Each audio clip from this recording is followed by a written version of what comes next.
After marrying, Yang Jingyan became a dominant force in the business world. One evening, he lay on the soft, spacious bed in the master bedroom of his villa, listening as his wife, Chu Sining, quietly revealed a long-hidden secret. By the time she finished, he was utterly stunned. He stared at the woman nestled in his arms, disbelief written all over his face. "You mean, your sister, Chu Siyu, actually liked me all along? Then why did she reject my confession so ruthlessly back then?" Chu Sining was dressed only in a loose white bathrobe. The collar hung slightly open, exposing a stretch of smooth, fair skin beneath the warm glow of the bedroom lights. Her delicate collarbones appeared and disappeared with each steady breath. A faint fruity fragrance lingered around her, blending mature charm with youthful innocence in a uniquely captivating way. Her face seemed sculpted by an artist's hand. Beneath her graceful brows were eyes as clear as water. A tiny beauty mark near the corner of one eye added an extra touch of allure. Her refined features and elegant figure were flawless, while her long, slender legs naturally drew attention wherever she went. Faced with her husband's confused gaze, Chu Sining spoke softly, unable to hide a trace of pride. "Back then, I was the one who asked my sister to give you to me. That's why she chose to let go and pushed you toward me." Her words instantly dragged Yang Jingyan's thoughts back to that day years ago when Chu Siyu had coldly rejected him. The girl's indifferent expression and every sharp, hurtful word remained vividly etched in his memory. Those words had stabbed at his pride like knives over and over again. Only now did he finally understand. From the very beginning, he had been manipulated by the twin sisters. Frowning deeply, he suppressed the shock and frustration in his heart. "So after Chu Siyu rejected me, you immediately confessed to me. Was all of that planned by the two of you from the start?" Chu Sining lowered her eyes and nodded. That simple response felt like a massive stone pressing against Yang Jingyan's chest, making it hard to breathe. He had never imagined such a melodramatic story could happen in real life. He could have had the chance to know two beautiful twin sisters with completely different personalities, yet because of an agreement between them, that possibility had slipped through his fingers. Only then did he remember that on the day he married Chu Sining, Chu Siyu had simply wished them happiness before resigning from her job and leaving Jiangqing. From that day on, she vanished without a trace. Back then, he had assumed she was bitter and had come only to mock him. Now he realized the truth. That stubborn, reserved girl had quietly exited his life, carrying a heart full of regret. As Chu Sining gently recounted how her sister had always yielded to her since childhood, she absent-mindedly traced circles across Yang Jingyan's chest with her slender fingers. Yang Jingyan caught her hand and asked with obvious regret and urgency, "Why wait until now to tell me?" Looking somewhat guilty, Chu Sining explained, "I was afraid that once you learned the truth, you'd leave me and go looking for my sister." Hearing that, Yang Jingyan instinctively replied, "Why would I have to leave you? Can't the three of us live together?" The unexpected question completely caught Chu Sining off guard. Assuming he was joking, she laughed and teased him for being too greedy. She even reminded him that modern law didn't allow polygamy. But Yang Jingyan thought differently. In his view, no man could easily resist a pair of identical twins with entirely different personalities. Rejecting his wife's conservative perspective, he casually suggested that none of them needed to register a marriage. They could simply form a family and live together. His serious tone caused Chu Sining's smile to disappear. A conflicted expression gradually appeared on her face. Seeing her hesitate, Yang Jingyan continued persuading her. After Chu Siyu left, she practically disappeared from the world. No one knows where she is, whether she's doing well, or whether she's suffered. Think about how painful it must have been for her to leave back then. His words struck directly at the softest part of her heart. She remembered her sister's tearful farewell and the way she had urged her to live happily. The conviction she had held for years began to waver. After a long silence, Chu Sining finally confessed, "Actually, I've never opposed the idea of the three of us living together. I even mentioned it to my sister before. But she's too stubborn. Not only did she reject the idea outright, she even said there was something wrong with my values. Even if we found her now, she would never agree." Just as Yang Jingyan began to feel hopeless, Chu Sining suddenly proposed a bold idea. "If you had pursued my sister first, had a child with her, and only then revealed our relationship, maybe she would have compromised for the child's sake." After thinking it over, Yang Jingyan reluctantly admitted that the plan might have worked. With a bitter smile, he sighed. If only things had happened in a different order. Then maybe I wouldn't have this lifelong regret. He laughed at himself. Too bad life doesn't give people a second chance. The moment the words left his mouth, a blinding white light exploded before his eyes. An overwhelming wave of dizziness swept through him. When he opened his eyes again, the world around him had completely changed. The campus was filled with laughter and excitement following the end of the college entrance examinations. Freed from months of intense preparation, groups of girls chatted animatedly about their experiences in the exam halls. Boys threw their arms around each other's shoulders as they discussed vacation plans. Top students gathered beneath trees, casually debating exam questions. Many students held up their phones, capturing the final moments of their high school lives. Everywhere, teenagers were taking advantage of graduation season to confess their feelings. Most of those confessions ended in polite rejection, leaving hopeful hearts disappointed. And Yang Jingyan once again stood in the very place where Chu Siyu had rejected him years ago. Standing before him was a young Chu Siyu dressed in a blue and white school uniform, her hair tied in a neat ponytail. The black-rimmed glasses on her face couldn't conceal her delicate beauty. Her smooth forehead, graceful brows, deep eyes, and small cherry-red lips made her look effortlessly charming. Whenever she smiled, two sweet dimples appeared on her cheeks. But at this moment, there was obvious displeasure on her face. Word by word, she rejected his confession. She stated plainly that she had no intention of dating anyone for the time being. More importantly, she would never choose someone like Yang Jingyan, a boy who dressed strangely, acted like a delinquent, and wasn't even guaranteed to get into college. College. The very thought of such a person only made her feel disgusted. Yang Jingyan stood frozen. His mind was completely blank. Looking around in disbelief, he finally confirmed the impossible. He had been reborn. He had returned to the day the college entrance examination ended in 2012. He had returned to the exact moment when his confession was rejected. To make sure this wasn't some elaborate dream, he raised his hand and slapped himself hard across the face. The sharp pain instantly spread through his cheek. The surrounding students erupted into discussion, assuming he was hurting himself to gain sympathy after being rejected. Seeing the redness on his face, Chu Siyu felt a brief flash of concern and pity. Yet she hardened her heart and said, "Don't use such extreme methods to earn my sympathy. We're not suited for each other."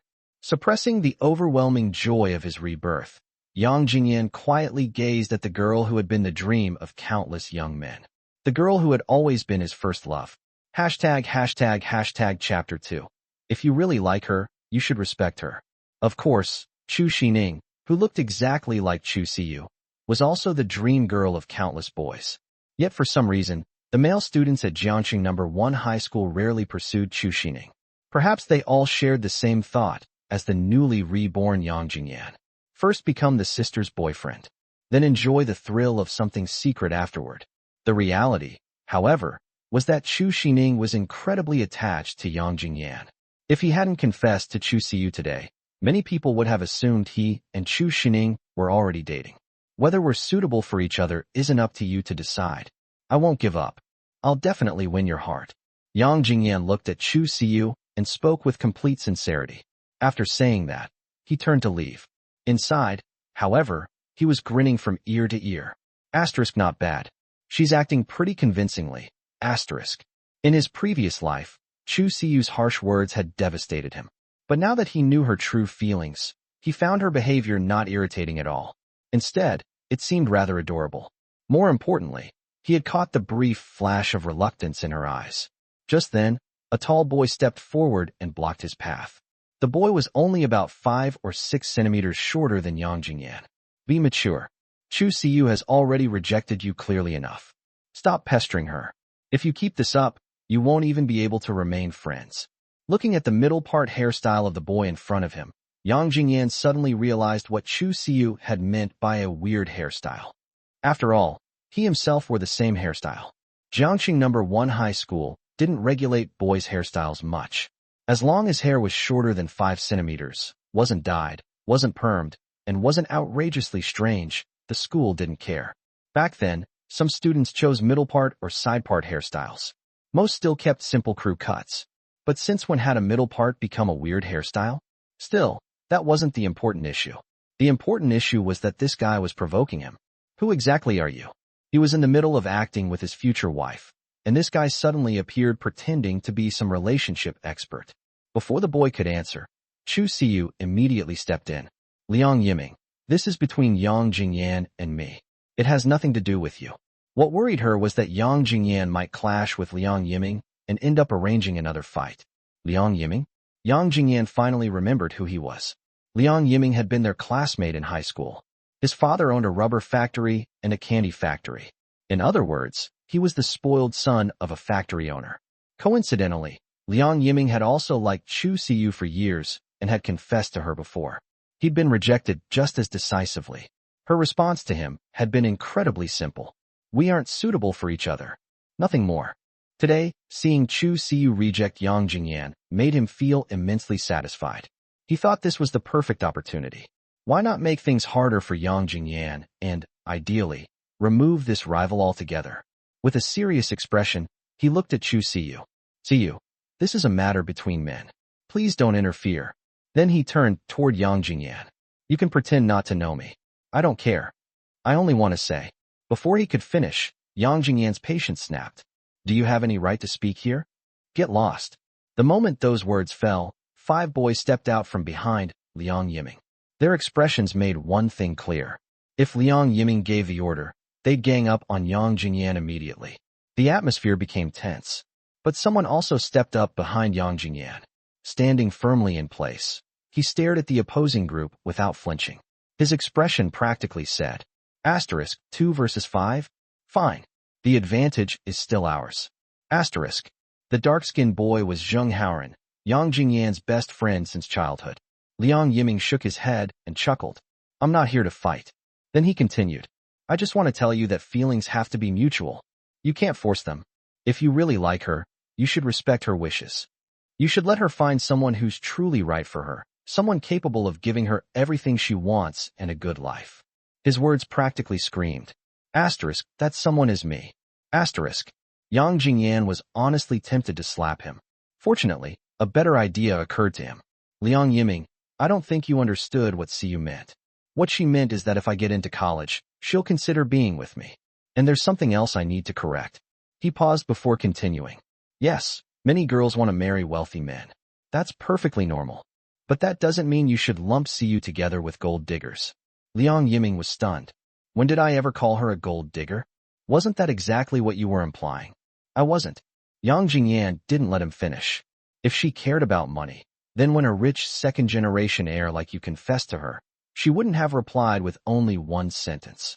Then he deliberately emphasized each word. We're not suitable for each other. It felt like a slap across Liang Yiming's face. Am I right, Siyu?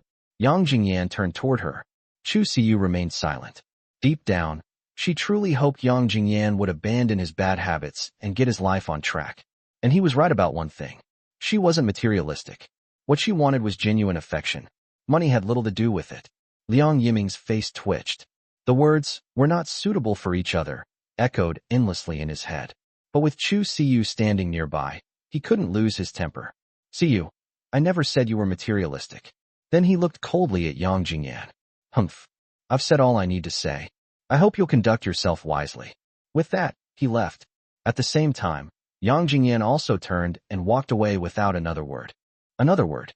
Only Chu Siyu remained. Watching his departing figure, she frowned slightly.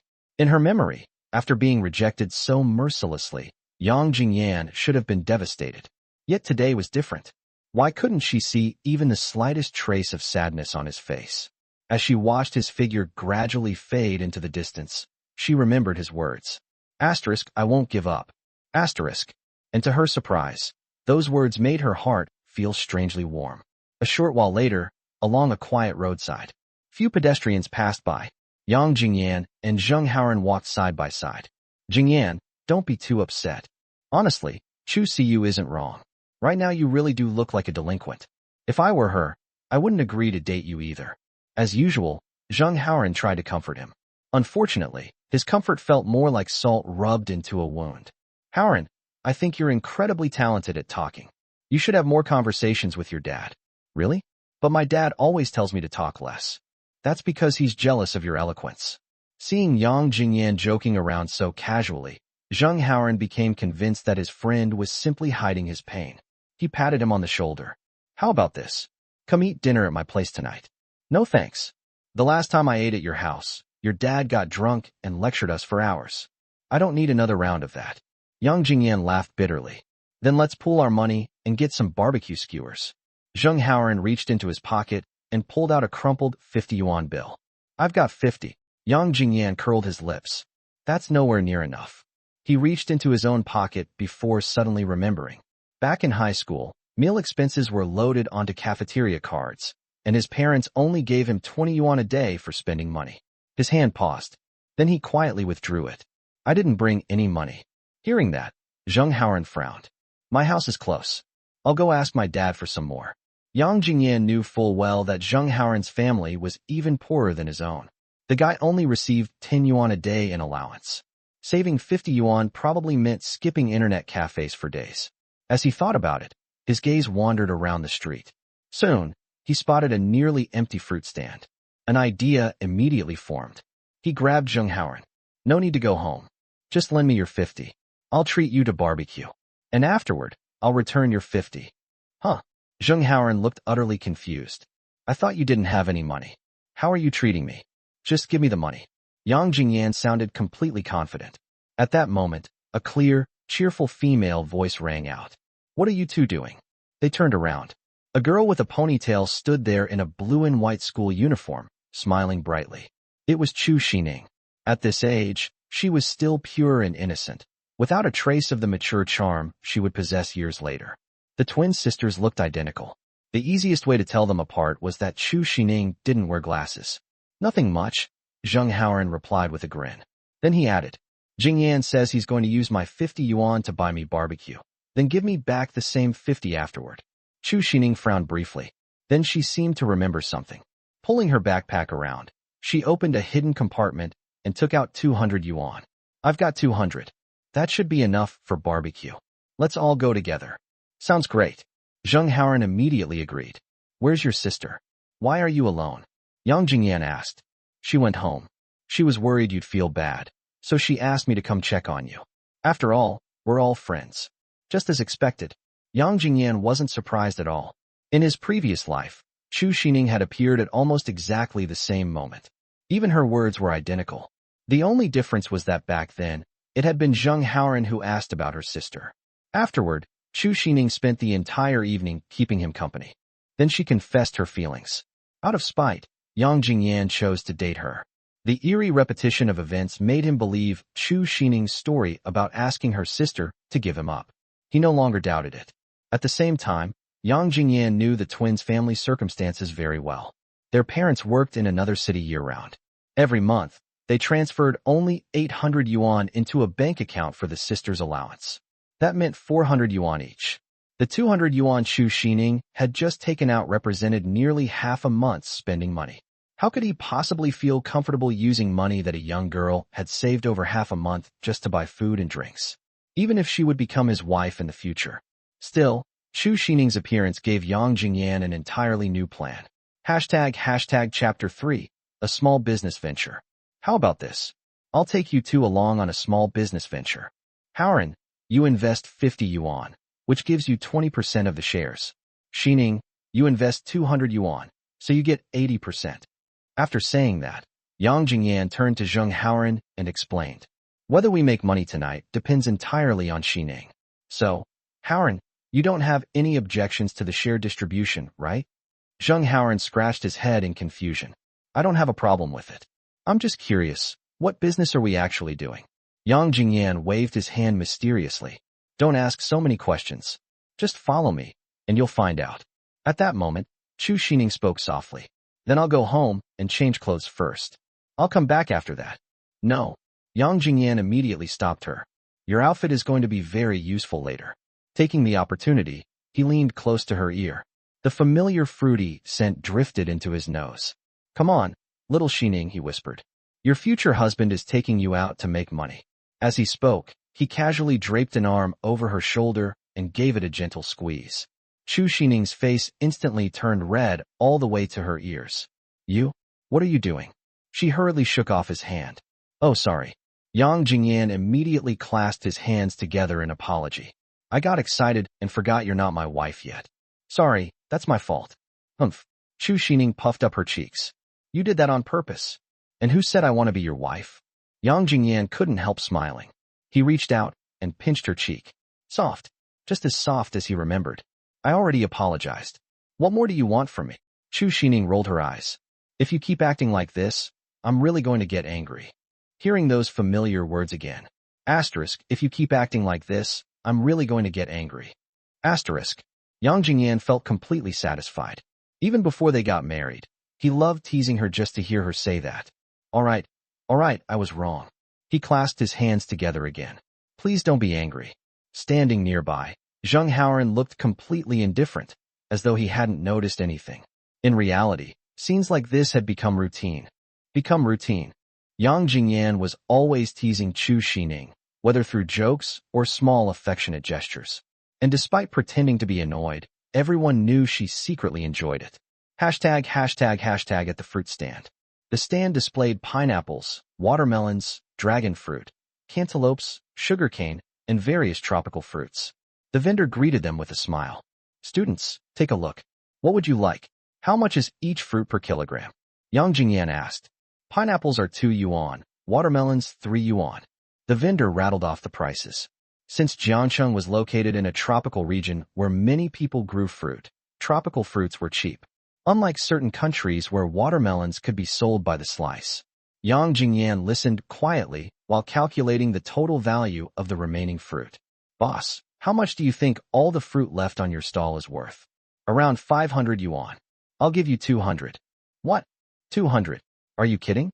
My wholesale cost alone is more than that. You can weigh it yourself. The vendor took another look. The actual wholesale value was probably around 210 yuan. Good grief. Asterisk, so that's why he asked all those prices earlier. He was estimating my inventory. Asterisk. After a moment, he sighed. Fine. 200. I'll buy everything. But I have one condition.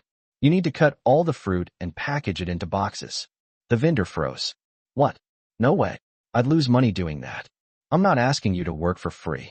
Yang Jingyan smiled. After you finish, I'll pay you an additional 50 yuan as a processing fee. The vendor thought for a while before nodding. Deal. Truthfully, he was already tempted. Selling off his entire inventory at once while earning an extra 50 yuan sounded great. He simply didn't want to appear too eager and risk Yang Jingyan changing his mind. Then another concern struck him. These were just students. What if they couldn't pay? Cutting the fruit isn't a problem. But do you actually have the money? Yang Jingyan pulled out the 250 yuan and waved it. I'll give you 100 yuan as a deposit. Have everything ready around 8:30 tonight and deliver it to South Alley Barbecue City. I'll pay the remaining 150 then. Yang Jingyan wasn't worried about the vendor running away. Unless the man planned to quit doing business entirely. Deal. Hashtag South Alley Barbecue City. One of the largest barbecue complexes in Jiangxing. More than 20 late-night eateries operated there simultaneously. The group chose a stall near the entrance called Fatal Skewers. Looking at the table overflowing with skewers, Zheng Haoren became worried. Jingyan, this place is famously expensive. What if we don't have enough money later? Chu Sining felt the same. I think we ordered too much. The three of us can't possibly eat all this. Relax. Yang Jingyan waved it off. Eat as much as you want. What are you worried about? If worst comes to worst, I'll call my dad to bring money. I trust Jingyan, Chu Sining immediately declared. After a brief hesitation, Zheng Haoren also nodded. Fine. I trust you too. The three chatted about school while eating. As the evening progressed, more and more customers filled the barbecue city. The atmosphere grew increasingly lively. Some people drank while singing. Come on. One more drink. Others bragged endlessly. No, listen to me. Some were even playing cards. Do you admit defeat? No way. The place was buzzing with energy. At that moment, the fruit vendor arrived at the entrance on a tricycle. Unfortunately, security stopped him. Yang Jingyan immediately got up and walked over. Pulling the security guard aside, he quietly slipped a pack of premium cigarettes worth 20 yuan into the guard's pocket. Back in 2012, most security guards smoked cheap 7 yuan cigarettes. A pack of Yushi cigarettes was considered pretty respectable. Uncle, here's the situation. Our school assigned us a social practice project. We're supposed to experience real-life work. So, I wanted to try selling fruit cups here. The guard wasn't surprised. Fruit cups already existed. What puzzled him was why anyone would buy fruit late at night. After thinking for a moment, he nodded. Fine. But only for tonight. No problem. Soon, the vendor wheeled the fruit inside. Box after box was unloaded onto the empty table beside Yang Jingyan's. The table quickly filled up. Yang Jingyan counted roughly 250 boxes. He immediately paid the remaining 150 yuan. The vendor moved his tricycle outside, but didn't leave. Instead, he stayed nearby to watch. He had already guessed Yang Jingyan intended to sell fruit cups. Still, he couldn't imagine who would buy fruit at a barbecue venue. When Zheng Haoran saw all the money had been paid to the vendor, he completely panicked. Jingyan, we don't have a single yuan left now. You spent everything on fruit. Don't tell me you're planning to sell fruit cups. Chu Sining also looked worried. Should I call my sister and ask her to bring some money? No need. We'll have money soon enough. Yang Jingyan sounded completely certain. In his memories, selling fruit cups alongside barbecue didn't become popular in Jiangcheng until 2014, when food delivery services started booming. Since Jiangcheng had a tropical climate, customers naturally enjoyed eating refreshing fruit while devouring barbecue. The first person to discover this business opportunity had reportedly been a beautiful college girl. She sold fruit cups at a barbecue market and earned over 30,000 yuan in revenue during her first month. The story caused quite a sensation. Soon everyone copied the idea. Although the market later became saturated, few people could compete with her at the beginning. Perhaps because most late-night barbecue customers were men, and attractive young women naturally had a huge advantage, which meant that Chu Sining was their ultimate secret weapon. Yang Jingyan looked at the two of them. All right, time to get to work. Haoran, stay here and watch the inventory. He then borrowed a tray from the barbecue stall owner. Placing samples of each fruit onto it, he handed it to Chu Sining. Sining, here's what you'll do. A few moments later, following Yang Jingyan's instructions, she approached the first table. Older men were addressed as uncle. Younger men became big brother. Uncles, would you like some fruit? The beer-bellied middle-aged customer blinked. Fruit. Oh, fruit cups. You know what? I actually feel like eating fruit right now. But nobody ever sells fruit here. Why tonight? His drinking buddy rolled his eyes. Who cares? If you want it, buy it. Another man looked at Chu Sining's school uniform. This little girl just finished the college entrance exam. She's probably earning money for university tuition. The comment instantly reminded the beer-bellied man of his own daughter. That's true. It can't be easy. How much are the fruit cups? 5 yuan each. Or 3 for 10. Wait. 5 yuan each means 10 yuan should buy 2, right? Right. His friend laughed. She means buy 2, get 1 free. You've had too much to drink. All right, right. The man chuckled awkwardly. That's not expensive. I'll take all 6. 20 yuan total. Just like that, the first sale was completed. The second table contained several young men. Big brothers, would you like some fruit? Another 10 yuan came in effortlessly. A sweet-talking, pretty girl in a school uniform was difficult for most men to refuse. The 35th sale. A child tugged at his mother's sleeve. Mom, I want pineapple. By the 40th sale, some customers were actively approaching Zheng Haoran to buy fruit themselves. The 69th sale. A drunken young man reached toward Chu Sining. Little sis, why sell fruit? Be my girlfriend. I'll buy you an LV bag. Startled, Chu Sining quickly dodged and called out. Jingyan. This was where Yang Jingyan became useful. He immediately stepped beside her. What are you trying to do to my classmate? At 6 feet tall, his presence was intimidating.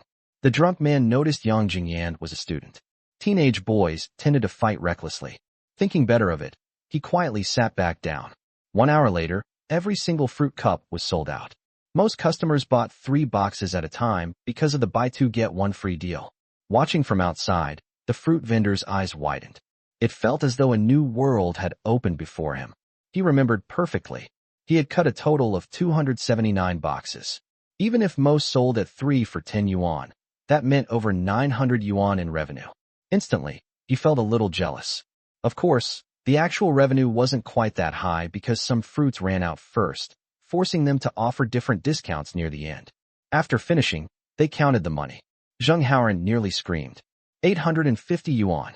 Holy crap, that's 850 yuan in just 1 hour. Yang Jingyan smiled. If it had only been the two of us, making 200 would have been our limit. Most of this is thanks to Sining. If she weren't so pretty, we never would have sold this much. Beauty is a selling point too. Hearing that, Chu Sining blushed with pride.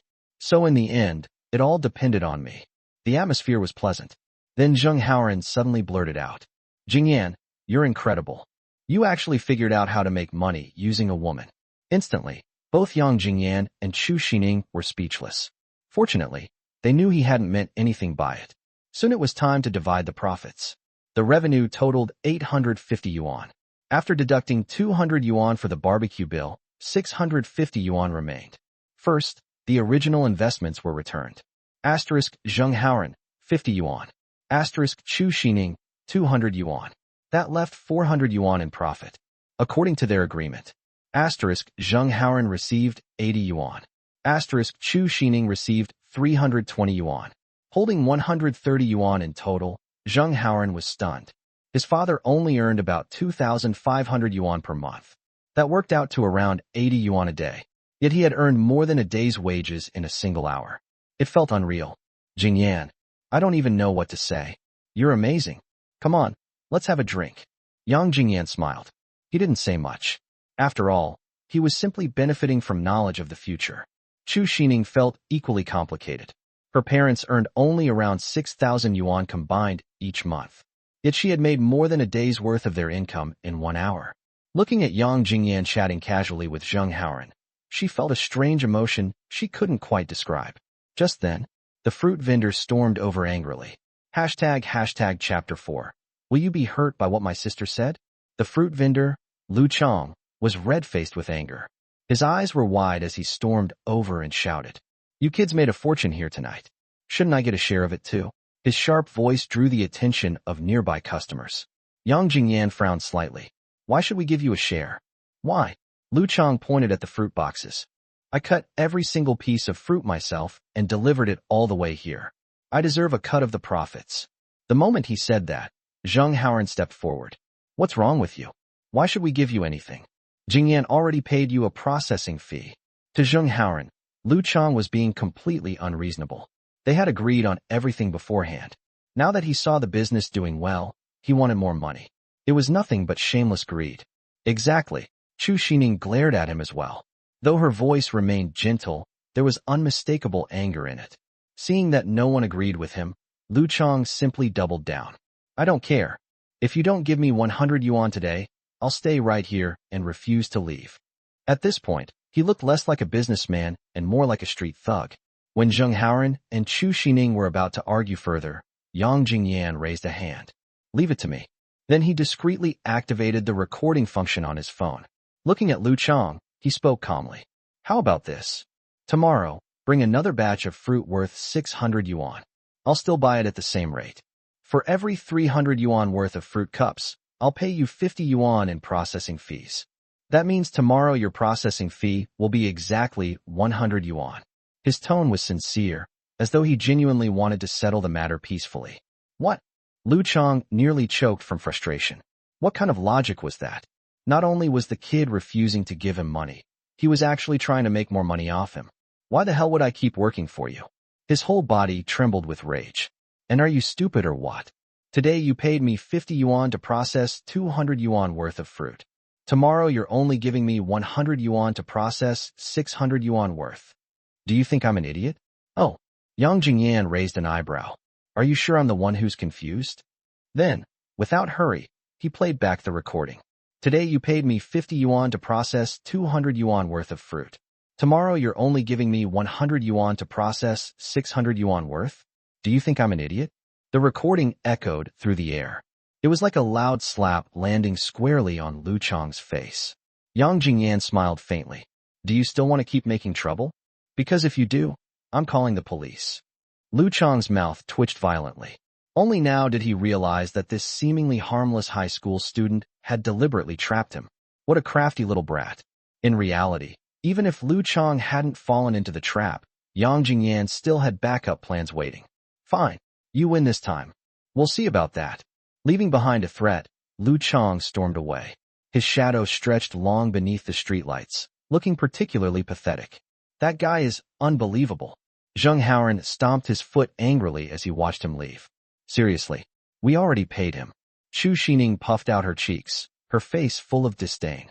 Yang Jingyan simply smiled. The world is a big place. A big place. You'll meet all kinds of people. Get used to it. After Lu Chang's outburst, everyone's mood was ruined. None of them felt like eating anymore, so they decided to head home. Zheng Haoran hailed a taxi and disappeared into the night. Meanwhile, Yang Jingyan insisted on personally escorting Chu Sining home. In his eyes, she was the most precious person in the world. A girl as beautiful as her walking home alone at night? He couldn't possibly feel at ease. What if something happened on the way? #### inside the taxi. The atmosphere was unusually quiet. Only the sound of tires rolling across the road filled the silence. Chu Sining kept her lips tightly pressed together and stared out the window. Streetlights flashed across her face one after another, but none of them could illuminate the complicated emotions hidden in her heart. She remained silent the entire ride. Eventually, the taxi stopped in front of an aging residential complex. The peeling walls and dim streetlights spoke of years gone by. After getting out, Chu Sining led Yang Jingyan toward an old apartment building. When they reached the ground floor, she finally gathered her courage and turned around. Jingyan, I want to ask you something. What is it? Yang Jingyan lowered his head slightly and looked at her with concern. His voice was as gentle as a spring breeze. Chu Sining took a deep breath. The scene unfolding before her was nothing like what she had imagined. In her fantasy, Yang Jingyan should have been heartbroken after her sister's rejection. He should have been drunk, depressed, and devastated. Then she would have comforted him. My sister was too harsh. If she doesn't like you, fine, but she didn't have to say those things.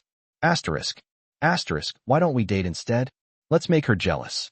And naturally, the two of them would end up together. But reality was completely different. Yang Jingyan wasn't drunk. He wasn't sad. There wasn't even a trace of heartbreak on his face. Instead, there was calmness, confidence, determination. Everything she had planned instantly fell apart. After a long pause, she finally asked, Jingyan, after my sister said all those things to you, are you really not hurt? Why would I be hurt? Yang Jingyan smiled. I actually think your sister is right. I really do need to change some things about myself. But, Chu Sining lowered her gaze. Even after she said all that, you still plan on pursuing her? A hint of disappointment flashed across her eyes. Her voice became softer. Yang Jingyan gently raised a hand and rubbed her head. Don't worry. I'm not going to give up on pursuing your sister. The moment those words entered her ears, it felt as though something stabbed directly into her heart. The disappointment on her face became impossible to hide. To her, his answer meant only one thing. Between her and her sister, he had chosen her sister, and she would always be the one left standing on the sidelines. The forgotten one. After a moment, she spoke softly. You probably don't have any money left now. She pulled a 100 yuan bill from her pocket and held it out to him. Take this. Use it for a taxi. It's late. You should head home soon. She forced a smile, but the smile looked fragile. Under the streetlights, tears shimmered faintly in her eyes, as if they might spill over at any moment. And today made me really happy. A brief pause. Actually, I'm always happy whenever I'm with you. At that moment, the words I like you rose all the way to her lips. But in the end, she swallowed them back down. The Chu Sining of this age was still innocent and pure. Like an unopened flower. Every emotion she felt was written plainly across her face. Looking at her reddened eyes, Yang Jingyan felt a sharp ache in his heart. He sighed silently. I'm sorry, my precious Sining. If the three of us are ever going to be happy together in the future, I'll have to let you suffer a little for now. This isn't the time to pursue both sisters at once. First, I need to win over your sister. He knew Chu Sining too well. She was like a transparent book. She couldn't keep secrets. If he told her his plan now, she'd inevitably let it slip. And besides, at her current age, she probably couldn't accept an idea as outrageous as the three of us living together as one family. Chapter 5, Jingyan. He still chose you. Today was fun for me too. You should head upstairs. Yang Jingyan spoke softly, his eyes filled with warmth and tenderness. I'm going back now. Be careful on your way home. Chu Sining nodded lightly and slowly climbed the stairs, every step carrying an indescribable sense of reluctance. From time to time, she glanced back, hoping to catch one more glimpse of Yang Jingyan.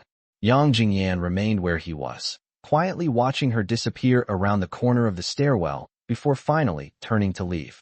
Chu Sining dragged her somewhat heavy steps to the worn apartment door. The paint on the door had long begun to peel, and under the dim hallway light, it looked even more weathered by time. Taking a deep breath, she forced down the disappointment in her heart, squeezed out a smile, knocked gently on the door, and called out, "Sis, I'm back." The door creaked open. Standing there in a white nightgown was Chu Siyu. The warm light from inside the apartment spilled over her figure, outlining her in a soft glow. With a gentle smile and crescent-shaped eyes, she said softly, "You're back. Did you have fun today?" Stepping aside, she welcomed her sister inside. The two sat down on the old sofa, its cushions visibly worn from years of use. The moment she sat down, Chu Sining burst out excitedly. "Sis, do you know? Jingyan was amazing today. He helped me make 320 yuan in just 1 hour. 320 yuan in 1 hour? Chu Siyu widened her eyes in surprise. How? Clearing her throat, Chu Sining began explaining in detail.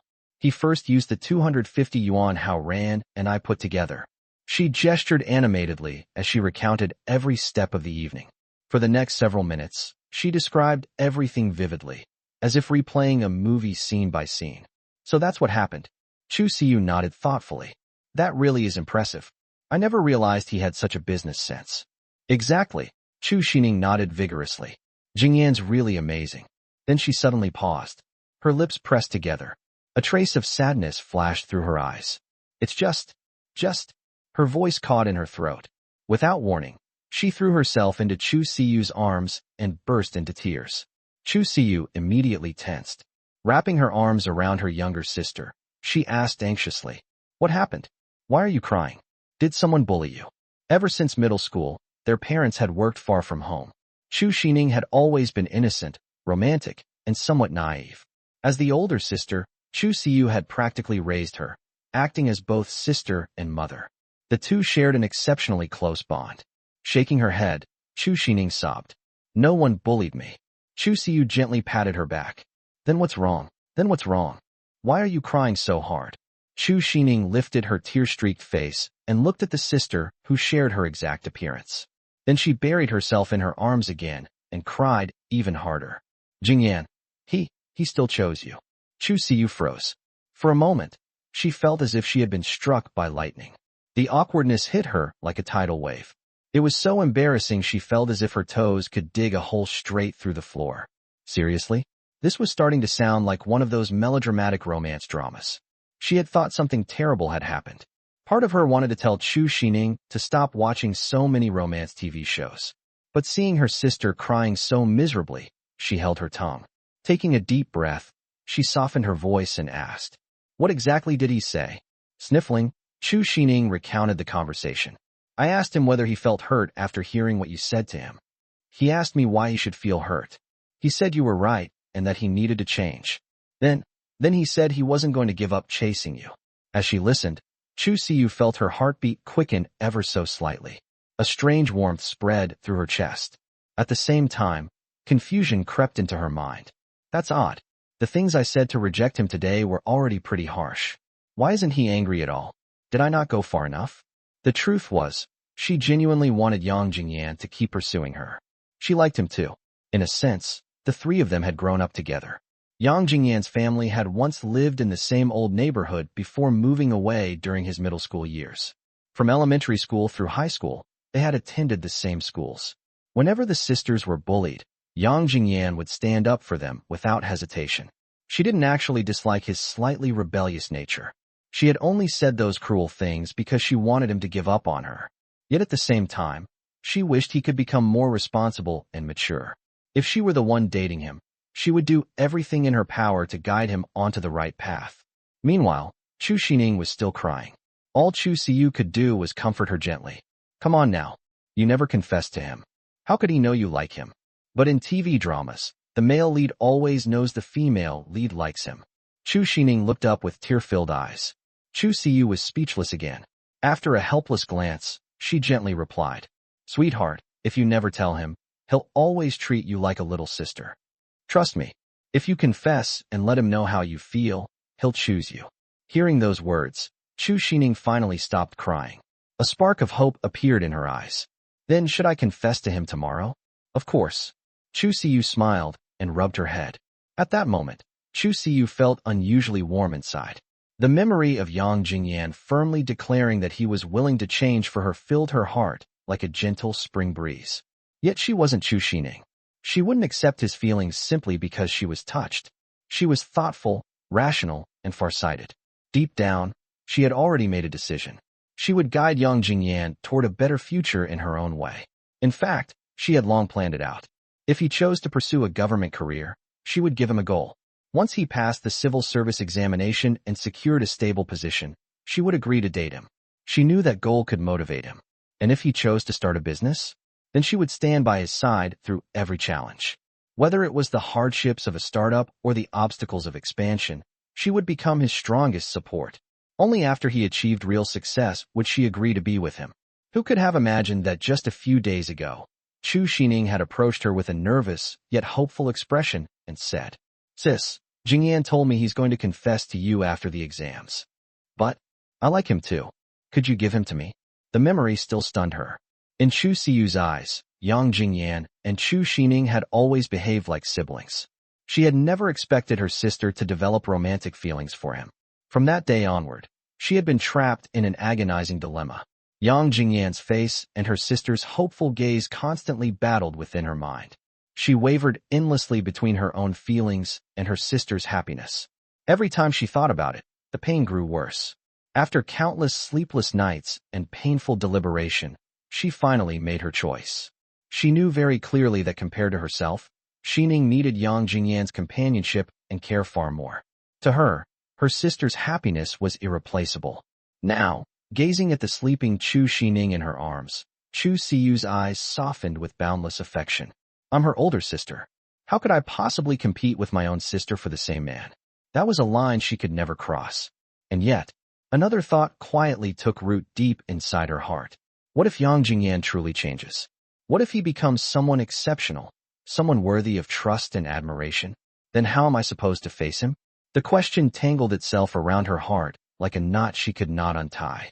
Again and again, she reminded herself, "No, I can't compete with Sining for Jingyan. That's my principle. That's my bottom line." Yet buried somewhere deep within her heart remained a faint, unspoken thought. Unless. Even she couldn't fully explain what that unless meant. But like a tiny seed, it had already taken root. In the end, Chu Siyu reaffirmed her decision. No matter what happened in the future, her sister's happiness would always come first. As for the feelings she held for Yang Jingyan, those feelings would remain buried deep within her heart, forever unspoken.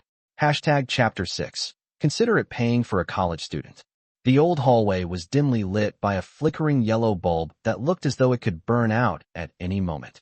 Zheng Haoran gently pushed open the door. The room was filled with the mixed smell of cigarette smoke and alcohol. His father, Zheng Jiangshan, was sprawled on the couch, staring intently at the television while holding a bottle of beer. Every now and then, he would take a large gulp.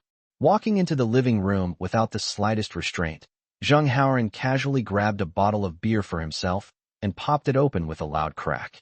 Zheng Jiangshan merely glanced at him before returning his attention to the TV, completely unconcerned by his son's actions, as though this was the most normal thing in the world.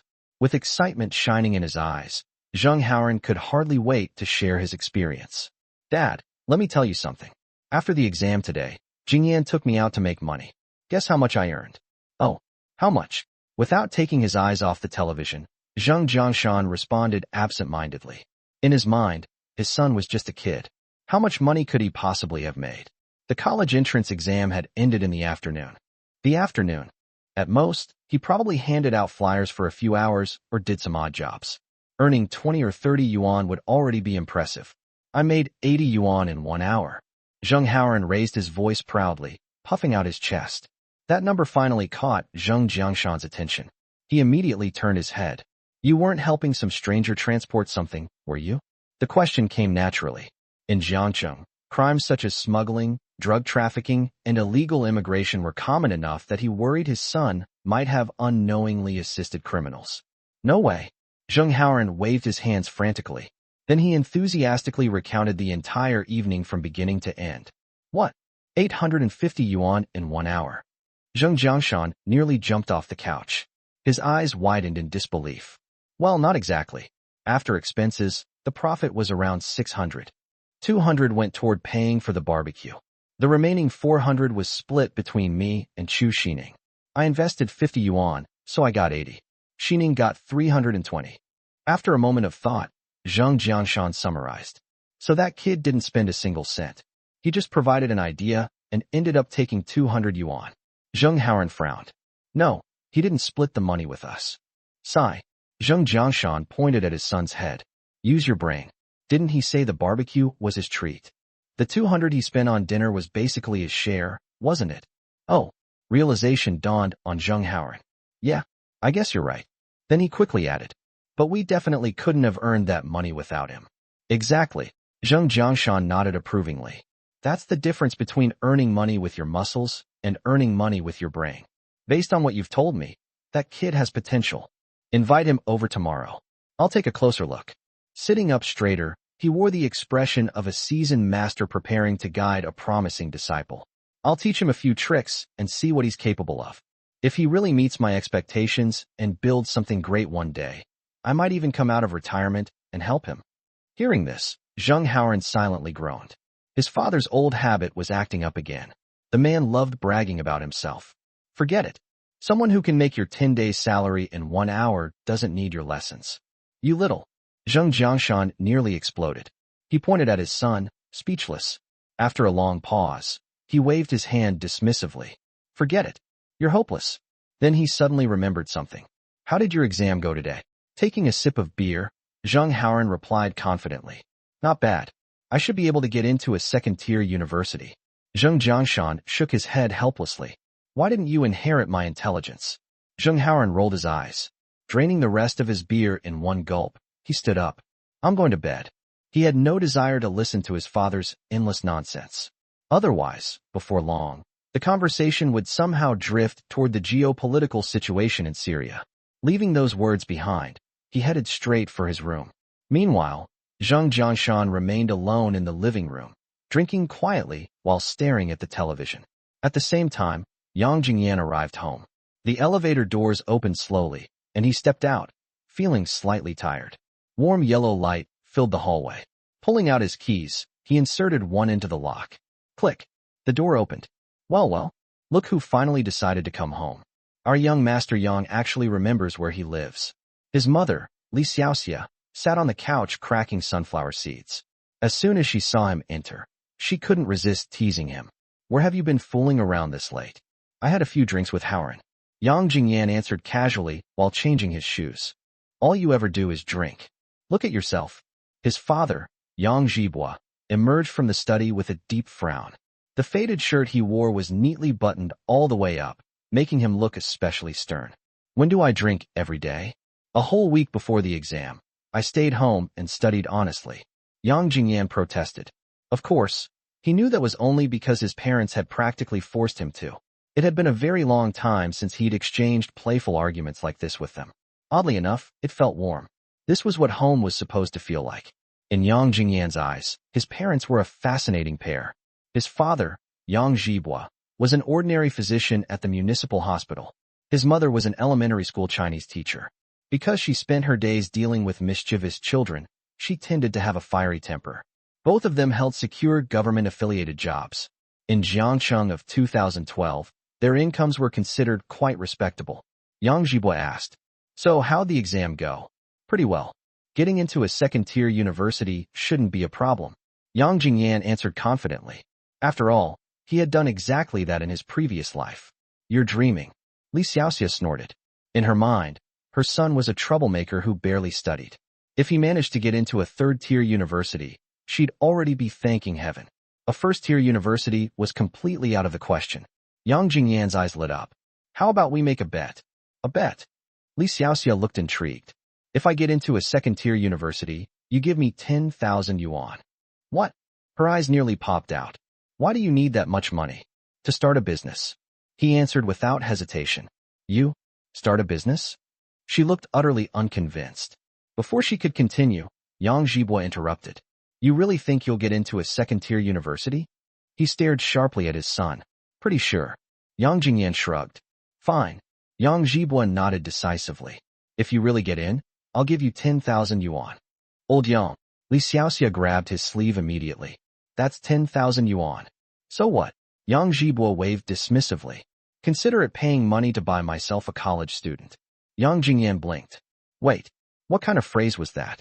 Paying money to buy a college student? The wording sounded incredibly strange. The more he thought about it, the weirder it seemed. If you're giving him money, it comes out of your salary. I'm not part of this bet. Li Xiaoxia rolled her eyes helplessly. Fine. Yang Zhibua agreed instantly. He's actually giving it? Yang Jingyan was genuinely surprised. In his previous life, what opportunities had he missed? He had only said it casually. He never expected his father to agree so readily. You said it. No backing out later. He made sure to confirm it. When has your old man ever lied to you? Yang Zhibua declared confidently. Asterisk right. Of course, asterisk. Yang Jingyan silently complained in his heart. When he was little, his father had confiscated all his New Year's money and promised to return it when he grew up. Needless to say, that money had never reappeared. After chatting for a little while longer, Yang Jingyan finally got up and headed off to wash up and get ready for bed. Chapter 7. A starting capital of 30,000. After washing up, he returned to his room. The room wasn't large, yet it was packed with all kinds of belongings from his childhood to the present. Several yellowed certificates still hung on the wall. Those were awards he had won in elementary school. After entering middle school, he had pretty much become a stranger to such honors. He threw himself onto the bed. The soft mattress instantly relaxed his exhausted body. Lying there, Yang Jingyan carefully sorted through the events of his previous life. A few days ago, he had told Chu Sining that he planned to confess his feelings. After that, Chu Sining had gone to talk to her sister, which eventually led to everything that happened today. Even now, Yang Jingyan found the situation somewhat absurd. Chu Sining's figure naturally appeared in his mind. My poor little Sining. She's probably going to cry all night again. He muttered to himself. He knew Chu Sining's personality too well. He could practically picture her returning home, hiding in her room, and bursting into tears.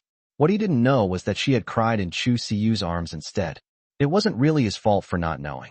In his previous life, after Chu Sining and he started dating, her relationship with her sister had indeed become somewhat distant.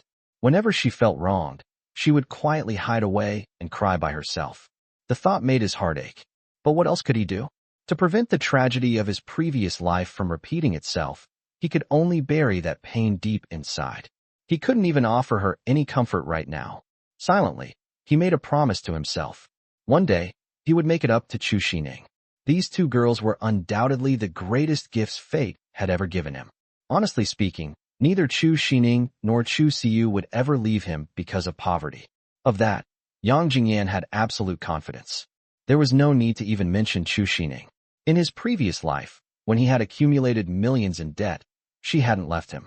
Without a single complaint, she sold every piece of jewelry, gold accessory, and luxury item he had ever bought her, all to help ease his financial burden. Every item carried precious memories, yet she gave them up without hesitation. That alone proved what a treasure she truly was. Chu Siyu was no different. When Yang Jingyan was at his lowest point, she had also reached out without hesitation. Over the years, she had painstakingly saved a considerable amount of money. Yet when he fell into hardship, she lent all of it to her sister without the slightest reluctance, helping Yang Jingyan overcome his difficulties through that indirect support. Moreover, after rejecting his confession, Chu Siyu's heart had become trapped in a complicated emotional struggle. She had feelings for him, but for various reasons, she chose to turn him down. From that day forward, she resolved never to marry, remaining single for the rest of her life. In her simple and pure way of thinking, as long as she could watch the man she once loved and her younger sister live happily together, she would be satisfied. That alone would make all her sacrifices worthwhile.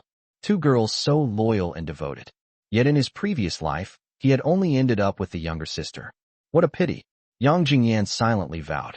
This time, He would make sure both of his wives could enjoy the same wealthy and comfortable life they had in his previous life. They deserved happiness and security. The two of them had helped him rise to success. How could he not repay them with a fortune in return? In his previous life, it was precisely this belief that had driven him to relentlessly build businesses and make money, eventually becoming worth hundreds of millions. He had worked in many different industries. To him, making money wasn't difficult. And now, he was a reborn man with knowledge of future trends and opportunities. How could making money possibly be hard? Worst case, he would simply walk the same road again. But this time, his goal wasn't merely becoming rich. He wanted to build a business empire of his own. Of course, ambition alone wasn't enough. Action mattered. Soon, his thoughts shifted toward his post-rebirth money-making plans. Everyone knew that the first bucket of gold was always the hardest to earn. The biggest problem was, how could he quickly earn enough capital to get everything started? First of all, buying lottery tickets, a seemingly easy shortcut, was immediately ruled out. Not only did lottery numbers seem to possess some mysterious anti-rebirth mechanism, but honestly, who would deliberately memorize winning numbers from more than 10 years ago? Sports betting? He wasn't much of a soccer fan in his previous life. Well, not exactly. He did follow the national team. His method of following them was simple. Whenever the national team played, he bet on their opponent to win. Not huge amounts, usually 10 or 20,000 yuan. Most of the time, he'd make a small profit. Still, getting rich through sports betting was completely unrealistic. It was nothing more than entertainment. As for stock investing, let's not even go there. Writing songs? Yang Jingyan couldn't help but laugh at himself. What about entering the entertainment industry? Becoming a director or actor? He shook his head. He had enough self-awareness to know he wasn't cut out for that. The glamour and chaos of show business weren't meant for him. It's June 10th, 2012. He softly repeated the date, his gaze becoming distant. Like a projector, his mind rapidly replayed the events of the next decade. Wait, from July through mid-August every year, there was an incredible business opportunity in Ming City. The problem was that participating required a considerable amount of capital, at least 20,000 yuan. In his opinion, 30,000 would be safer. The extra 10,000 could serve as emergency reserves. 30,000 yuan. To his current penniless self, that was practically an astronomical sum. Asking his parents was immediately out of the question. He knew them too well. If he asked for 30,000 yuan, they would never agree. So how am I supposed to get 30,000 before July arrives? Frowning deeply, he fell into thought. The room was completely silent except for the sound of his breathing. As time passed, exhaustion gradually washed over him like a tide. His eyelids grew heavier and heavier. His consciousness slowly faded. At last, while still tangled in his thoughts, he drifted into sleep. The next morning. 7 a.m. The biological clock he had developed during his high school years mercilessly dragged him out of bed. He opened his eyes groggily, his mind still half asleep. In the living room, faint sounds could be heard. His father, Yang Zhibua, had already gone out and bought breakfast. Now he sat at the dining table quietly eating steamed buns. His mother, Li Xiaoxia, sat on the sofa nearby. In front of her was a delicate vanity mirror surrounded by an array of cosmetics. She was carefully applying makeup, her expression calm and elegant. Stretching lazily, Yang Jingyan got out of bed and walked into the living room. Li Xiaoxia immediately spotted him and teased. Up this early? Don't tell me you've forgotten you're on vacation now. Yang Jingyan didn't answer. Walking toward the bathroom, he casually said, Mom, give me some money. No money. Li Xiaoxia's response came instantly. She didn't even look up, continuing to focus on her eyeliner. Yang Jingyan's lips twitched slightly. Honestly, he had expected that answer. Still, he had to try. His father, however, stuffed another bite of bun into his mouth and asked through a mouthful of food. What do you need money for? I want to get a haircut. The atmosphere in the living room instantly froze. Yang Zhibua didn't think much of it. But Li Xiaoxia actually stopped applying her eyeliner. Slowly raising her head, she looked at Yang Jingyan. Then she declared with absolute certainty, You just finished the college entrance exam and suddenly want money for a haircut. You're in love. Yang Jingyan nearly choked on his toothpaste foam. Wait. I got exposed that easily. He was genuinely shocked. All he had done was ask for money to get a haircut. Yet somehow his mother had immediately seen through him. Then again, it made sense. She was a middle school teacher. Whenever a student suddenly started caring about their appearance, there was usually only one explanation: a change in their romantic life. So Li Xiaoxia simply applied her years of experience analyzing teenagers, and happened to guess correctly. Hashtag Chapter 8. A hairstyle that makes me look like a good person. Which girl is it? Yang Zhibwa suddenly became interested and pressed further. Li Xiaoxia continued. Who else could it be? It has to be one of old Chu's twin daughters. She sounded absolutely certain. After hearing that, Yang Zhibwa suddenly understood. Oh, he smacked his forehead. How did I not think of that right away? Curiosity filled his eyes as he looked at Yang Jingyan. So, is it the older sister or the younger sister? Yang Jingyan desperately wanted to say, both of them are mine. But he wisely kept his mouth shut. He was pretty sure that if he actually said that, his mother would immediately scold him. Asterisk, one toad dreaming of eating two swans. Asterisk. Li Xiaoxia continued her analysis. If you ask me, it's probably the older sister. The younger one is too innocent. She'd only end up getting tricked around by this little rascal. Before moving away, the two families had been neighbors and frequently visited each other's homes. As a result, Li Xiaoxia knew the twins' personalities quite well. The older sister is much stronger-willed. Getting a haircut was probably her idea. And the fact that you're asking for money first thing in the morning means she must have told you yesterday. Listening to his mother's deductions, Yang Jingyan couldn't help but admire her. Asterisk amazing. Seriously amazing. Asterisk. With reasoning skills like this, she'd make a great detective. All he had said was, asterisk, I need money for a haircut. Asterisk. After hearing Li Xiaoxia's analysis, Yang Zhibwa smiled. So that's what's going on. Our families have known each other for years. We know exactly what kind of people they are. I don't object to that. As he spoke, he pulled a crisp 100 yuan bill from his wallet and placed it on the table. The money's here. Take it later. After finishing a few more bites of breakfast, he stood up and headed for the door. I'm off to work. Okay. Drive safely. Li Xiaoxia responded. She watched her husband leave before returning her attention to her makeup. After washing up, Yang Jingyan sat down at the table. He picked up the 100 yuan and slipped it into his pocket. Then he began eating breakfast while thinking about his next move. By then, Li Xiaoxia had finished her makeup and joined him at the table. Gracefully picking up a steamed bun, she said, the girl told you to cut your hair because she wants you to straighten yourself out and look like a decent person.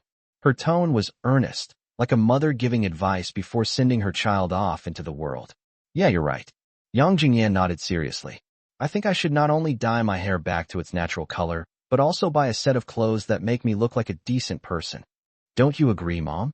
So, how about another 300 yuan? Li Xiaoxia immediately replied. New clothes aren't necessary. Just cut your hair. There wasn't even room for negotiation. I think they're absolutely necessary. Yang Jingyan wasn't about to give up that easily. Oh right, I just remembered. We have a faculty meeting this morning. I need to be there by 7:30. Li Xiaoxia glanced at the wall clock, suddenly looking anxious. She grabbed a steamed bun and a cup of soy milk before hurrying toward the door. I'm heading to work. Eat slowly. Her voice echoed through the living room before fading away. Yang Jingyan watched her leave and helplessly shook his head. Hashtag the barber shop. The shop was filled with the distinctive mixed scent of shampoo and perm solution. Colorful hairstyle posters covered the walls. The barber skillfully lifted a haircut cape and prepared to drape it over Yang Jingyan. So, how would you like it cut? I want a hairstyle that makes me look like a good person. The barber froze. Slowly raising his head, he stared at Yang Jingyan's reflection in the mirror with a puzzled expression. A good person? He couldn't help but wonder. After years of cutting hair, this was the first time anyone had made such a request. Testing the waters, he asked. A buzz cut? A crew cut? In his mind, neat and simple hairstyles naturally gave off a reliable, upright impression. How about this? I'll describe it, and you cut it accordingly. Seeing the barber's confusion, Yang Jingyan decided to be more specific. Sure. The barber nodded, fastened the cape, and picked up his comb and scissors. Yang Jingyan took a deep breath. In his mind appeared the image of the trendy textured short haircut popular in 2024. He carefully described every detail. The length, the layers, the direction of the bangs, and the overall shape. The barber listened attentively, occasionally nodding as the comb moved through Yang Jingyan's hair. Though he had never seen such a style before, Years of experience allowed him to roughly imagine the desired result. Soon, Yang Jingyan left his hair entirely in the barber's hands. Meanwhile, his thoughts drifted back to the same problem. How could he make 30,000 yuan before July? The truth was, he wasn't completely out of ideas. The issue was that very few opportunities fit his current circumstances, limited time and limited capital. At most, he could probably scrape together 1,000 yuan. 1,000 yuan. According to his plan, he needed to turn that 1,000 into 30,000 within 20 days. That was no small feat. Only with that money could he pursue another highly profitable opportunity and take the first real step toward changing his fate. The startup capital remained the biggest obstacle. Maybe I could sell scratch-off lottery cards outside elementary and middle schools? The thought flashed through his mind. He remembered that business having incredibly high profit margins. Each card sold for 1 yuan. The prizes included 5, 10, 20, 50, and 100 yuan rewards. But most cards simply said, asterisk, thanks for participating. Asterisk. Back when he was in middle school, vendors would sell them outside school gates after class. Business was booming. Selling 600 or 700 cards a day wasn't unusual. Prize payouts usually totaled only 200 or 300 yuan. That meant daily profits of 300 to 400 yuan. But that was nowhere near enough to reach his goal. Besides, summer vacation was just around the corner. Once school was out, the customers would disappear. After careful consideration, he discarded the idea.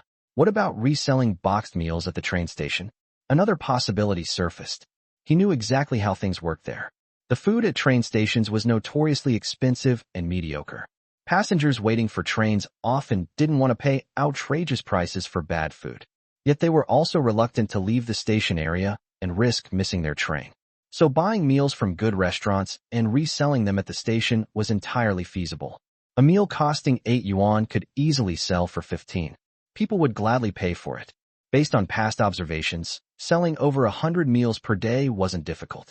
With 800 yuan in costs, he could earn around 700 yuan in profit daily. But even after 20 days, it still wouldn't be enough. Of course, those weren't the only ways to make quick money.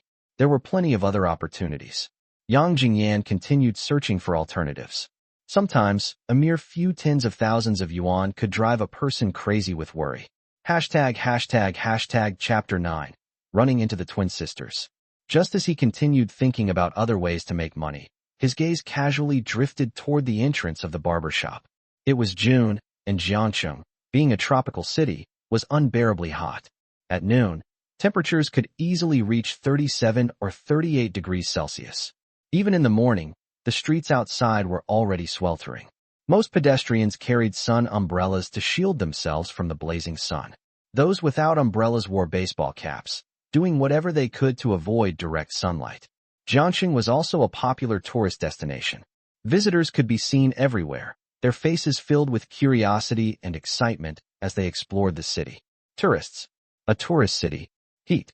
Suddenly, a flash of inspiration shot through Yang Jingyan's mind like lightning. His eyes lit up. He had it. He had finally thought of a way to turn a small amount of capital into 30,000 yuan before July. The haircut took a full half hour. Since the barber shop didn't open until 9:30 a.m., it was already 10 o'clock by the time the barber finished. Done. After completing the haircut, even the barber had to admit that the hairstyle looked fantastic. He was already considering recommending it to future customers. The only problem was, what should he call it? Surely he couldn't call it the good guy cut. Yang Jingyan slowly opened his eyes and looked at himself in the mirror. Not bad. Actually, pretty handsome. His jet black hair was now styled into a layered, textured crop, giving him a fresh, energetic appearance and a distinctive charm. It wasn't the delicate, overly polished kind of handsome often seen in boy bands. To be precise, Yang Jingyan possessed a kind of rogue-like charisma, carefree, rebellious, and effortlessly attractive. He smiled in satisfaction, stood up, paid for the haircut, and walked out of the shop. Standing outside, he took a deep breath of the scorching air and felt the heat waves rushing toward him.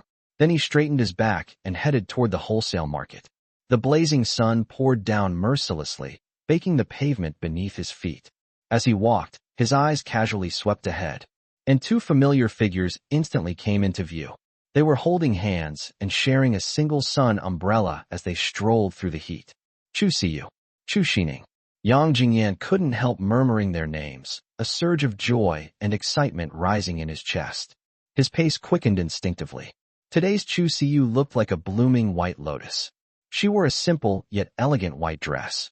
The hem swayed gently with each step, occasionally revealing her slender ankles. Paired with white sneakers, she radiated youthful energy and grace. Chu Sining, meanwhile, was dressed in a refreshing athletic outfit. With the same style of sneakers, she looked lively and full of youthful vitality. At that moment, a breeze drifted by. The wind pressed their clothing gently against their figures, perfectly outlining their attractive curves. Even the faint outlines of their underlayers became subtly visible. It was an undeniably captivating sight. Without hesitation, Yang Jingyan quickened his pace, almost jogging forward. Reaching them, he lightly tapped their shoulders. "Where are you two headed?" The sisters paused and turned around in confusion. Who would act so familiar? The moment they saw Yang Jingyan, their confusion disappeared. Chu Sining spoke first, surprise evident in her voice. "Jingyan, what are you doing here?" But almost immediately, memories of the previous night surfaced.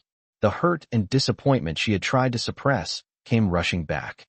Her eyes dimmed. Turning her head away, she refused to look at him, looking exactly like a sulking little girl. Yang Jingyan noticed the slight redness around her eyes, and his heart tightened. Pretending not to understand, he asked with concern, "What's wrong, Sining? Why are your eyes red? Did someone bully you?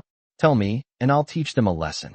His voice was full of worry and tenderness, as though he was ready to rush off and defend her immediately. "Humph." Chu Sining let out a soft snort, and simply turned her back to him completely. She was determined not to talk to him. At that moment, Chu Siyu stepped in with her usual politeness and composure. "What a coincidence, Jingyan." She smiled gently. Her eyes lingered on him briefly before glancing at Chu Sining. "She's fine. She cried watching a TV drama last night." "Oh, I see." Yang Jingyan nodded cooperatively. Only then did Chu Siyu carefully examine him. She immediately noticed the change. He had cut his hair.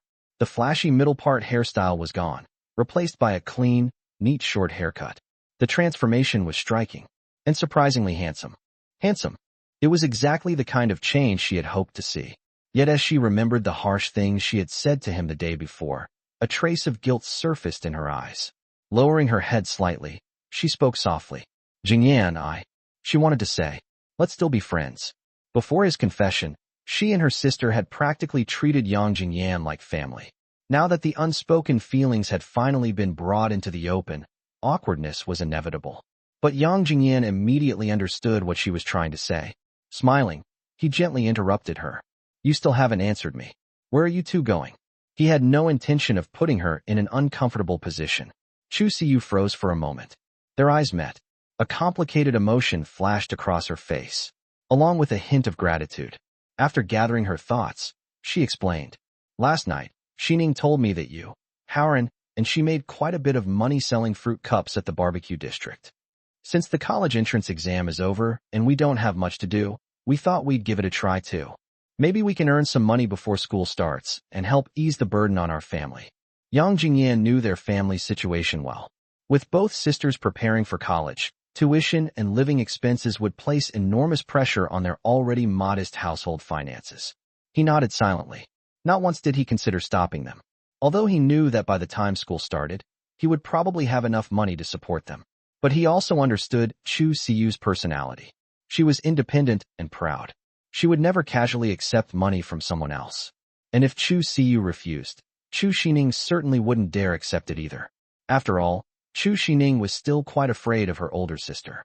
So the best solution was to let them earn money through their own efforts while he quietly helped from the sidelines. "So you're heading to the fruit wholesale market?"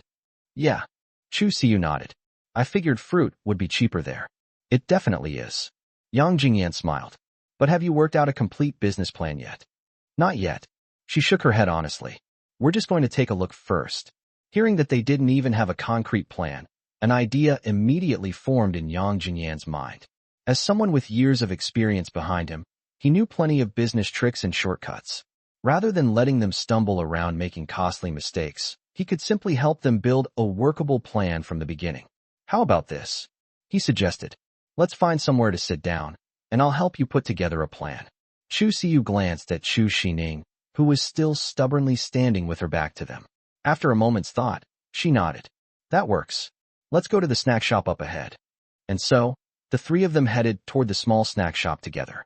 Chapter 10, Making a Plan. Summer in Jiangxing was blazing hot. The sun poured down on every street and alley, filling the air with sweltering heat. Yang Jingyan, Chu Siyu, and Chu Sining walked into a small snack shop tucked away on a street corner. The storefront wasn't large, and the decor was rather plain. But the moment they pushed open the door, the rich aroma of fried chicken mixed with the sweet fragrance of milk tea rushed toward them. The two scents blended together into an irresistible combination. Back in 2012, chains like Wallace and Manhua ice cream tea had not yet become household names in Jiangxing. Although this little shop lacked flashy decorations or a famous brand name, its wide variety of affordable snacks made it a favorite gathering spot for local students. The tables and chairs were arranged neatly inside. Though somewhat worn with age, everything was spotless. Colorful food posters covered the walls. The burgers, fries, and milk tea displayed on them looked especially tempting, giving the place a simple yet welcoming atmosphere. The three of them sat down at a folding wooden table by the roadside. A transparent plastic tablecloth covered the tabletop.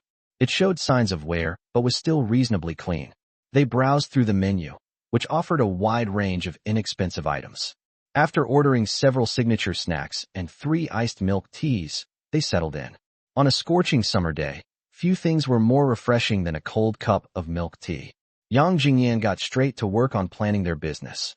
Seeing how serious he was, both sisters listened attentively. His proposal was simple.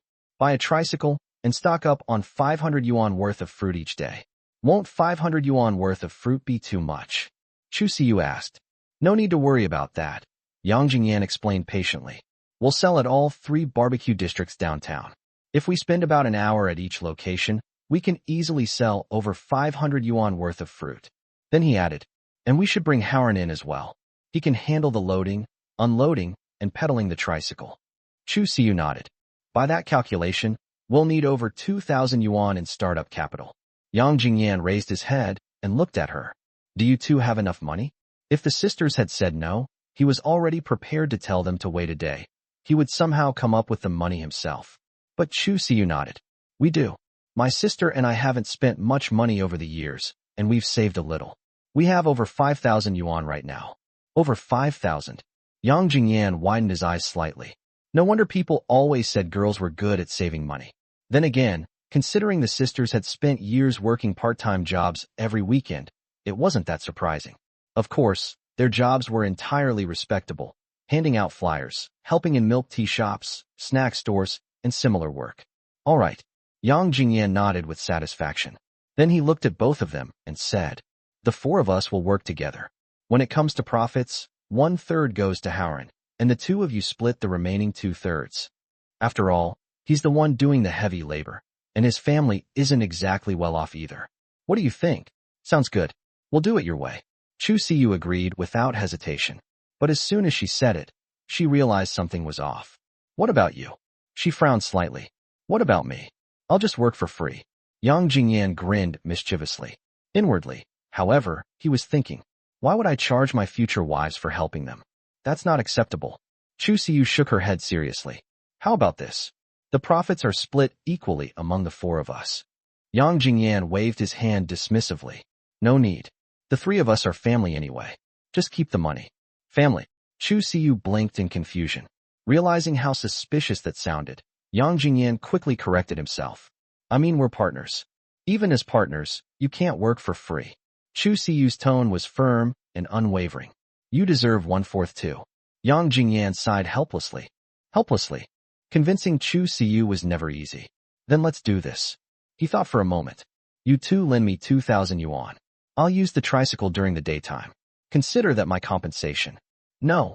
Chu Siyu immediately tried to object, but Yang Jingyan cut her off. It's settled. He looked at her earnestly. You know I'm short on cash right now. Once I make some money, I'll pay you back. His tone carried both sincerity and determination, making it sound as though he desperately needed the money. Chu Siyu frowned. If you need 2,000 yuan, just take it. There's no rush to repay us. She paused. It's just. She clearly wanted to continue debating the profit distribution. But Yang Jingyan immediately pointed across the street.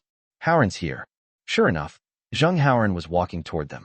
He wore a simple black t-shirt and knee-length shorts, moving with an energetic stride. A bright smile covered his face, and beads of sweat glistened on his forehead. What did you call me over for? He shouted before even reaching the table. I could see you guys from way over there. Yang Jingyan smiled and motioned for him to sit down. He even ordered an iced milk tea for him. What else? We're here to make money. Make money. Zheng Howren's eyes instantly lit up. His casual expression vanished, replaced by eager excitement. Now you've got my attention. Tell me everything. Yang Jingyan nodded. Then he carefully walked Howren through the entire plan they had just discussed. Buying the tricycle, preparing fruit cutting tools, estimating fruit costs, selling across multiple barbecue districts.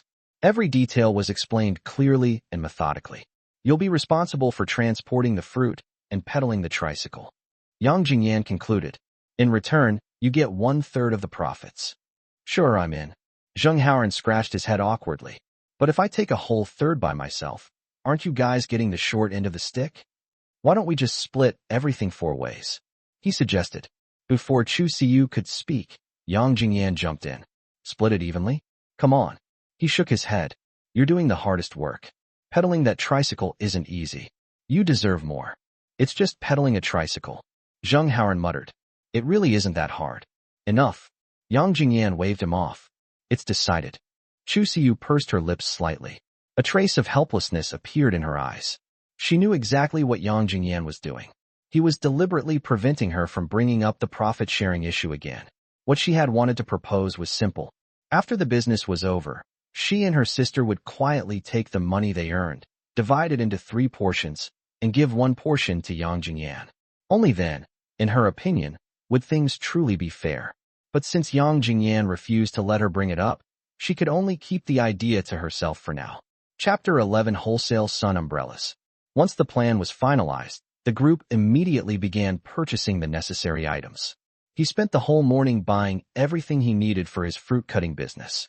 And so, under the blazing sun, their busy figures intertwined, creating a vibrant and energetic scene. Time slipped away quietly as they busied themselves, and before they knew it, it was around 2 o'clock in the afternoon. They had finally finished preparing everything. Next, the group arrived at an inconspicuous little restaurant. The restaurant was filled with the aroma of food, instantly whetting everyone's appetite. They found a seat and ordered 4 dishes and a soup. The dishes were served one after another, their colors enticing and their aromas irresistible. After the meal, Chu Siyu wanted to pay the bill, but Yang Jingyan was quick-witted and took out the 80 yuan change he had just received from the haircut and paid the bill decisively. The meal cost over 80 yuan, which was quite affordable for a small restaurant in Wuhan in 2012. After finishing the meal, Yang Jingyan began to arrange the follow-up matters in an orderly manner. He turned to Zheng Howren and instructed him seriously. Howren, come with me on your bike to a place later. Zheng Howren nodded, a hint of curiosity in his eyes. Then, Yang Jingyan turned his attention to the 2 sisters, Chu Siyu and Chu Sining. At this moment, the 2 sisters' cheeks were slightly flushed from their long journey, and their hair was a little messy, but they were still stunningly beautiful. You guys go home first, get some rest and recharge your energy. You'll be busy tonight. And what about you? Chu Sining asked, blinking her big, bright eyes.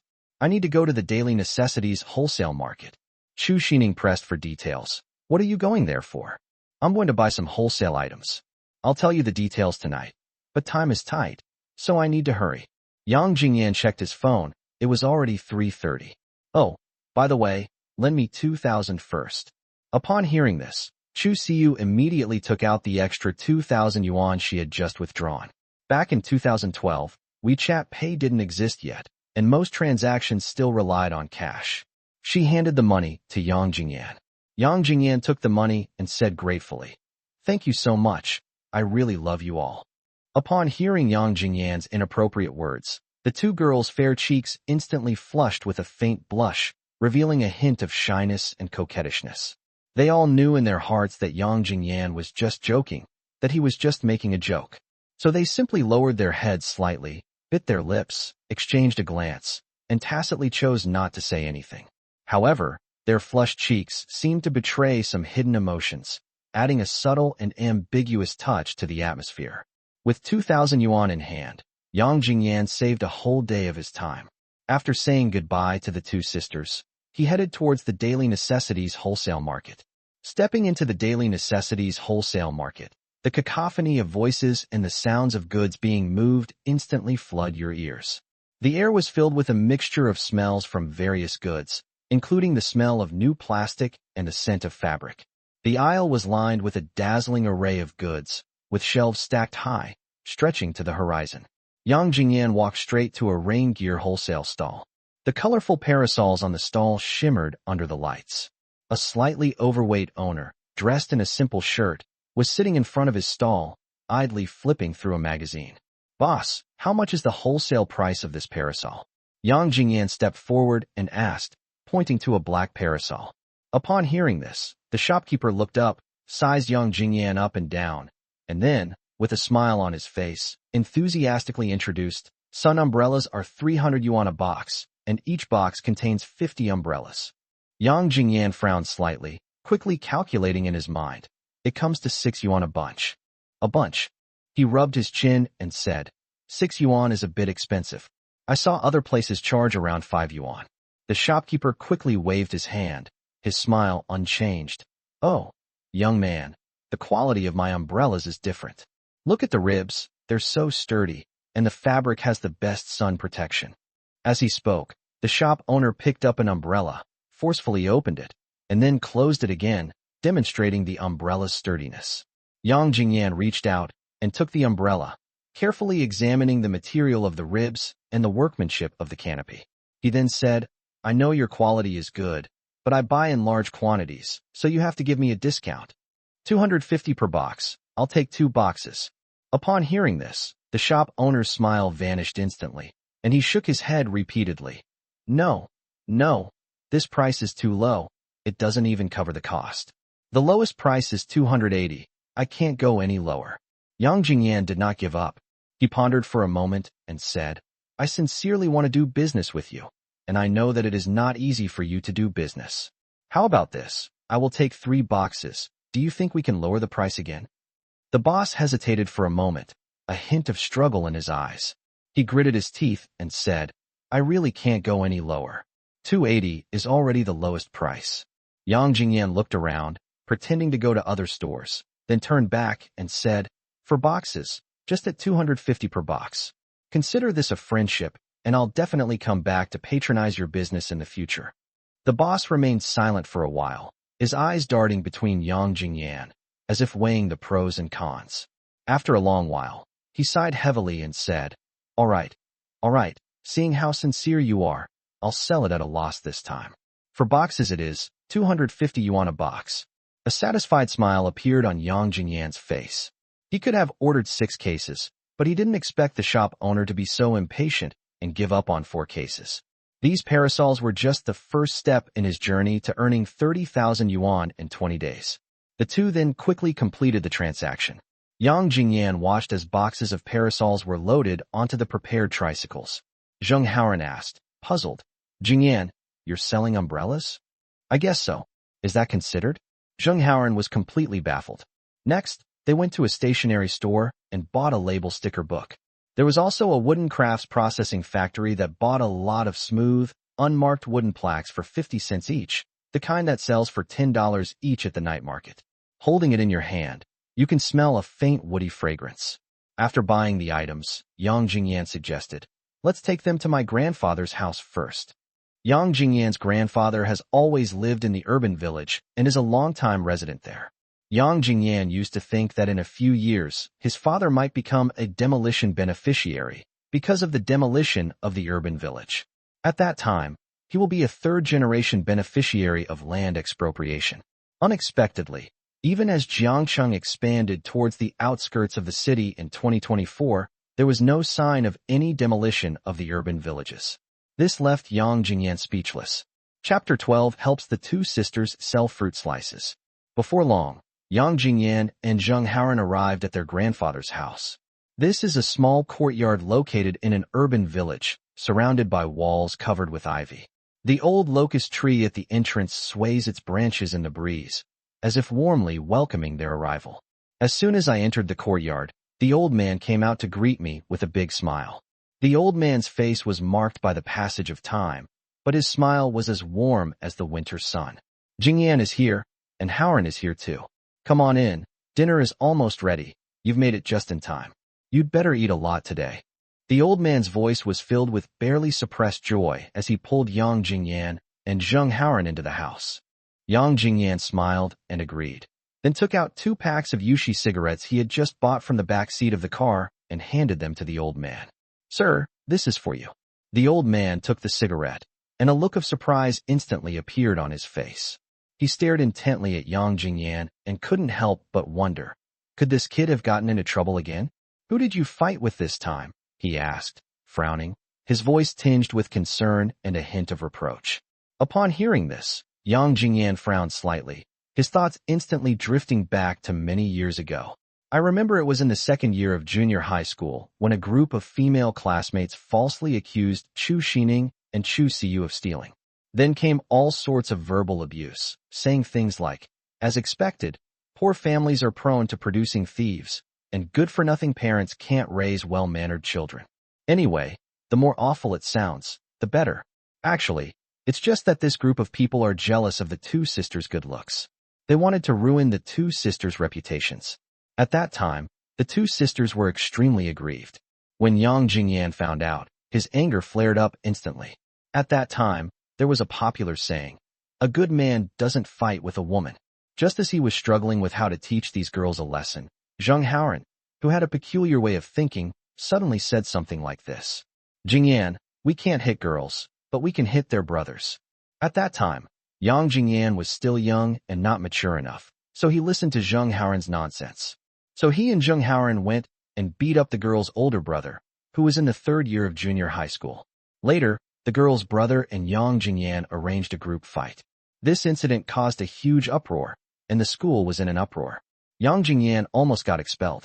When Yang Zhibua found out, he was furious and threatened to teach him a lesson. Yang Jingyan wasn't about to obediently wait to be beaten. He slipped away and ran to his grandfather's house in a flash. No matter how many times his parents called, urged him, or even came to invite him in person, he just wouldn't go back. In front of the old man, Yang Zhibua couldn't very well hit Yang Jingyan, so he could only helplessly go back.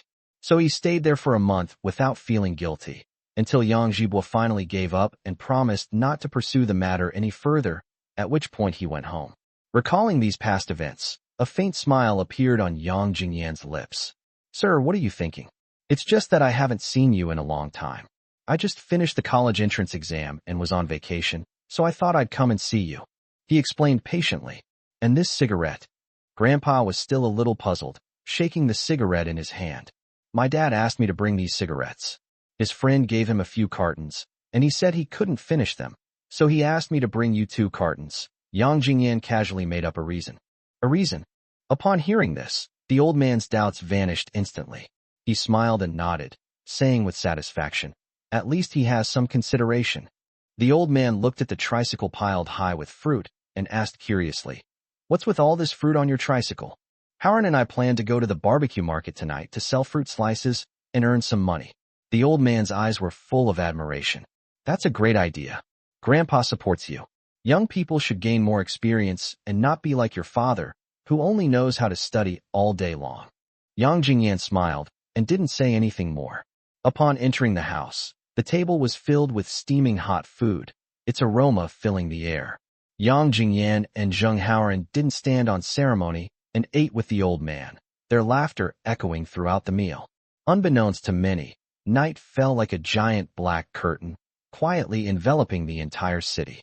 As the streetlights illuminated one by one, the city's nightlife officially began. At 8:30 p.m., Yang Jingyan and the old man agreed to borrow the family's warehouse for a while. After saying goodbye to his grandfather, he got into Zheng Howren's tricycle and headed towards the nearest Shisheng Barbecue City. At the same time, I notified my sisters to meet at Shisheng Barbecue City. Zheng Howren pedaled the tricycle hard in front. The car moved slowly along the street, its wheels making a creaking sound as they rubbed against the ground.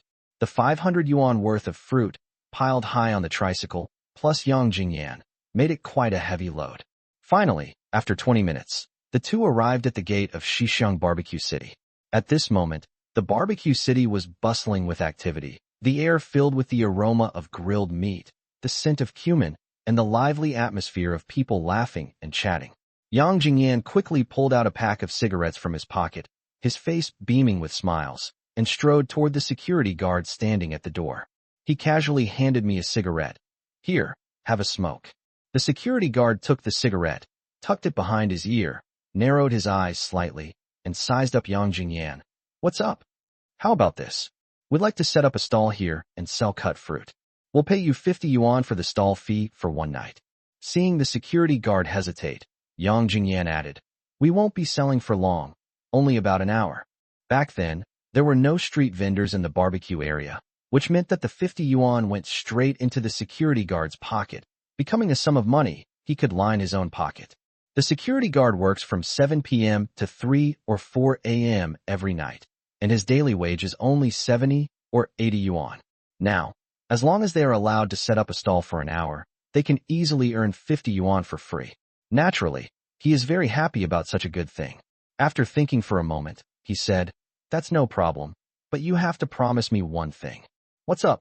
"Exactly. If the owner of this barbecue restaurant comes and asks me, I'll just say you're my nephew, a recent high school graduate who's setting up a stall to earn some tuition fees," the security guard instructed seriously. "Can." As he spoke, Yang Jingyan, taking advantage of the security guard's inattention, secretly slipped 2 50 yuan bills into his pocket and whispered, "I'll give you 2 days' worth first.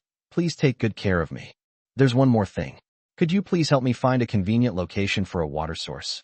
The security guard was taken aback at first, then reached into his pocket and immediately felt the 2 banknotes.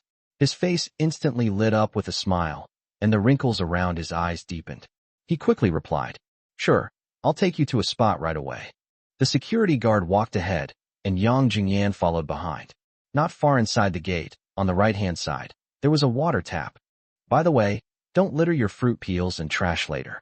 This barbecue area needs to be kept clean, otherwise I won't be able to explain it to anyone," the security guard reminded him.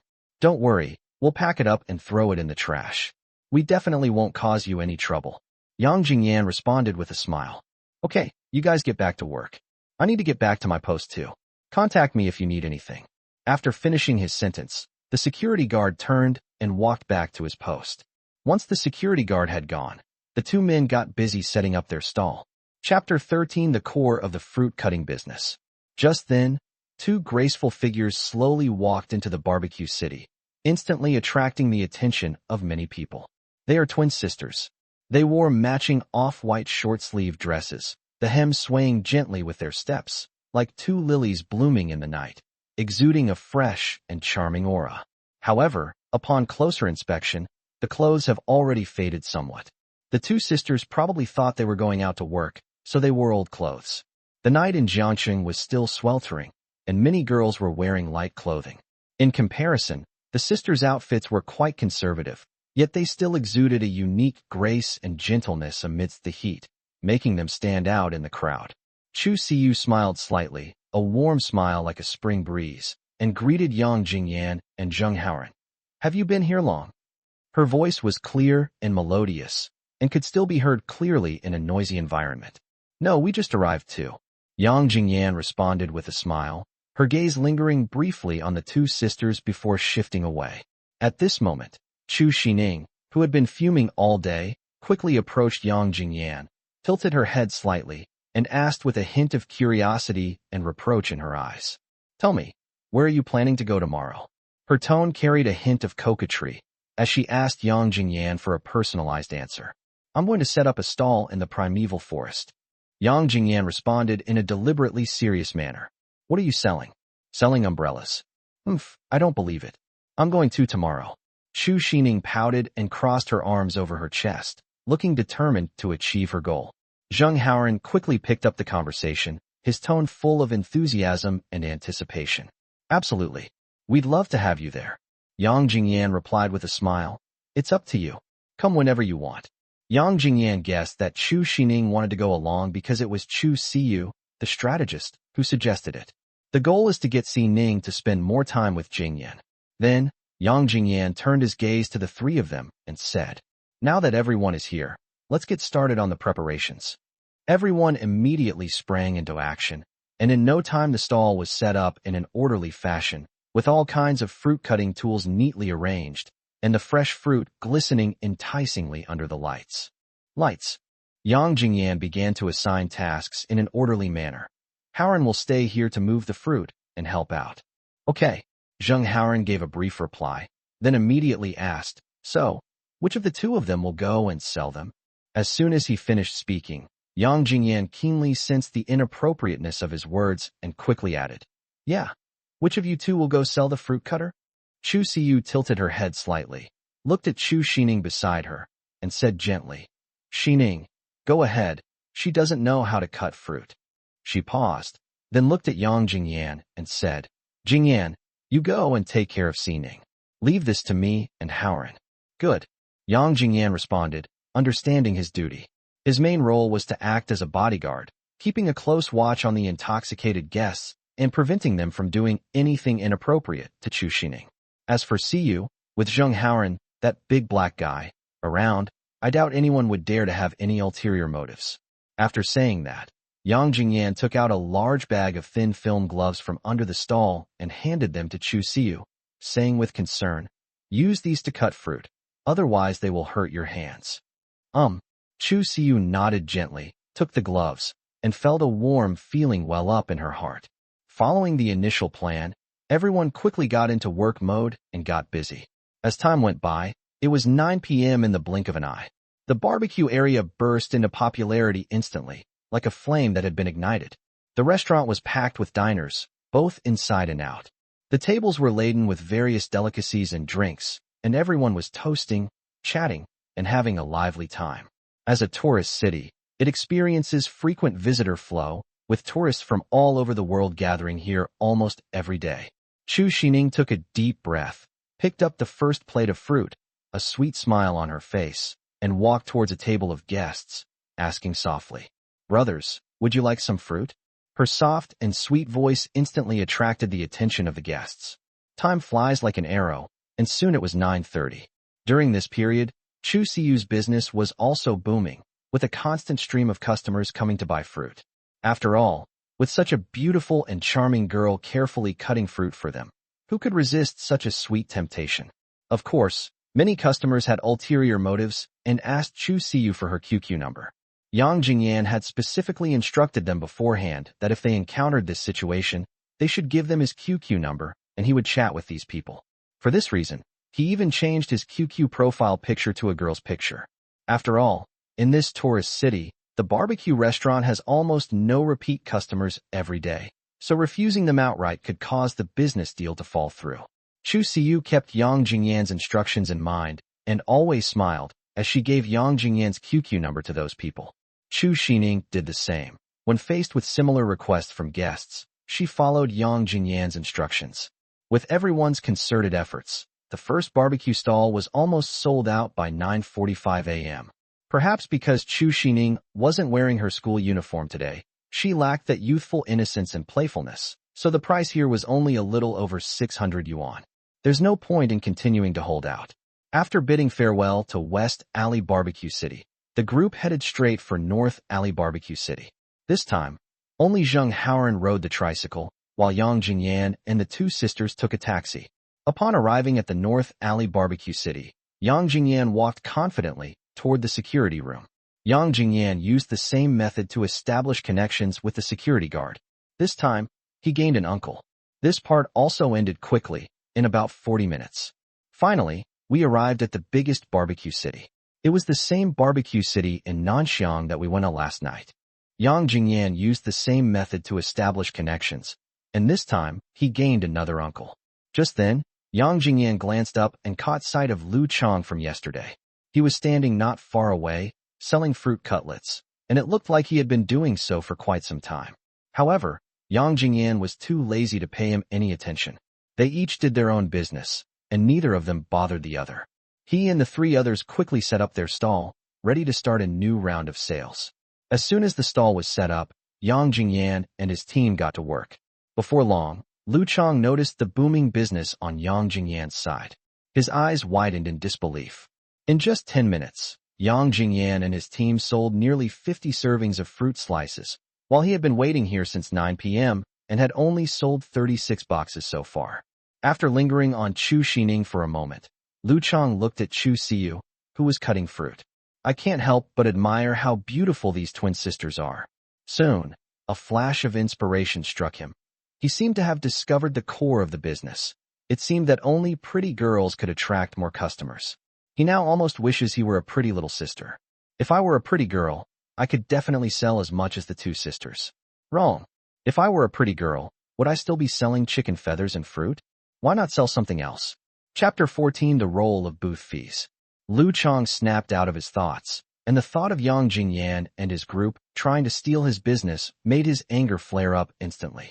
Lu Chang stormed up to Yang Jingyan, pointed at him, and shouted, "What the hell do you mean by this? Stealing my business?" Yang Jingyan frowned slightly, a hint of displeasure flashing in his eyes, but he quickly regained his composure. He said calmly, "What do you mean by stealing your business? Everyone relies on their own abilities. There's no such thing as stealing or not stealing." "I was here first, okay?" Lu Chang said, his face flushed. "According to you, we arrived yesterday, so shouldn't we have been here first?" Yang Jingyan remained unfazed and responded calmly. Lu Chang was speechless. He opened his mouth, but found that he couldn't argue with the young man in front of him, and he was also in the wrong. Then his eyes widened, a fierce look appearing on his face. He took a step forward, pointed at Yang Jingyan and the others, and threatened them menacingly. "Anyway, you'd better get out of here right now. This is my territory from now on. If I ever see you selling fruit here again, don't blame me for turning my back on you. You'll be sorry." As he said this, he gritted his teeth, and the muscles in his face contorted, making him look like he was about to devour someone. In his mind, these 4 people in front of him were just students who had never seen the world. He could easily scare them into running away in terror. Upon hearing this, Zheng Haoran flew into a rage, his originally honest face instantly filled with fury. Normally, Zheng Haoran might not be very good at reasoning or eloquence, and he wouldn't be able to get a word in edgewise. But if you try to pressure him with threats, well, you've really messed up. Zheng Haoran is a reckless and fearless young man. There's no written rule that you're the only one selling fruit cut here. This is everyone's territory. Why should you stop us from selling here just because you say so? I'm telling you right now, I'm going to settle down here and sell here every day. Let's see how impolite you can be." When Zheng Haoran said this, the veins on his neck bulged and his fists were clenched tightly together. He looked as if he would rush up and attack if Lu Chang dared to say another word. Yang Jingyan watched quietly, showing no intention of stepping forward to stop it. We can only stop them when Zheng Haoran actually makes a move. Why do many bosses like to keep someone around who looks intimidating? Because in many situations, this kind of person can act as a mouthpiece. After the substitute has effectively suppressed the other party's momentum, the boss then steps in to play the good guy. Zheng Haoran is clearly a very good mouth double. When Lu Chang saw Zheng Haoran's fearless demeanor, his heart skipped a beat. He originally thought he could easily control these students, but he didn't expect Zheng Haoran to be so tough and to stare at him so fiercely. Lu Chang's eyes began to dart away, and his momentum weakened, but he still stubbornly refused to back down. "Wait." Then, he turned and walked quickly toward the security room, and it's unclear what he said to the security guard. A short while later, he led the security guards this way. "It's them." Lu Chang pointed at Yang Jingyan and the others. The security guard's expression was stern, his eyes sharp. He first scanned the surroundings, then fixed his gaze on Lu Chang, his tone icy and questioning. "You said there's trouble here. You're not talking about my nephew, are you?" "Your nephew?" Lu Chang was stunned. "Look, that's my nephew," the security guard said, pointing to Yang Jingyan. Then, he frowned slightly and added in an unquestionable tone, "If he does anything wrong, just bear with it." Upon hearing this, Lu Chang's lips twitched violently. He was puzzled. What did it mean to say, if he does something wrong, you should just be more tolerant? "Brother, you're the person I found. Is it really okay for you to say that?" Before Lu Chang could recover from his anger, the security guard pulled out a pack of Yushi cigarettes and, without a word, stuffed it into Lu Chang's pocket, saying expressionlessly, These are the cigarettes you just gave me. I haven't opened them yet. The implication was clear. He had chosen to stand on Yang Jingyan's side. Lu Chang was completely dumbfounded. He had been hoping to find security guards to drive Yang Jingyan and his group out of the barbecue restaurant. After all, he had given the security guard a pack of Yushi cigarettes, thinking he could at least get some justice. Unexpectedly, the security guard immediately took a stand on the opposite side. Is he really your nephew? Lu Chang asked, still unwilling to give up, his face full of suspicion.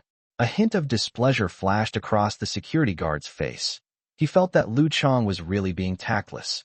He ignored Lu Chang's question and suddenly raised his voice, saying sternly, "Do you think I'm blind? Didn't you see who's causing trouble? I've been watching this area the whole time." Indeed, the security guard had been keeping an eye on things from the very beginning. He watched helplessly as Yang Jingyan and his business flourished, but Lu Chang became jealous and came to cause trouble. He already disapproved of Lu Chang's bullying of students. Moreover, Yang Jingyan paid him 50 yuan a day for his stall, while Lu Chang only paid 20 yuan. Lu Chang was furious but helpless, so he could only glare fiercely at the security guard and Yang Jingyan. All right, we'll see." After uttering this harsh remark, he sheepishly packed up his stall and left in a sorry state under the watchful eyes of the crowd.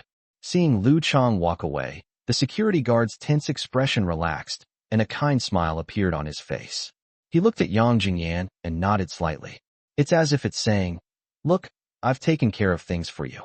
Wasn't your stall fee worth it?" Yang Jingyan originally thought that the security guard would at most act as a peacemaker and smooth things over. Unexpectedly, the security guards immediately sided with them. As Yang Jingyan watched the security guard's departing figure, he couldn't help but find it somewhat amusing. The security guard in South Alley was actually someone who took money to do things. Seeing the security guard walk away, Zheng Haoran asked curiously, "Jingyan, is he really your uncle?" "No." Yang Jingyan smiled and shook his head, then pulled Zheng Haoran aside and whispered something to him. Unable to contain their curiosity, the sisters Chu Siyu and Chu Sining quietly came over as well.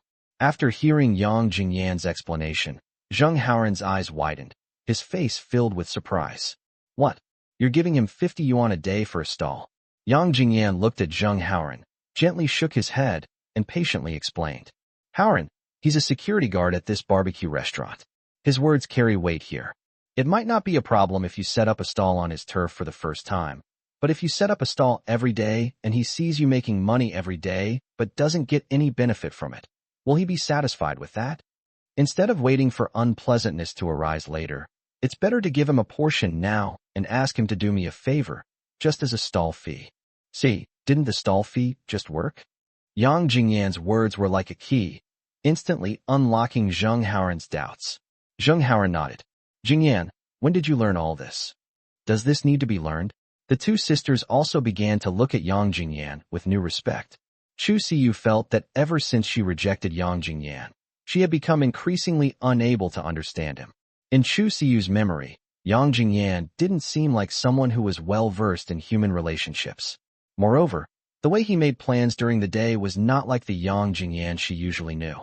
Yang Jingyan was acting so differently today that she couldn't help but wonder, could it be that Jingyan was hiding her true self when she was with us? Memories of their past time together kept swirling in her mind, and she increasingly felt that Yang Jingyan seemed to have a side that no one else knew about. And what about Chu Sining? Look at her. Her eyes are sparkling right now, her gaze filled with undisguised adoration and fervent love. Judging from her expression, it's not hard to guess what she's thinking right now. At this moment, she was probably thinking with admiration, "Jingyan is so amazing. He knows so much." There's no way around it. That's just how love-struck people are. They think their crush is perfect in every way, and everything they do is radiant. Chapter 15. Interrupting Chu Sining's confession. That night, after running around selling barbecue at 3 different barbecue restaurants, they made a total of 1,835 yuan. When Chu Siyu held it in her hands, her eyes sparkled with joy. After closing up shop, the group went to a barbecue stall and ordered a table full of delicious food to celebrate their successful first day of business. No one drank tonight because Zheng Haoran had to pedal his tricycle home, and the two sisters didn't drink, so Yang Jingyan didn't drink either. In 2012, Wuhan was striving to become a civilized city and was cracking down on drunk driving very strictly. Everyone was worried about what might happen on the road. If that person insisted that Zheng Haoren was driving a tricycle under the influence of alcohol, then there would be no way to prove them right. After the breakup, Zheng Haoren pedaled his tricycle, his figure gradually disappearing at the end of the street. Yang Jingyan accompanied Chu Siyu and Chu Sining, the two sisters, as they took a taxi back to their residential area. Soon, we arrived at the building downstairs in the residential area. Jingyan, thank you for taking us home, Chu Siyu said softly, her voice filled with tenderness and gratitude. Of course, Yang Jingyan replied with a smile. Then I'll go back. He waved goodbye to the two of them and turned to leave. Chu Siyu stretched out her finger and gently poked Chu Sining's lower back. This subtle movement was like a coded message, and Chu Sining immediately understood. He immediately stopped Yang Jingyan. Jingyan, don't go yet, I have something to tell you. Chu Sining hurriedly spoke, her voice carrying a hint of nervousness and shyness. Oh, what did you say? Yang Jingyan turned around and looked at Chu Sining with tender eyes. At this moment, a meaningful smile appeared on Chu Siyu's face, and she said, since you have something to say, I'll go up first. After saying that, she took a light step and walked into the stairwell first. Watching Chu Siyu's departing figure, Yang Jingyan instantly understood her intention. Sining is probably going to confess to me, but now is not the time to reject her. Yang Jingyan knew Chu Sining's thoughts well and understood that if he rejected her directly at this moment, it would be tantamount to extinguishing her hope completely. Knowing Chu Sining's personality, she would surely be heartbroken and fall into a long period of suffering. He really couldn't bear to see her like that. After more than 10 years of relationship, he couldn't bear to hurt this innocent and carefree girl. Moreover, he worried that if he said something too harsh, he might never be able to find that innocent and cheerful nature again. Therefore, for Yang Jingyan, the biggest challenge in achieving his goal is that he cannot directly reject Chu Sining. He has to keep her hanging on, give her something to look forward to, and then use that as a basis to win over Chu Siyu. Monogamy can sometimes be detrimental, ending countless beautiful relationships. That's because it's modern times. If it were ancient times, there wouldn't be so many troublesome things. He had to find a way to avoid this confession. That's what he was thinking. After a moment's thought, he suggested, let's talk in the pavilion. Chu Sining nodded slightly, a blush rising on her cheeks. The two walked side by side toward the pavilion in the community, their footsteps sounding particularly clear in the quiet night. We arrived at the pavilion. Yang Jingyan smiled and asked, what do you want to tell me? Then his gaze fell on Chu Sining. Chu Sining lowered her head, her hands tightly gripping the hem of her clothes, her heart pounding with nervousness. After hesitating for a long time, she finally mustered up her courage and whispered, Jingyan, actually. However, before she could even finish saying actually, Yang Jingyan quickly interrupted her. Actually, you didn't want to go out to sell fruit at night. It was your sister who forced you, right? Chu Sining was slightly taken aback, a hint of surprise flashing in her eyes. She quickly explained, no, I did it voluntarily. Seeing Chu Sining's reaction, Yang Jingyan's lips curled up slightly, and he continued, then I was wrong. Please continue. Chu Sining fell silent once again, trying to compose herself and muster her courage once more. After a moment, she returned to her previous state and said softly, Jingyan, actually. But Yang Jingyan seemed to be deliberately going against her and continued speaking. Actually, you didn't perform well in this college entrance exam, so you probably won't get into university? Chu Sining was stunned again and hurriedly retorted, no, I did my best this time, and I'm sure I'll get into a good university. Oh, I thought you didn't perform well, and I was worried you wouldn't get into university. Yang Jingyan smiled, a hint of mischief in his smile. After being interrupted twice, Chu Sining finally showed a hint of displeasure on her face. She pouted, put her hands on her hips, and looked sullen. Yang Jingyan, can you wait for me to finish speaking? There was a hint of reproach in her voice. Looking at her adorable appearance, Yang Jingyan couldn't help but smile mischievously and say, no. This time, Chu Sining was completely angry. She stomped her foot and said loudly, humph. If you don't let me say it, I'll get angry and show you. Yang Jingyan chuckled inwardly, but feigned seriousness on his face and said, just say what you have to say. Don't be so hesitant. I'm always impatient. If you don't say anything for a while, I'll just have to guess. Chu Sining snorted again, beginning to gather her emotions once more. She took a deep breath, trying to calm herself down. Seeing that Chu Sining was about to enter the spellcasting state, Yang Jingyan interrupted her casting. He said somewhat anxiously, "By the way, Sining, there's something I need to trouble you and your sister with." His expression was very serious. Chu Sining, who was interrupted, was about to get angry, but when she saw Yang Jingyan's serious and earnest expression, she swallowed back the words she was about to say. She asked, puzzled, "What is it?" Yang Jingyan took out a stack of stickers from his pocket and handed them to Chu Sining. "I might need you and your sister to write a few words on each sticker for me." "Right? What kind of writing?" Chu Sining asked curiously. "Memories of the primeval forest," Yang Jingyan said, enunciating each word clearly. "Memories of the primeval forest?" Chu Sining repeated it, her eyes full of confusion. She looked at Yang Jingyan and asked in confusion, "Why write memories of the primeval forest?" "It will be of great use." Yang Jingyan smiled mysteriously, without offering any further explanation. "Oh." Chu Sining took the sticker. Although she was full of doubts, she still chose to believe Yang Jingyan. At this moment, Yang Jingyan asked again, "By the way, what were you trying to say to me just now?" It would have been better if she hadn't brought it up, because once it was, Chu Sining instantly got angry. She turned her head away and said defiantly, "I don't want to talk about it now." She thought to herself that as long as she acted angry, Yang Jingyan would definitely ask her more questions. But Yang Jingyan seemed to be deliberately pretending to be stupid. "All right then, tell me when you're ready to talk." Chu Sining was internally furious. "Damn Jingyan, you stinky Jingyan. You said you wanted to know now." However, what she received was, "We need this sticker tomorrow, so you and your sister will have to write it down tonight." As he spoke, Yang Jingyan reached out and patted Chu Sining's head. "I'm going now, love you." This action, like a spring breeze, instantly dispelled Chu Sining's displeasure. She was completely swayed by this tactic, and what's more, Yang Jingyan had just told her, "I love you," privately. This immediately cheered her up. "Then be careful on your way," Chu Sining said softly, her eyes full of concern. "Okay, see you tomorrow." Yang Jingyan responded with a smile, then turned and left. As Yang Jingyan walked, he was secretly laughing to himself. He and Chu Sining dated for 8 years and were married for 3. Yang Jingyan knew exactly how to handle Chu Sining. Watching Yang Jingyan's figure completely disappear at the entrance of the residential area, Chu Sining smiled, turned around, and walked upstairs with light steps. Chapter 16. Free use of sun umbrellas.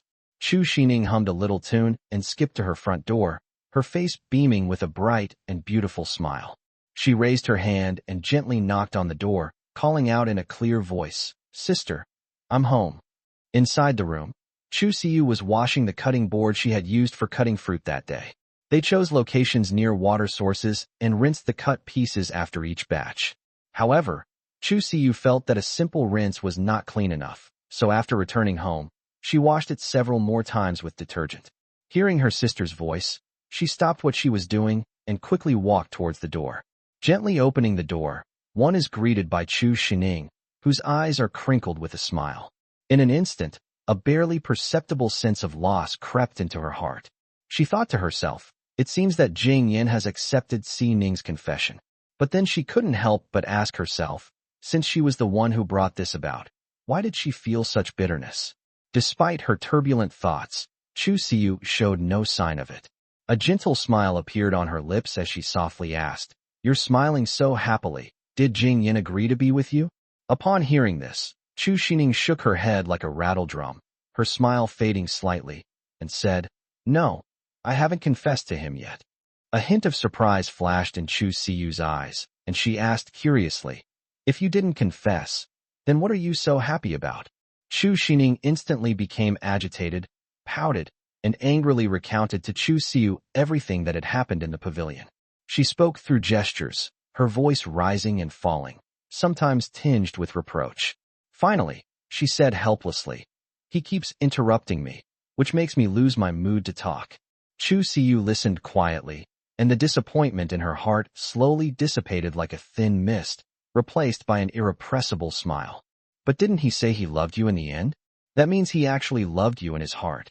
At this point, Chu Sining paused, a blush rising on her face, and added softly, "If he hadn't said he loved me at the end, I definitely wouldn't have spoken to him tomorrow." Chu Siyu is increasingly convinced that Yang Jingyan still treats Chu Sining like a younger sister, just like before. She silently thought to herself, "My silly little sister, there's a big difference between I love you and I love you." Because the former can be used between family members or between siblings, its meaning is not very clear, making people feel that it is very casual and they cannot tell whether the speaker is sincere or not. Chu Siyu had no intention of exposing the truth. In her opinion, such a misunderstanding would make Chu Sining happy for a long time. So why not? She changed the subject. "By the way, since Jingyan wants us to help him write stickers, let's start writing them now." "Yes."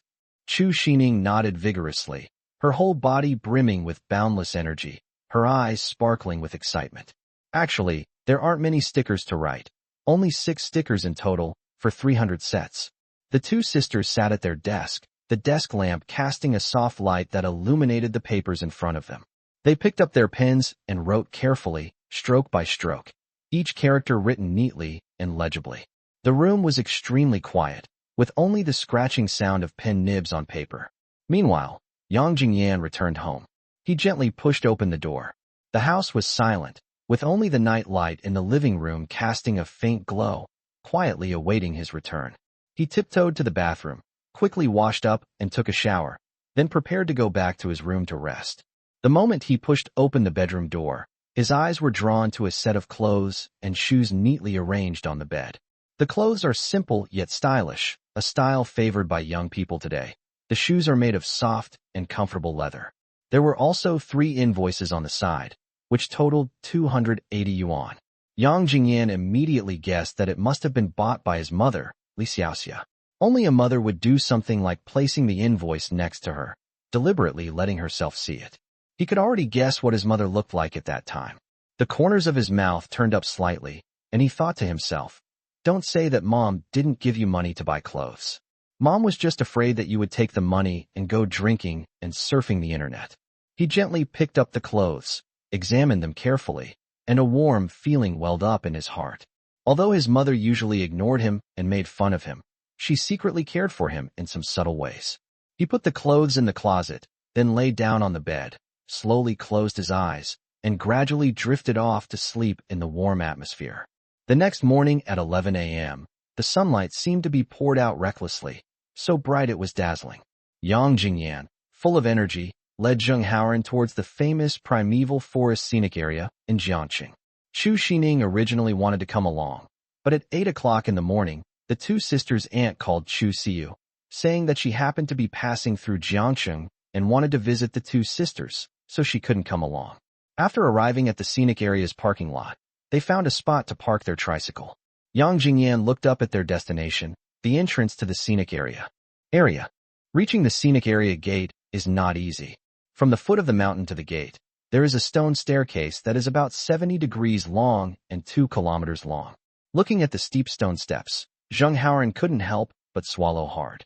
This slope is too steep. Yang Jingyan patted him on the shoulder. "Stop arguing. Let's go." As he spoke, Zheng Haoran carried the 4 heavy boxes of parasols on his back, while Yang Jingyan carried the tools for setting up the stall, climbing up step by step with difficulty. Along the way, the scorching sun baked the earth without any shade, and the 2 shadows were stretched long on the hot road. Finally, after many hardships, they arrived at their destination. Outside the main gate of the scenic area, there is a small street lined with stalls, which is the only way for tourists to get to the gate. The street is lined with stalls on both sides, displaying a wide variety of goods. There are local specialties with unique aromas, such as sweet dried fruit, flavorful snacks, and fruit cuts. There are also colorful ethnic costumes. Among them is a small shop located in a mobile prefabricated house. Don't let its ordinary appearance fool you. It's the only shop outside the scenic area. Yang Jingyan stood there, looking down at the parking lot below the mountain, and then saw the scenic area exit next to the parking lot. He couldn't help but feel a surge of emotion. This is completely different from 2024. In 2024, this stone staircase was long gone. It seems that a parking lot was rebuilt and a lot of soil was filled in. The stone staircase was replaced by a sloping asphalt road. After a short rest, the two began setting up their stall in a shady corner at the end of the stone steps, which was also the beginning of the stall street. Yang Jingyan carefully erected the large sign that read, "Free use of sun umbrellas." It's called a sign, but it's actually just a simply designed advertising paper, firmly pasted onto a large plastic sign. Although the craftsmanship is not exquisite, it stands out remarkably in the sunlight. Yang Jingyan spent 200 yuan to make this sign. The moment Zheng Haoran saw the sign, his face was filled with confusion and bewilderment. "Jingyan, is this what you call setting up a stall?" What else? No way, are you crazy? Giving away an umbrella for free. Isn't that a pure loss-making business? Losing money? Why do you think we'll lose money? Yang Jingyan deliberately kept everyone in suspense, a mysterious smile playing on his lips. If you give umbrellas to tourists for free, isn't that a loss? Yang Jingyan did not respond immediately, but instead wore a mysterious smile on his face. He then began to disassemble several brand new parasols. He frantically fiddled with and rubbed the umbrella with both hands, and in no time, the originally brand new umbrella was covered with wrinkles, looking as if it had been used repeatedly. He then deftly and neatly placed the crumpled umbrellas into the box next to him. Immediately afterwards, Yang Jingyan took out the stickers that Chu Sining and Chu Siyu had carefully written the night before from his bag. This time, he only took 50 of them. With focused eyes and gentle movements, he carefully applied the stickers to the small, exquisite wooden ornament, making sure each sticker was applied smoothly and without a single wrinkle. With everything prepared, we are just waiting for the plan to be implemented. From a distance, this free umbrella stand looks particularly unique, like a mysterious little hideout waiting for tourists to arrive. Chapter 17 requires a 30 yuan deposit. Around noon, the sun became increasingly scorching, like countless scalding golden needles piercing straight into the earth.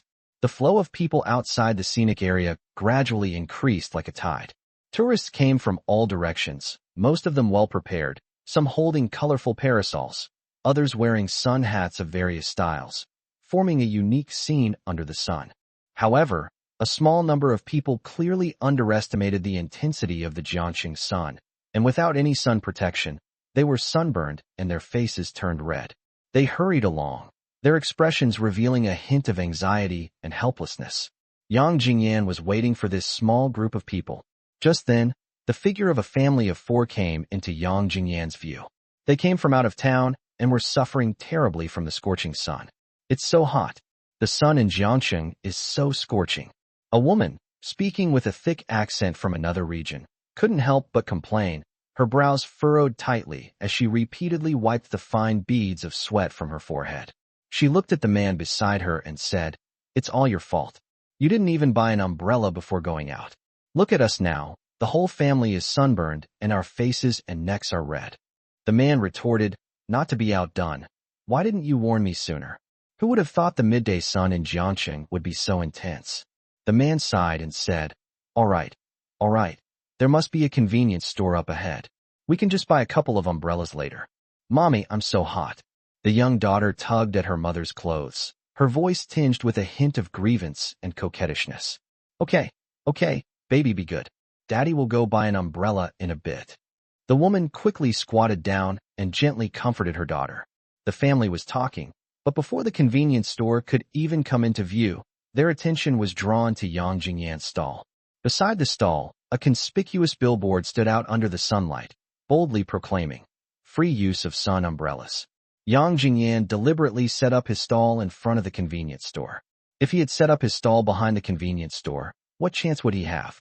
"Honey, there seems to be a free parasol over there," the husband exclaimed excitedly, his eyes lighting up. "I saw it. This scenic area is quite conscientious." A hint of joy flashed in the woman's eyes. She assumed that this was a special arrangement made before she went in, and then she quickly walked towards Yang Jingyan's stall. "Please give us a parasol," the woman said urgently as she approached the stall. Yang Jingyan greeted the guests with a smile. "Okay, but you need to pay a 30 yuan deposit first." The woman's smile froze instantly, her face filled with confusion and dissatisfaction. "Didn't you say the parasols were free? Why do I have to pay? You may have misunderstood. This is a deposit, not a purchase fee. It's just temporarily being held by me for safekeeping." Once you're done with your trip and return the umbrella in perfect condition, the money will be refunded to you in full. Yang Jingyan patiently explained. The woman and her husband exchanged a glance. After a moment's thought, the husband said, "Anyway, we can get a refund. We can just return it when we get back." "Okay, give us two," the woman said readily. Readily. Yang Jingyan immediately took out two brand-new umbrellas from under the stall, his movements swift and efficient. Then, he took out two small, exquisite wooden plaques with the words "Memories of the Primeval Forest" affixed to them. He then tied the two small wooden plaques to the paracord. These 7 characters are written neatly and beautifully, with a lively spirit between the strokes, and it is obvious at a glance that they are the work of a girl. This is precisely why Yang Jingyan specifically asked the two sisters to write it. Actually, the main problem is that his handwriting is too domineering and angular, which doesn't suit him. However, I have to make it clear to you that the refund period is within 15 days, and you must come to me for your deposit refund before 6:30 p.m. If it exceeds 15 days, then you will not be able to get your deposit back. Yang Jingyan gave earnest instructions, his eyes showing a hint of seriousness. Also, this tag is an important identifier for the umbrella, so don't lose it, otherwise you won't be able to get your deposit back. Okay, hurry up and give us the umbrella, it's so hot. The woman urged impatiently, taking out 60 yuan from her wallet and handing it to Yang Jingyan as she spoke. The woman took the 2 umbrellas and handed one to her husband. The husband held up an umbrella and carefully held his daughter in his arms, using the umbrella to shield her from the scorching sun. The woman held her son's hand, opened another umbrella, and the family walked towards the scenic area gate in the sunshine, their faces beaming with relaxed and joyful smiles. Their choice was correct. Although this is a primeval forest with many towering trees, the man-made paths are not covered by trees and are still very sunny. Watching the family walk away, Zheng Haoran scratched his head and asked with a puzzled look, "Jingyan, you're not going to not give them the money back later, are you?" "No way. As long as they return the umbrella within 15 days, I'll definitely give them a refund," Yang Jingyan replied without hesitation. "You don't necessarily want to only get a half refund, do you? Full refund. I really don't understand. After all that effort, you haven't made a single penny?" Zheng Haoran frowned, looking completely bewildered. Yang Jingyan shook his head slightly, a mysterious smile on his face, without answering immediately. At that time, the sales model of shared goods was not yet widespread, and people were still quite unfamiliar with this novel business concept. Just like shared power banks a few years later, when they first emerged, the deposits collected alone brought huge amounts of capital accumulation to the companies behind them. On a smaller scale, in a certain scenic area, there was once a person who started a business of giving away masks for free. He set up a stall and put up a sign that read "Free Masks," attracting the attention of many tourists. But when tourists are excitedly ready to take the masks away, he will explain with a smile that they need to pay a 5 yuan deposit first. 5 yuan may not seem like much, but in a bustling tourist area, it adds up. For a month, the stall was constantly crowded with people from morning till night. Some people rushed back to return the mask and get their deposit back after their visit, while others found it too troublesome and simply ignored the 5 yuan. Using this simple deposit strategy, that person actually earned more than 200,000 yuan in just 1 month. His current practice of offering free sun umbrellas is based on this same tactic. As time went on, more and more tourists with umbrellas were attracted by the free umbrellas sign, hoping to get an umbrella for free. However, when they heard that a deposit was required, they all hesitated and ultimately chose to give up. Some tourists also had doubts and asked whether the deposit could really be refunded. Just then, the crumpled umbrellas that Yang Jingyan had prepared in advance played a crucial role. He calmly picked up a wrinkled umbrella and showed it to the tourists. "Look, this is the umbrella that the tourists returned before. Their deposits have already been refunded." Looking at the umbrellas and then at Yang Jingyan's sincere eyes, the tourists' doubts gradually dissipated. Chapter 18. What kind of tourists come here? Before we knew it, it was already 1:30. The sun grew increasingly scorching, relentlessly baking the earth. At the stall, the number of people paying deposits and receiving umbrellas had reached 48. Zheng Haoran sat behind the stall, eating food he had bought from the scenic area while wiping the crumbs from the corners of his mouth with a tissue. His face was full of confusion, and he couldn't help but ask young Jingyan a question. Jingyan, I still don't understand. When they come out of the scenic area later, won't we have to refund the money? Then all this trouble we've gone through all day will have been for nothing. Zheng Haoran frowned, his eyes filled with doubt, as if waiting for Yang Jingyan to give him an answer that would enlighten him. Yang Jingyan's lips curled up slightly, revealing a meaningful smile. The exit of the scenic area is in the parking lot. From the parking lot to here, there are 2 kilometers of stone steps. Do you think you would climb 2 kilometers of stone steps just to get a refund of 30 yuan? Without hesitation, Zheng Haoran replied with a stubborn look in his eyes. It's only a 2-kilometer walk. If it were me, I would definitely come back to return it for 30 yuan. Yang Jingyan scoffed. You're not a tourist, so it's easy for you to talk when you're not the one suffering. Think of it this way. You're a tourist who's been walking through a primeval forest all day, exhausted, and finally reaches the exit, only to see the parking lot right in front of you. You can get in the car and go back to the city. Yang Jingyan coaxed him patiently, a sly glint in his eyes. Would you really be willing to climb another 2 kilometers of stone steps just to get a refund of a mere 30 yuan? After hearing this, Zheng Haoran fell into deep thought. His thoughts drifted back to the day he last visited the primeval forest. That day, he walked for 4 hours in the forest, traversing mountains and valleys and seeing all kinds of beautiful scenery, but his body also suffered great fatigue. When the trip was over, he was exhausted, like a dead dog. His legs felt as heavy as lead, and every step was incredibly difficult. After getting into the car to go home, he slumped into his seat, not wanting to move at all. The exhaustion was deep in his bones. Asking him to climb 2 kilometers of stone steps back then was simply a pipe dream. He secretly vowed that no amount of persuasion would work. After returning home, he wolfed down 2 large bowls of rice, then fell asleep immediately and slept soundly until dawn. Suddenly, Zheng Haoran seemed to be struck by lightning, realizing something abruptly. He slapped his thigh and shouted, "Damn it, I only just thought of that now. Now, you're so cunning." Yang Jingyan reacted quickly, immediately reaching out to cover his mouth. "Keep your voice down." Zheng Haoran forcefully broke free from Yang Jingyan's hand, realizing his loss of composure, and quickly lowered his voice to say, "Sorry, I got a little excited and couldn't control myself. According to you, very few people who leave the scenic area will actually come back to get their deposits back." Yang Jingyan joked, "Who knows? There are people in this world with strong wills who might come back and back down." He wasn't too sure either, only vaguely saying, "There probably won't be too many." As he spoke, Zheng Haoran seemed to remember something, a hint of doubt flashing in his eyes. "But you said before that refunds could be processed within 15 days, so if they don't refund today, won't they still come to refund tomorrow or the day after?" Yang Jingyan smiled dismissively, a hint of confidence in his eyes. "I ask you, what kind of people come here for tourism?" Zheng Haoran thought for a moment, hesitated, and said, "A rich person?" Yang Jingyan was speechless for a moment, then rolled his eyes. "Can't ordinary people come here for tourism? Who is that?" Zheng Haoran looked blankly at Yang Jingyan. "Out-of-towner," Yang Jingyan said decisively. And then, Zheng Haoran was still completely confused. "And then? Let me ask you this. If you were traveling to another city, wouldn't you want to visit all the local tourist attractions?" "That's for sure. We'll send as many as we can."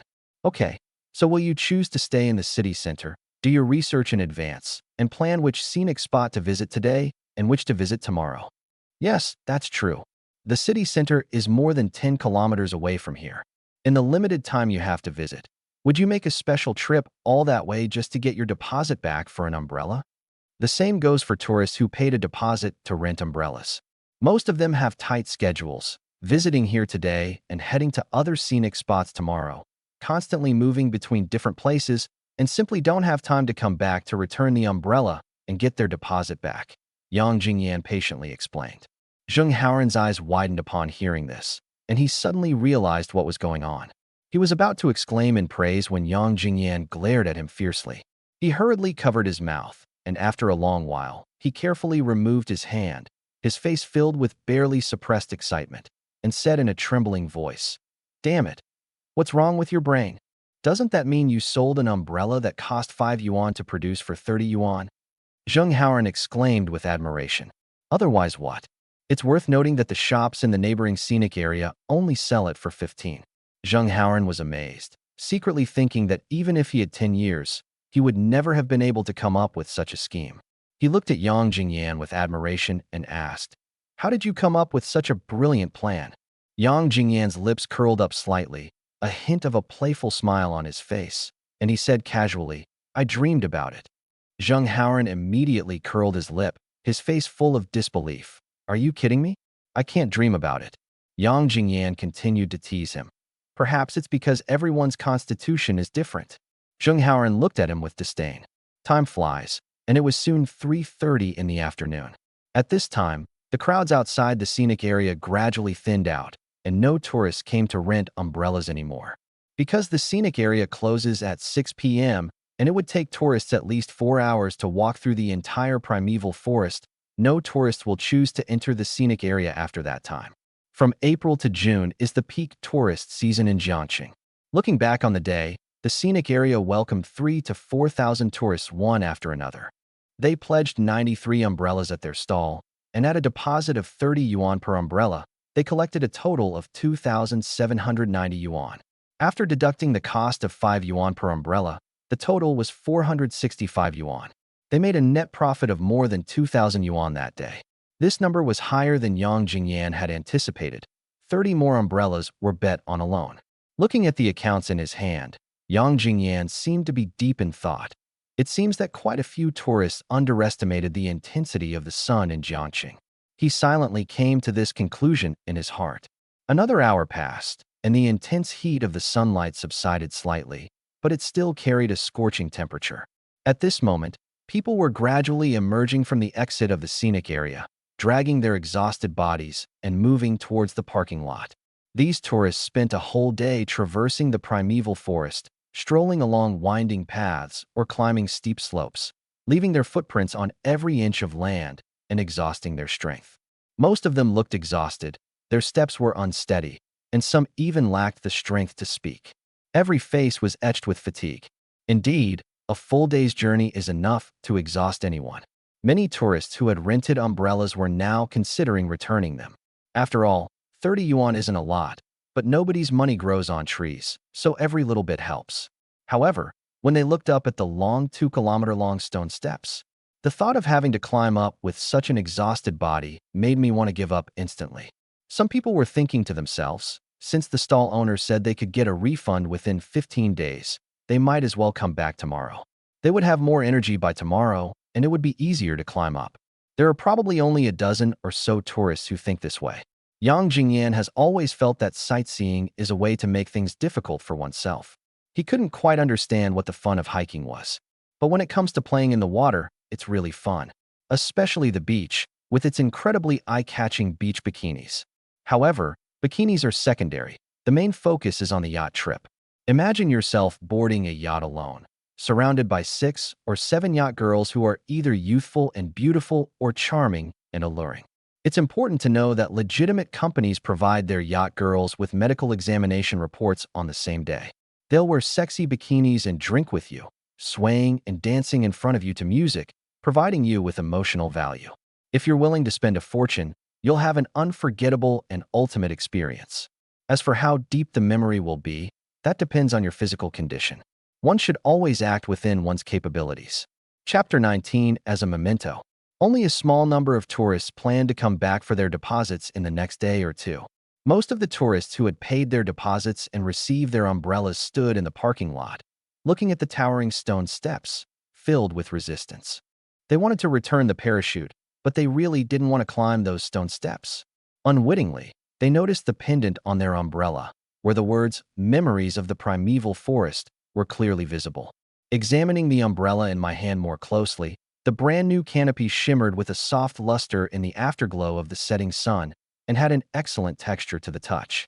These tourists thought to themselves, the umbrella is of decent quality and has unique commemorative value, so keeping it as a souvenir of this trip seems like a good choice. This is precisely Yang Jingyan's sinister intention in designing this pendant. He is selling not just an umbrella, but an unforgettable memory and a deep sentiment. Perhaps many years later, the memories will have changed.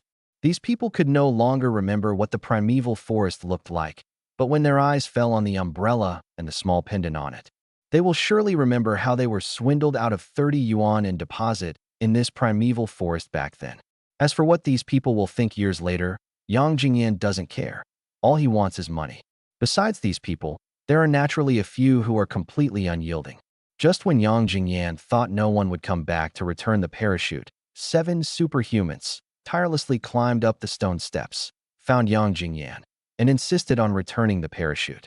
Faced with these 7 tourists, Yang Jingyan had no choice but to return their deposits in full, as previously agreed. In this way, Yang Jingyan actually only sold 86 umbrellas today. As they were packing up, Zheng Haoran approached Yang Jingyan expectantly, his eyes gleaming with curiosity, and asked, "Jingyan, how much did you earn today?" His voice carried a hint of excitement, already anticipating a surprising number. Yang Jingyan answered without looking up as he tidied up his stall. "If no one comes to return it tomorrow, we'll make 25 yuan per umbrella, and with 86 umbrellas, that should be over 2,000 yuan." Upon hearing this, Zheng Haoran couldn't help but swallow hard, his eyes filled with shock and envy. "You've earned in one day what my dad earns in a month," he exclaimed, his voice unconsciously rising a few decibels. In his mind, earning so much money in a day was simply a fantasy. Yang Jingyan smiled, patted Zheng Haoran on the shoulder, and said confidently, "This is nothing. In July, I'll take you somewhere where you can earn 2 months' salary in a single day." Keep bragging. Zheng Haoran simply couldn't believe that he could earn so much money in a single day. It was beyond his imagination. Yang Jingyan smiled without saying a word, his smile revealing mystery.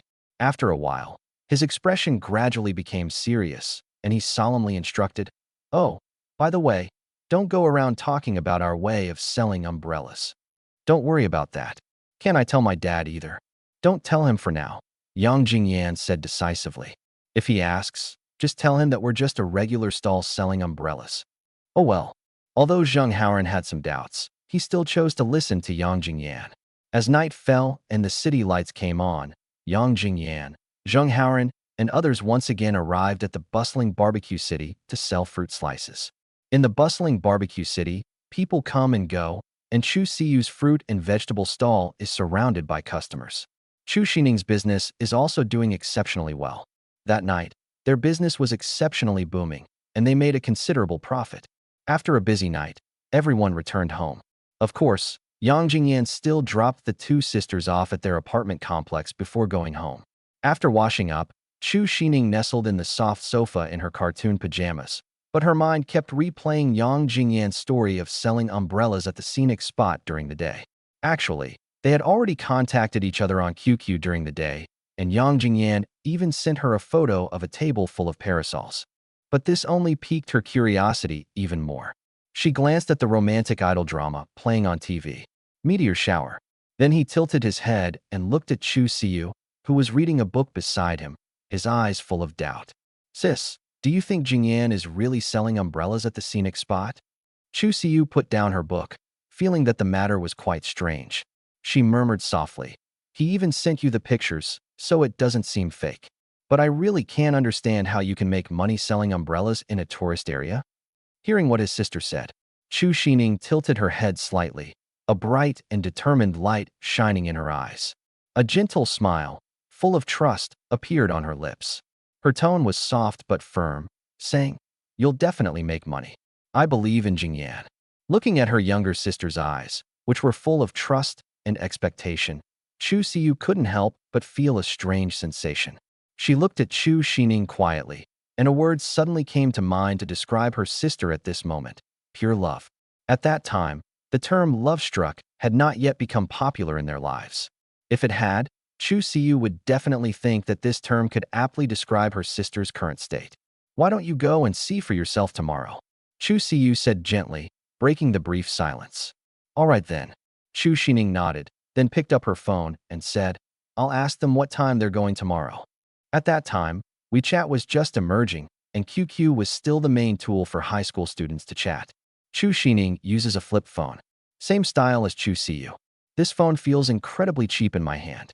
The outer shell is made of rough plastic, with a dull gray color and rough edges that can easily scratch your hands. When you open the lid, it makes a dry, harsh, crunching sound. The screen is small, the resolution is low, the image is blurry, the keyboard keys are small and densely packed, the touch is stiff, and it is easy to accidentally press the wrong key. Back then, it attracted some consumers with its low price of a few hundred yuan, but if it were offered to a child now, even a child wouldn't want it. Chu Sining skillfully opened QQ, found Yang Jingyan's chat box, and her fingers flew across the keyboard as she sent a message. Jingyan, what time are you leaving tomorrow? After sending it, she even added a cute little emoticon with a question mark at the end. Shortly after the message was sent, Yang Jingyan replied almost instantly, 10:30. Why are we only leaving at 10:30? Soon, Yang Jingyan's reply popped up again, because there's no one there if you go too early. After reading it, Chu Sining simply replied with one word, oh. Afterwards, Chu Sining showed the chat history to her older sister, Chu Siyu. Chu Siyu carefully examined the chat history, and after a moment of contemplation, said, okay, Sining, you can go over at 11:30. Huh? What? Chu Sining looked at her sister with a puzzled expression, her eyes full of confusion. According to him, he and Howren will definitely buy food in the scenic area at noon. Most of the food in the scenic area is fried food, which is not only unhealthy but also expensive. Chu Siyu explained patiently. I was thinking, we'll prepare lunch for them, and you can bring it to them on the way. Yes, how come I didn't think of that? You're so thoughtful, sister. I'll go at 11:30 then. Chu Sining's eyes lit up, and she readily agreed to her sister's suggestion. Chapter 20. Chu Sining, who came to deliver food. The next day, just as Yang Jingyan had predicted, they arrived at the scenic area on time at 10:30. The two then quickly got to work, moving umbrellas and setting up stalls with practiced ease. At 11 o'clock, the stall was finally set up, and the neatly arranged parasols shimmered in the sunlight. Around 11 a.m., tourists began to enter the scenic area one after another. They were either in small groups, laughing and chatting, or as a family, enjoying each other's company. However, business at the scenic spot was not as booming as expected. By 12 o'clock, only 4 umbrellas had been rented out, which was almost the same as yesterday. However, 2 people did come to return the umbrella today. Just as Yang Jingyan was about to go to the side to buy something to eat, his phone suddenly rang. He took out his new HTC phone and saw that it was a call from Chu Sining. He gave a faint smile and then pressed the answer button. On the other end of the phone, Chu Sining's clear and melodious voice came through. I've arrived at the scenic area parking lot. Where are you? Yang Jingyan quickly turned around and looked down the mountain. Soon, he spotted Chu Sining standing in the parking lot. She was wearing a light blue dress and stood out in the crowd. Yang Jingyan also noticed that she was steadily carrying 2 boxes in her hands. Upon seeing this, he immediately got up and quickly walked down the mountain to greet her. A moment later, Yang Jingyan arrived in front of Chu Sining. He was slightly out of breath, his gaze falling on the box in her hand, and asked curiously, what are you holding? Your lunch. Chu Sining blinked and replied with a smile. Lunch? Did you make it? A hint of worry flashed in Yang Jingyan's eyes, but he still asked with a smile. I'd like to, but my sister won't let me. She says she's afraid you'll get an upset stomach. Chu Sining shrugged helplessly, a hint of regret on her face. Yang Jingyan smiled and took the 2 lunch boxes, jokingly saying, how could that be? At most, it'll just be food poisoning and you'll have to go to the hospital for an 4 drip. It's not that serious. Upon hearing this, Chu Sining pretended to be angry, crossed her arms haughtily, and said in a huff, if you say that again, I'm going back. However, a hint of a smile flickered in her eyes, clearly indicating that Yang Jingyan was joking with her. Yang Jingyan quickly waved his hand, his face full of smiles, and said, okay, I won't say. Yes, Siyu's cooking is really good, much better than my mom's. Zheng Haoren wolfed down his food while mumbling incoherently, his cheeks bulging like a greedy black hamster. Yang Jingyan ate slowly and deliberately, chewing each bite carefully. It wasn't that he disliked the food. On the contrary, the taste of the food brought his thoughts back to the distant past. Before his rebirth, he had never tasted Siyu's cooking since he got together with Sining. Now, the familiar taste spreads on his tongue, and his heart is filled with emotion. It must be said that Chu Siyu is indeed exceptionally talented in cooking. She can learn many dishes after seeing them only once, as if she was born with an inextricable bond with the kitchen. As for Chu Sining, she is the complete opposite of her sister, practically a culinary disaster. The food she made was truly indescribable in taste. It's either burnt, scorched, too salty, too spicy, and so on. In short, it is very different from normal food. In addition, she also enjoys making some challenging dishes. For example, wild mushrooms, green beans, homemade soy milk, etc. It's important to know that these foods can cause food poisoning if they aren't cooked thoroughly. After graduation, Yang Jingyan suffered from food poisoning multiple times after eating the food she cooked, and had no choice but to go to the hospital for intravenous drips. After that, Chu Sining completely gave up the idea of cooking and settled down to be a gentle and loving wife. During the meal, Chu Sining sat on the small stool that Yang Jingyan had specially prepared for her, her eyes scanning the stalls around. Finally, her gaze settled on the sign that read, "Free use of sun umbrellas," a hint of doubt flashing in her eyes. She turned to Yang Jingyan and asked softly, "Jingyan, does free use of sun umbrellas mean you're going to give away the umbrellas at your stall to these tourists for free?" Smart.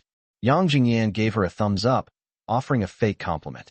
Chu Sining tilted her head, thought seriously for a while, and then said, "But wouldn't you not be able to make any money that way?" Just as Yang Jingyan was about to explain, Zheng Haoran, who was standing to the side, perked up instantly upon hearing this, his eyes sparkling with excitement, and immediately put down his chopsticks. "Wait, let me explain." Yesterday, he asked the same question, and as a result, Yang Jingyan thoroughly showed off his skills.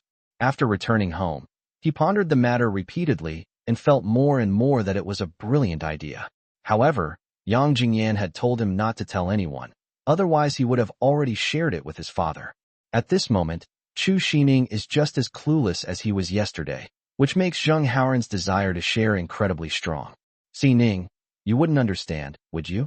He deliberately kept everyone in suspense, a smug smile on his face. Chu Sining obediently shook her head, her eyes filled with a thirst for knowledge. "I don't understand. How exactly do they make money? Although we use the umbrellas for free, they need to pay a deposit of 30 yuan per umbrella.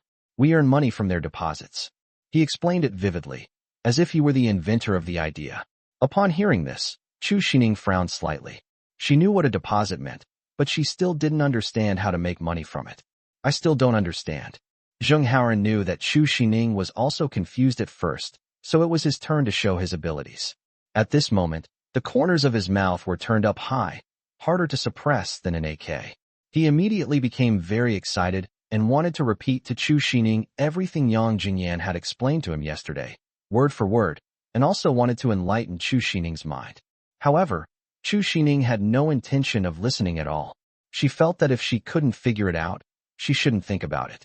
She continued softly, "However, I believe Jingyan will definitely be able to make money." After saying that, she rested her chin on her hands and looked at Yang Jingyan eating with affection. Affection. Her eyes were filled with tenderness and love, as if the whole world had shrunk to just the boy in front of her. Seeing this, Zheng Haoran could only swallow back the words that were on the tip of his tongue. If anyone else dared to spoil his fun like that, he would have already started cursing. "Screw your love-struck brains.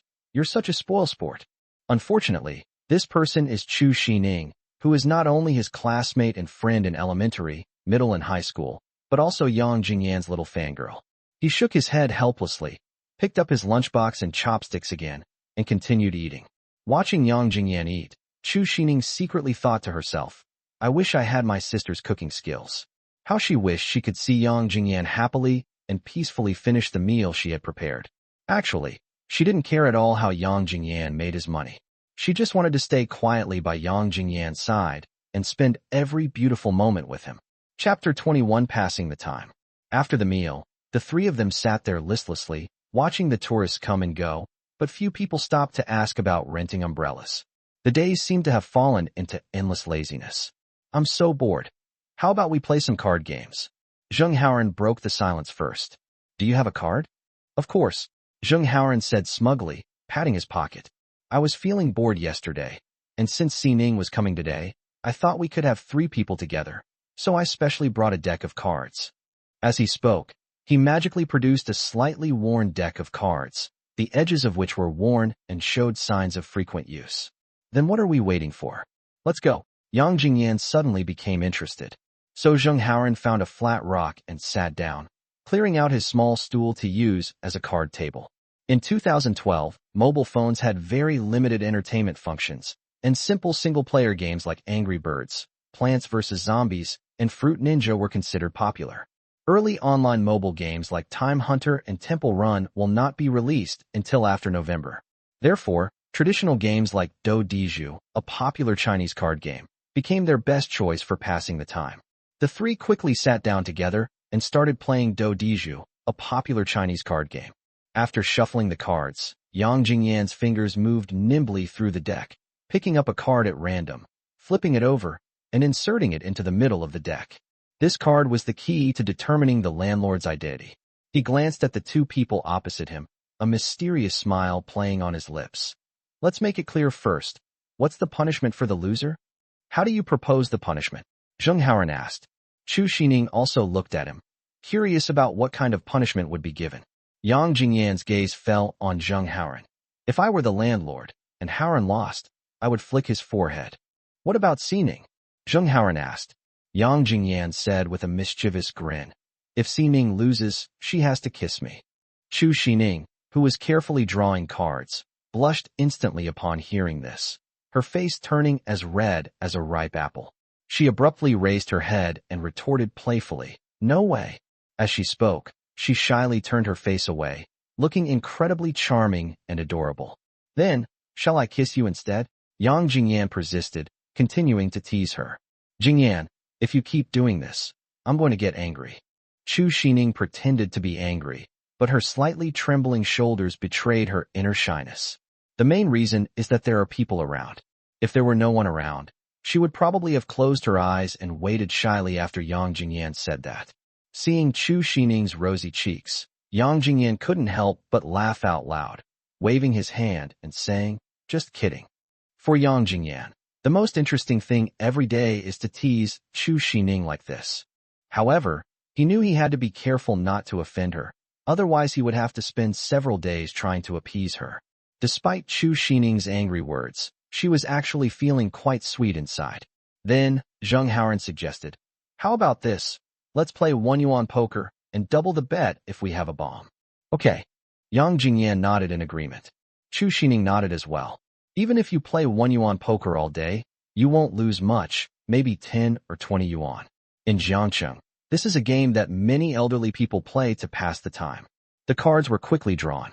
Zheng Haoran stared at the cards in his hand, his eyes widening instantly, and his face broke into a look of uncontrollable elation. His hand is absolutely divine. 2 kings, 3 twos, and 2 aces. This hand is so strong you can't lose no matter how you play it. Looking at Yang Jingyan, his highest card is only an ace, but fortunately, he also has a 5-point bomb, which gives him some confidence. Zheng Haoran played the first card, casually throwing out a 3 with a confident smile on his face. Chu Sining sat to the left and immediately played a 4. Yang Jingyan narrowed his eyes and played a K, clearly forcing Zheng Haoran to play a high card. Zheng Haoran didn't hesitate either, immediately throwing out a 2 with a crisp and clean motion, as if declaring his advantage. No, Yang Jingyan and Chu Sining said almost simultaneously. After that, Zheng Haoran played a pair of 4s. Seeing this, Yang Jingyan immediately bet on a pair of 10s. Zheng Haoran's lips curled up slightly, and without hesitation, he pressed down with a pair of A's. Chu Sining shook her head helplessly and sighed softly. "I can't afford it." Yang Jingyan urged anxiously. "Sining, play a pair of 2s, or you'll miss your chance." "I'd like to, but I only have 1." Chu Sining said with a bitter face, expressing her helplessness. "So, Haoran got 3 2s and 2 A's?" Yang Jingyan frowned and looked at Zheng Haoran. "Otherwise what?" Zheng Haoran said smugly, waving the cards in his hand. "You're cheating, aren't you?" Yang Jingyan said half-jokingly.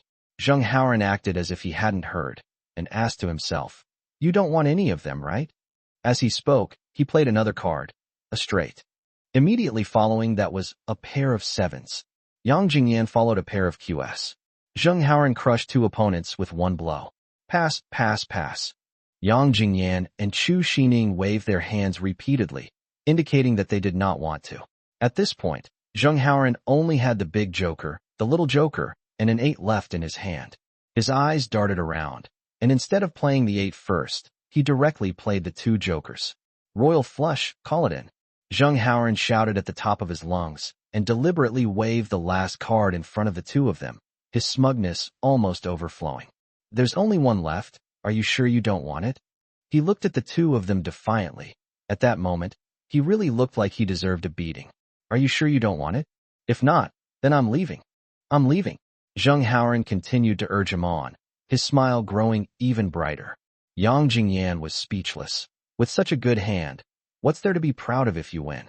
If you lose, I'll think you're awesome. We can't lose this hand, can we? Zheng Haoran was still very smug. I'll ask you one more time, do you want it or not? If you don't, then I win. Yang Jingyan ignored him, but suddenly his gaze fell on a card, and he noticed that there was another card stuck behind it. He slowly rubbed the card apart, and after seeing it clearly, his eyes lit up. He immediately shouted to stop Zheng Haoran, who was about to play his last card. Wait, I can have it. Zheng Haoran, who was about to play his last card, suddenly froze, his mouth slightly open, his face full of confusion. Chu Sining looked at Yang Jingyan with a puzzled expression. In her mind, the best hand in Do Diju was the royal flush. How could there be any other hand that could beat the royal flush? Chu Sining thought Yang Jingyan didn't know the rules, so she kindly reminded him. Jingyan, in Do Diju, the royal flush is the highest ranking hand. No other hand can beat it. Yang Jingyan's face turned bright red, and he almost burst out laughing. He forced back his laughter and said, Of course I know, but I do have a hand that can beat a royal flush. What brand is it? Zheng Haoran and Chu Sining asked in unison, their eyes filled with curiosity. Yang Jingyan couldn't hold back any longer and burst out laughing, then suddenly threw down 5 cards. 5 fives. I'll blow up your royal flush. Zheng Haoran and Chu Sining stared at the 5 cards and were instantly dumbfounded. Damn it, where did you get 5 fives from? Zheng Haoran shouted, pointing at the 5 cards. Yang Jingyan finally managed to stop laughing and replied seriously, I don't know about that. You brought the cards, so tell me if you're a big player or not. Haoran, did you deal the cards wrong? Chu Sining also found it strange. She guessed that this old deck of cards might have been used together with another deck of cards in a game of upgrading. And Zheng Haoran hadn't noticed when dealing the cards, which is why there was an extra 5. Zheng Haoran felt somewhat embarrassed. After all, he was the one who brought the cards, and these cards were indeed divided between the 2 decks that his father and his friends usually used to play the game of upgrading. But he still stubbornly insisted, What a load of crap. Why didn't you say you were dealt the wrong cards earlier? This round doesn't count. As he spoke, he hurriedly gathered up the 2 decks of cards, saying, I'll go buy another deck. Seeing Zheng Haoran's embarrassed and annoyed expression, Yang Jingyan laughed again. Chu Sining, standing beside him, was also caught up in the laughter and revealed a sweet smile. Half an hour later, Zheng Haoran returned, panting, with the newly bought playing cards. The 3 of them sat down together again and continued playing Do Diju, a popular Chinese card game. And so, the back-and-forth card game continued until 6:30 p.m. Yang Jingyan glanced at the time, stood up, and stretched. It's time to pack up and go. He turned to look at Zheng Haoran and Chu Sining. We still have to go sell fruit tonight. Only 42 people rented umbrellas today, which didn't surprise Yang Jingyan at all. After all, running a business at a street stall is inherently uncertain, with customers coming and going. Chapter 22. 30 yuan for an umbrella? More than 40 were sold. On the sofa in the living room, Chu Sining had just returned home from the scenic spot and hadn't even had a chance to sit down and have a drink of water when she was stopped by Chu Siyu's voice. You're back. Chu Siyu opened the door, then slowly walked to Chu Sining's side and sat down, her face showing an unusually curious expression. How's business? Jingyan's umbrella stall is doing well. Of all the businesses she had ever heard of, selling umbrellas at a stall was extremely rare, and she was incredibly curious about it. Chu Sining tilted her head and began to recall earnestly. After recalling for a while, she finally found a tiny fragment about selling umbrellas from her memories of Yang Jingyan and playing Do Diju. Then she replied, It was all right. I think we sold more than 40 umbrellas today. More than 40 umbrellas? How much does he sell each umbrella for? Chu Siyu pressed, her eyes gleaming with curiosity. It seems to be 30. 30? Upon hearing this, Chu Siyu's eyes widened, her face filled with surprise. In her memory, a decent parasol in the supermarket only costs 15 yuan. Why can Yang Jingyan's umbrella sell for 30 yuan? Moreover, an umbrella isn't an essential item you can't live without, so this price is really hard to understand. She looked at Chu Sining with suspicion and asked again, really selling for 30? Chu Sining frowned and thought for a moment. Suddenly, the sign on Yang Jingyan's stall that read, "Free use of sun umbrellas," popped into her mind. She quickly said, "It seems he's not selling them, but letting tourists use them for free." Free to use. Chu Siyu was even more confused. Well, it's basically that tourists pay a 30 yuan deposit, and then they can use the parasols for free, Chu Sining explained. Then the deposit won't be refunded? It was refunded, and they said it could be refunded within 15 days. Okay. Chu Siyu nodded, but in her heart, she felt that this matter was shrouded in mystery. At this moment, Chu Sining seemed to remember something happy. Her eyes lit up, and she began to excitedly share the joyful time she had spent playing Do Diju that day. As she gestured, she excitedly recounted the various amusing incidents from the card game, her face beaming with a happy smile. While smiling and dealing with her sister, Chu Siyu was secretly wondering how Yang Jingyan made money. She repeatedly went through the information she had received from her sister in her mind. Free umbrella use, 30 yuan deposit, refundable, within 15 days, and the customer was a tourist who did not bring an umbrella. But no matter how much she thought about it, her thoughts were like a tangled mess, and she couldn't figure out how Yang Jingyan made money. Suddenly, Chu Sining's words were like a ray of light, instantly illuminating her chaotic thoughts. To get to his stall, it takes more than 10 minutes to climb stone steps from the parking lot, and it's the same coming down. It's exhausting, Chu Sining complained. Finally, the crucial information emerged. The location of the stall. In an instant, all the information spun rapidly in Chu Siyu's mind and connected together. Her eyes suddenly lit up, and a look of sudden realization appeared on her face. She murmured to herself, "So that's how it is." Night. Yang Jingyan, Zheng Haoran, and their group arrived at the barbecue city again. Today was the day to pay the stall fees, and Chu Siyu paid for 2 more days before Yang Jingyan did. Then the group skillfully set up their stall and began selling cut fruit. Tonight, Lu Chang specially brought his niece, this secret weapon, to the stall. His niece is a middle school girl with a rather pretty face. If we were to rate her looks on a scale of 10 or 10, she'd be a 6 or 7 out of 10. In this bustling barbecue city, her appearance was like a breath of fresh air, and she certainly brought a lot of business to Lu Chang's fruit-cutting stall. In just 1 hour, they sold more than 40 servings of fruit cut. However, when Chu Sining appeared, the situation took a dramatic turn. As soon as Chu Sining walked to the stall, she instantly attracted the attention of many diners. Some customers who hadn't originally bought fruit cut from Lu Chang's niece ended up buying it the moment they saw Chu Sining. Lu Chang stood aside, watching all of this unfold, his heart burning with jealousy. His face gradually darkened. Lu Chang's niece also noticed her second uncle's strange behavior. Seeing that her and her second uncle's business was easily taken away by others, she was also filled with grievances and anger. "Second uncle, what's wrong with these people? They're blatantly stealing our business." She stomped her foot, her face full of dissatisfaction, and tears even welled up in her eyes. Suppressing his anger, Lu Chang forced a smile, patted his niece's head, and comforted her. "Don't be angry, darling. Don't worry, they won't be able to keep this up for long."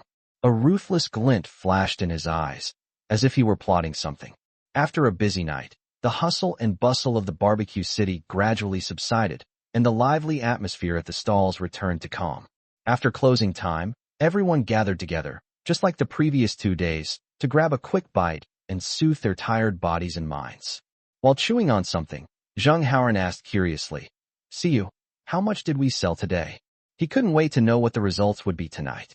Chu Siyu, who had just finished carefully counting the money, said calmly and in a light tone, 2340. After deducting the cost of 500 yuan, I made 1,840 yuan, Yang Jingyan continued. Chu Siyu responded softly, nodding slightly, her eyes revealing a hint of fatigue, but more so satisfaction with tonight's harvest. At this moment, Zheng Haoran, whose mood had been dampened by Chu Sining's attitude during the day, felt somewhat displeased. He wanted to regain some recognition from Chu Siyu, so he suddenly spoke up. Siyu, do you know that Jingyan makes money selling umbrellas much more easily than we do selling fruit slices? As he spoke, he observed Chu Siyu's reaction, a sly glint in his eyes. I think so too. Chu Siyu nodded in agreement without hesitation. Zheng Haoran had expected Chu Siyu to press for details, but she remained surprisingly calm, leaving him somewhat bewildered. He asked in confusion, do you know how we make money? No. Chu Siyu answered succinctly, her expression completely calm. That's strange. Neither Jingyan nor I told you. How did you know? Sining told me. Chu Siyu explained calmly, her tone still as indifferent as water. Upon hearing this, Zheng Haoran immediately breathed a sigh of relief. He thought to himself that Chu Sining hadn't really thought this through during the day, and probably just mentioned it to her sister casually, so she probably only knew the gist of it. Thinking this, Zheng Haoran regained his confidence and said with a hint of smugness, you only know the surface. Once you know the core, you'll be very surprised. Do you believe me? As he spoke, he puffed out his chest, his eyes brimming with confidence. I was indeed surprised when I first realized it. Chu Siyu smiled slightly, a gentle and charming smile. This money-making idea has overturned my understanding of how to make money. Her eyes shone with admiration for Yang Jingyan's business acumen. You really know? Zheng Haoran still didn't believe it, and he looked at Chu Siyu suspiciously. Yes, I know. Chu Siyu replied softly. Yang Jingyan also looked at Chu Siyu with curiosity, as he had always known that Siyu was exceptionally intelligent. In her previous life, she almost became the CFO of a company, relying entirely on her own outstanding abilities without resorting to any improper means. Yang Jingyan firmly believed this. After all, with Chu Siyu's stunning beauty, if she really wanted to use improper means, she wouldn't have just almost become the company's CFO. In her memory, the chairman of the company where Chu Siyu worked had always wanted Chu Siyu to be his personal secretary. Chapter 23 The Clever Chu Siyu. Chu Sining asked with a face full of curiosity, Sister, do you really know? In her opinion, she went to the stall herself and looked around, but she still couldn't figure it out. Her sister had never even been to the stall, so how could she know so easily? Zheng Haoran kept having doubts, his gaze shifting back and forth between Chu Siyu, Yang Jingyan, and Chu Sining. That shouldn't be the case.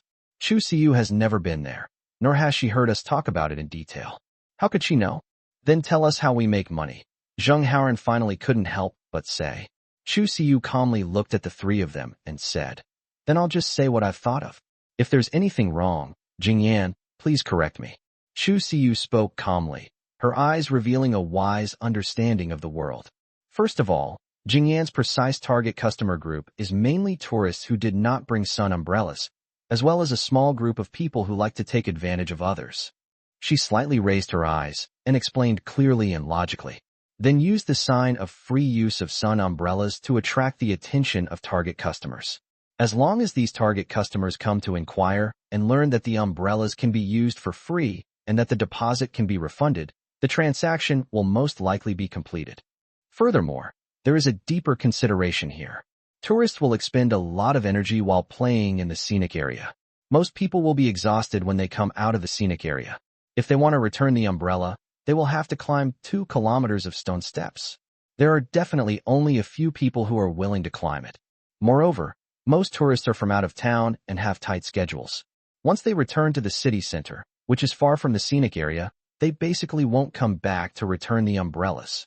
Furthermore, Jingyan added a memories of the primeval forest pendant to the umbrella, giving it a special commemorative meaning. Tourists often choose to keep a brand new umbrella with commemorative value as a beautiful memory of their trip. After speaking, she turned her gaze to Yang Jingyan, her eyes carrying a hint of questioning, a faint smile appearing on her lips, and asked softly, Jingyan, am I right? As he finished speaking, Zheng Haoran realized that he hadn't expected the tags to have this function. Yang Jingyan's eyes were full of admiration, and he couldn't help but clap his hands, saying as he clapped, Your analysis is absolutely correct. It's important to understand that the concept of the sharing economy didn't even exist at that time. Chu Sining was completely dumbfounded, her eyes wide with surprise. She exclaimed, "Huh? There are so many twists and turns in this whole thing. I didn't see any of it." She recalled that during the day, she was so focused on Yang Jingyan that her eyes never left him, and she hadn't had time to think about anything else. Thinking about it, she felt a pang of jealousy. If she could say those things, Yang Jingyan would definitely praise her and think she was really amazing.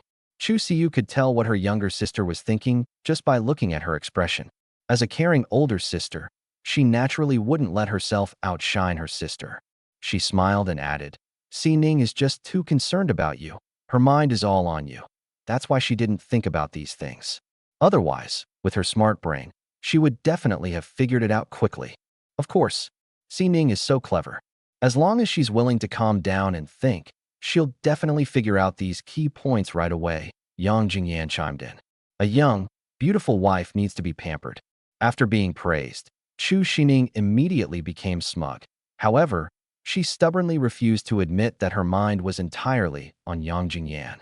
"No, that's not true. Who's thinking about him? My mind is entirely on playing Do Diju, a card game." Her smug little face was absolutely adorable. Under the lamplight, Chu Siyu and Yang Jingyan's eyes met in the air, and they smiled at each other knowingly. That was a really good team play. However, this warm gaze lasted only a moment.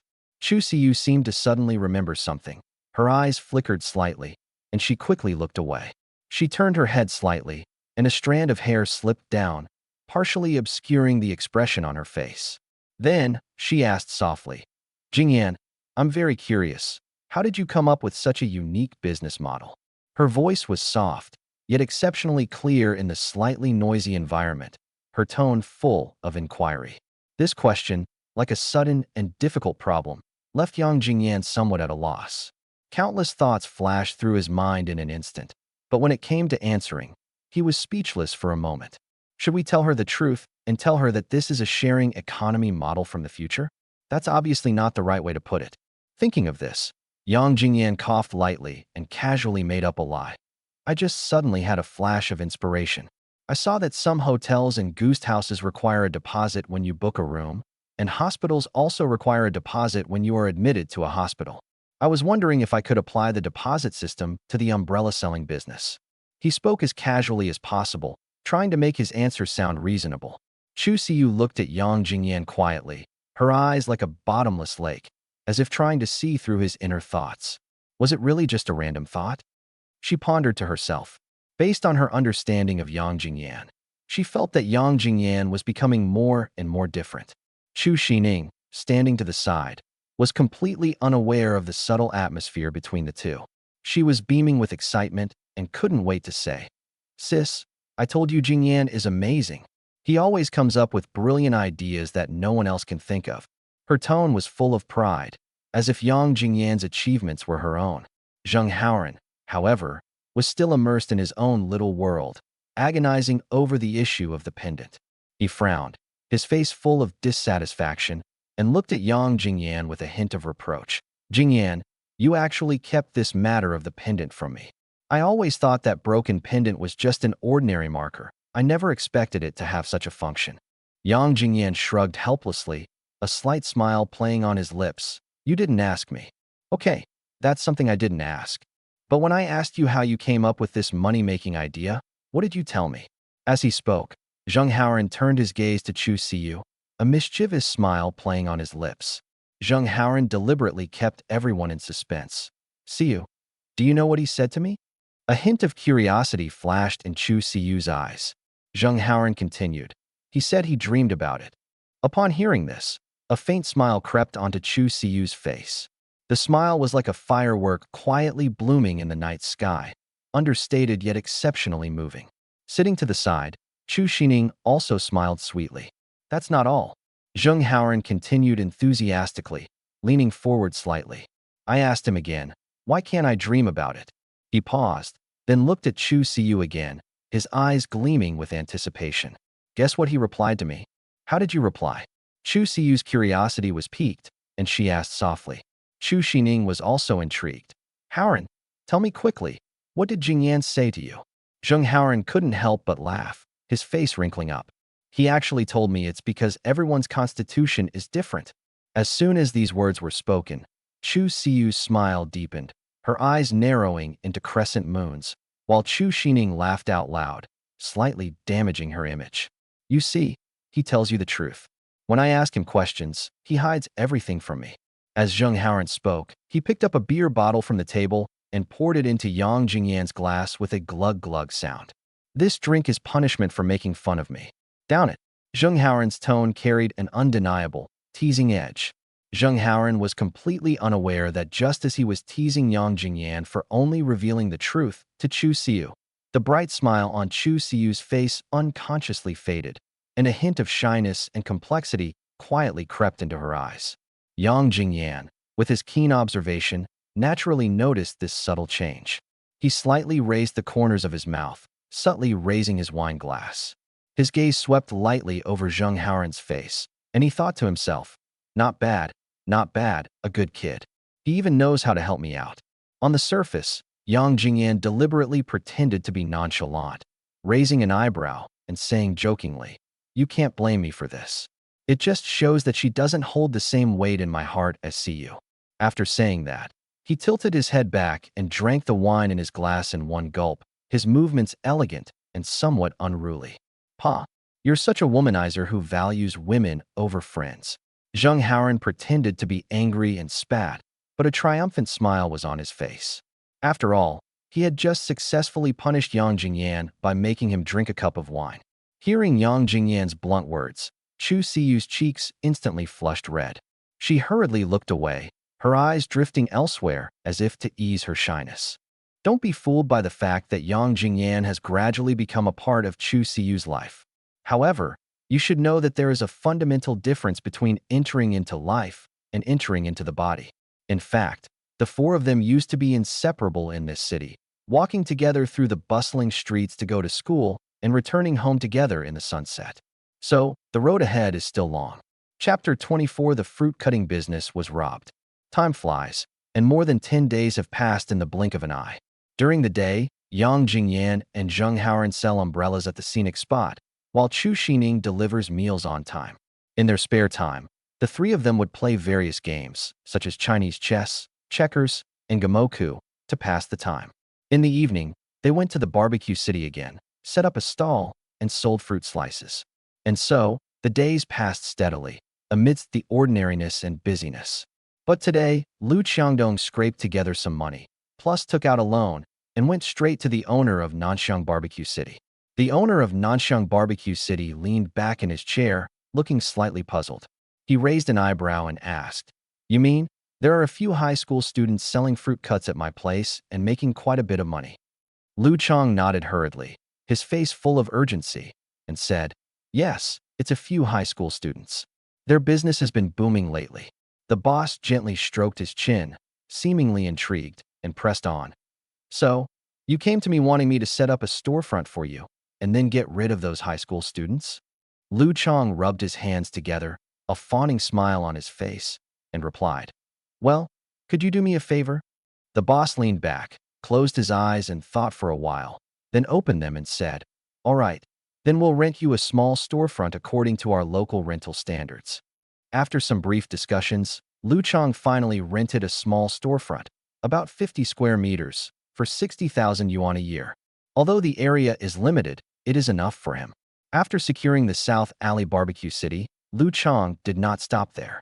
He then went to 2 other barbecue restaurants and used the same sales pitch to communicate with the owners. After some negotiation, he successfully rented storefronts in both barbecue restaurants for 50,000 yuan. The following evening, as usual, the 4 of them arrived at the West Alley Barbecue City. But just as they were about to step into the barbecue city, they were stopped by security guards. The security guard looked troubled, his tone tinged with helplessness. Young man, I'm sorry, but we've been instructed by our superiors that someone has already set up a shop here and paid a year's rent, so we can't let you set up your stall here anymore. All 4 of them looked surprised. Who rented the storefront?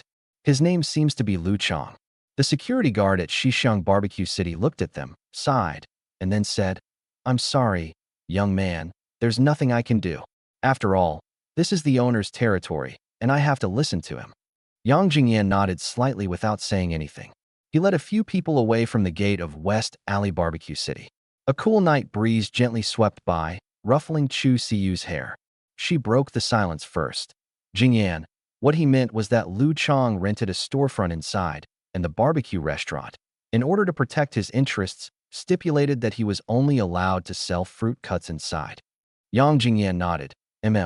Does that mean we can't sell fruit cut here anymore? A wave of disappointment washed over Chu Siyu.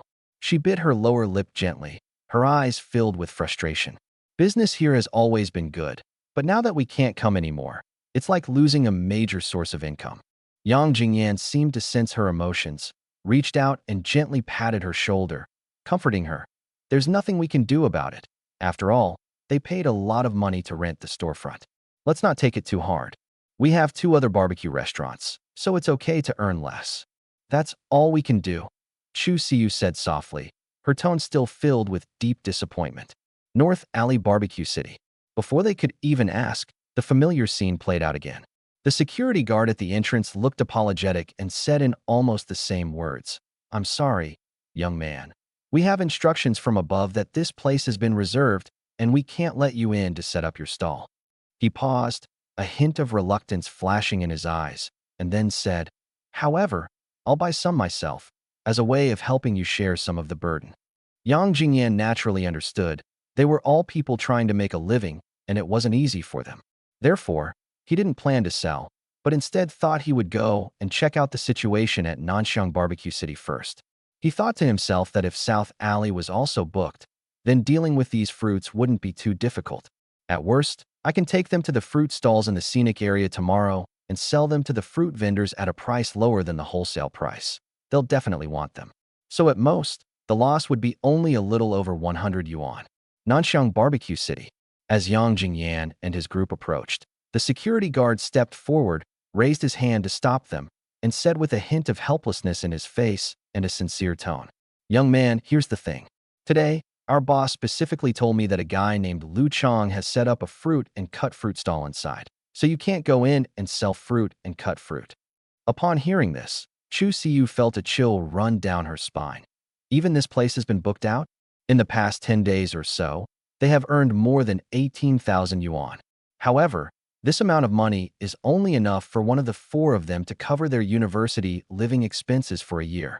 Originally, she was full of anticipation, thinking that if she continued to earn money at this rate, she could use the 2-month summer vacation to raise enough money to cover the cost of the 4 of them attending university for a year.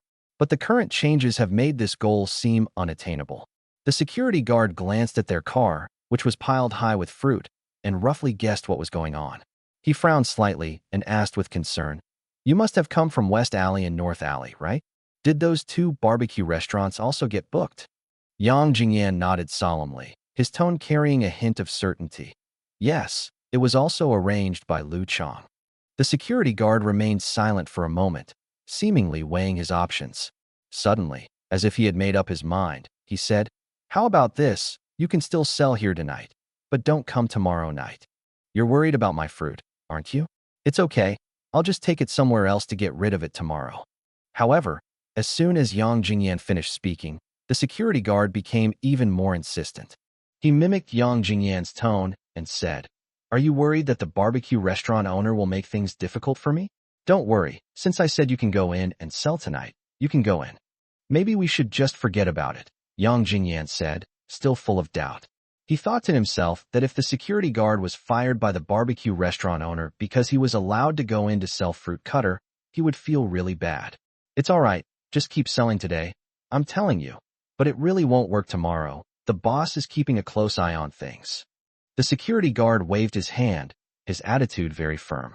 The 2 argued for a while, but the security guard was very stubborn. Yang Jingyan could not persuade him otherwise, so he could only nod and lead everyone into the barbecue city. Upon entering the barbecue city, a lively and bustling atmosphere greets you, with the aroma of barbecue filling the air. However, Yang Jingyan and the others had no time to pay attention to these things. They spotted the newly established fruit and fruit cutting shop immediately. The storefront hasn't been renovated yet. They've simply moved the stall indoors. Lu Chong hired 2 young girls to work there. One girl was in charge of cutting fruit, and the other carried plates around selling it. This scene is very similar to the division of labor on Yang Jingyan's side, with Chu Sining in charge of selling and Chu Siyu in charge of cutting and preparing. Lu Chang probably felt that Yang Jingyan and Zheng Haoren were superfluous in this business, so he only hired 2 female workers. Yang Jingyan's gaze lingered on the stall for a moment. Then he turned to the 3 of them and said, "Ignore them. Let's get on with our work." So the 4 of them started doing their own things. Chapter 25. Zheng Haoren, a man of few words and a simple nature. But as they were selling, Lu Chang rushed over aggressively, his face filled with undisguised anger, as if Yang Jingyan were his father's killer. "No, who gave you permission to sell here? Don't you know this place has been booked by us?" He yelled, his voice sharp and shrill, standing out starkly in the noisy environment. "Security guards," Yang Jingyan replied calmly. "The security guard said we can sell here for one last night," Chu Sining added, stepping forward. Upon hearing this, Lu Chang instantly flew into a rage. "What the security guards say doesn't count for anything. Get out of here." After Lu Chang finished speaking, seeing that the 4 people had no reaction, he became even more furious. He viciously stretched out his finger, pointing it directly at Chu Sining and Chu Siyu, who seemed easier to bully, his fierce expression as if he wanted to devour them alive. Perhaps it was because Yang Jingyan and Zheng Haoren were taller and bigger than him, making him feel less intimidated, that he pointed his finger at the 2 girls without thinking. "Damn it, are you all deaf? Now, right now, get out of here. Or don't blame me for being impolite." How dare they point at Chu Sining and Chu Siyu and curse them? This really touched a nerve with Yang Jingyan. A cold glint flashed in Yang Jingyan's eyes. He quickly pulled Chu Siyu and Chu Sining behind him, then strode forward, raised his hand. Smack! A resounding slap landed on Lu Chang's face. Then she grabbed his collar, looked at him coldly, and said, word by word, "Try swearing again, you son of a bitch." As a man in his 30s, even after being reborn, he rarely gets angry. But this guy dared to point at and curse the 2 people he cared about most. This crossed his bottom line. How could he tolerate it? But soon, anxious shouts came from behind them from Chu Sining and Chu Siyu. "Haoren, no." Yang Jingyan turned his head to look. Holy crap! Zheng Haoren was a simpleton and didn't talk much. He immediately took action, carrying a stool in one hand and going up. He quickly pulled Lu Chang aside. The next moment, Lu Chang heard a loud bang, the sound of a stool hitting the ground. If Yang Jingyan hadn't pulled him away, he probably would have taken a solid hit like that. That would be a real problem if it hit. Yang Jingyan quickly let go of Lu Chang and went to pull Zheng Haoren back. "What are you doing? Don't be impulsive. Don't stop me. Jingyan, I've put up with him for too long." Yang Jingyan glared at him. "Listen to me. Put the stool down." Zheng Haoren then took a deep breath, puffed out his chest, and shouted, "I'm going to sell myself right here today. Let's see what you can do to me." Lu Chang was startled by Yang Jingyan and Zheng Haoren. These 2 high school students are really daring. I felt inexplicably scared and instinctively shivered. But his unwillingness to give up was still nagging at him, and with a quick thought, he decided to go find the security guard. Just then, the security guard rushed over. He had just noticed the situation and almost started a fight. He glanced at Lu Chang, then at Yang Jingyan and the other 3, and instantly understood the reason for the argument. He cursed inwardly. How could Lu Chang be so petty? He didn't believe that Yang Jingyan and the others hadn't told Lu Chang that this was the last night they would set up their stall here, and that it was with his permission. In other words, Lu Chang showed him absolutely no respect. The security guard looked at Lu Chang with a grim expression and said, "Today is their last day selling here. They won't be coming back tomorrow." Upon hearing this, Lu Chang, emboldened by who knows where, immediately snorted coldly, his attitude extremely tough. "No, not even the last day. Tell them to get out of here right now. And you, what kind of security guard are you? Don't you want to work here anymore?" Ever since becoming a tenant of the barbecue restaurant, Lu Chang has become so arrogant that he doesn't even know who he is anymore, acting like he's all that important. He felt that he was a tenant who had paid rent, a big shot, and that the security guard should serve him wholeheartedly. Upon hearing this, the security guard also became angry, his lips twitching. "I'm still going to make them sell it today, so what? You can call the boss if you don't like it." Okay, you said it. Lu Chong looked smug and eagerly dialed the number of the owner of Nanxiang Barbecue City. The call was quickly connected, and Lu Chong immediately complained. "Hello, this is Lu Chong from the fruit shop. What's wrong with your security guard? He let those students in again today." I argued with him, but he wouldn't listen and said, "If you don't like it, just call the boss." After understanding the situation, the barbecue restaurant owner asked him to hand the phone to the security guard. "Okay, I understand. Let him answer the phone." The security guard answered the phone. "Hello, boss." "Hey, Uncle Zhang, what's going on?" The boss politely called him Uncle. Even though they weren't actually related, it was just a polite gesture. "Boss, it's like this. I didn't notify these students today. They brought a whole truckload of fruit, and I was thinking of having them sell some today so that we wouldn't lose too much money." The security guard explained patiently. "Oh, is that so? Give the phone to Lu Chong," the boss said after listening. Lu Chong took the phone and heard the person on the other end say, "Xiao Lu, here's what we'll do. They're just a few students. Let them sell the fruit tonight. Otherwise, it'll be a shame if they go bad. I promise you, they won't come tomorrow." After all, Lu Chong was his tenant, so the boss still tried to persuade him kindly. But Lu Chong was not one to listen to advice. He harbored a deep resentment towards Yang Jingyan, and now that he had finally found an opportunity, he was not going to let it go easily. He refused outright. "No, I won't accept it." After a moment of hesitation, the person on the other end of the phone suggested, "How about you buy the fruit they have? Consider it a purchase. What do you think?" "Impossible. I will not take over their batch of fruit. I want to watch their fruit rot in my hands." The boss on the other end of the phone was completely stunned. This Lu Chong actually dared to disrespect his boss. He thought to himself, "Damn it. Even those barbecue stalls that pay more than 100,000 yuan in rent every year aren't as arrogant as you." He instantly flew into a rage. "Lu Chong, I'm not trying to be mean, but what's with you, an adult, arguing with a few students? I'll make them sell themselves here today. That's it. I'm hanging up." The boss's meaning was clear.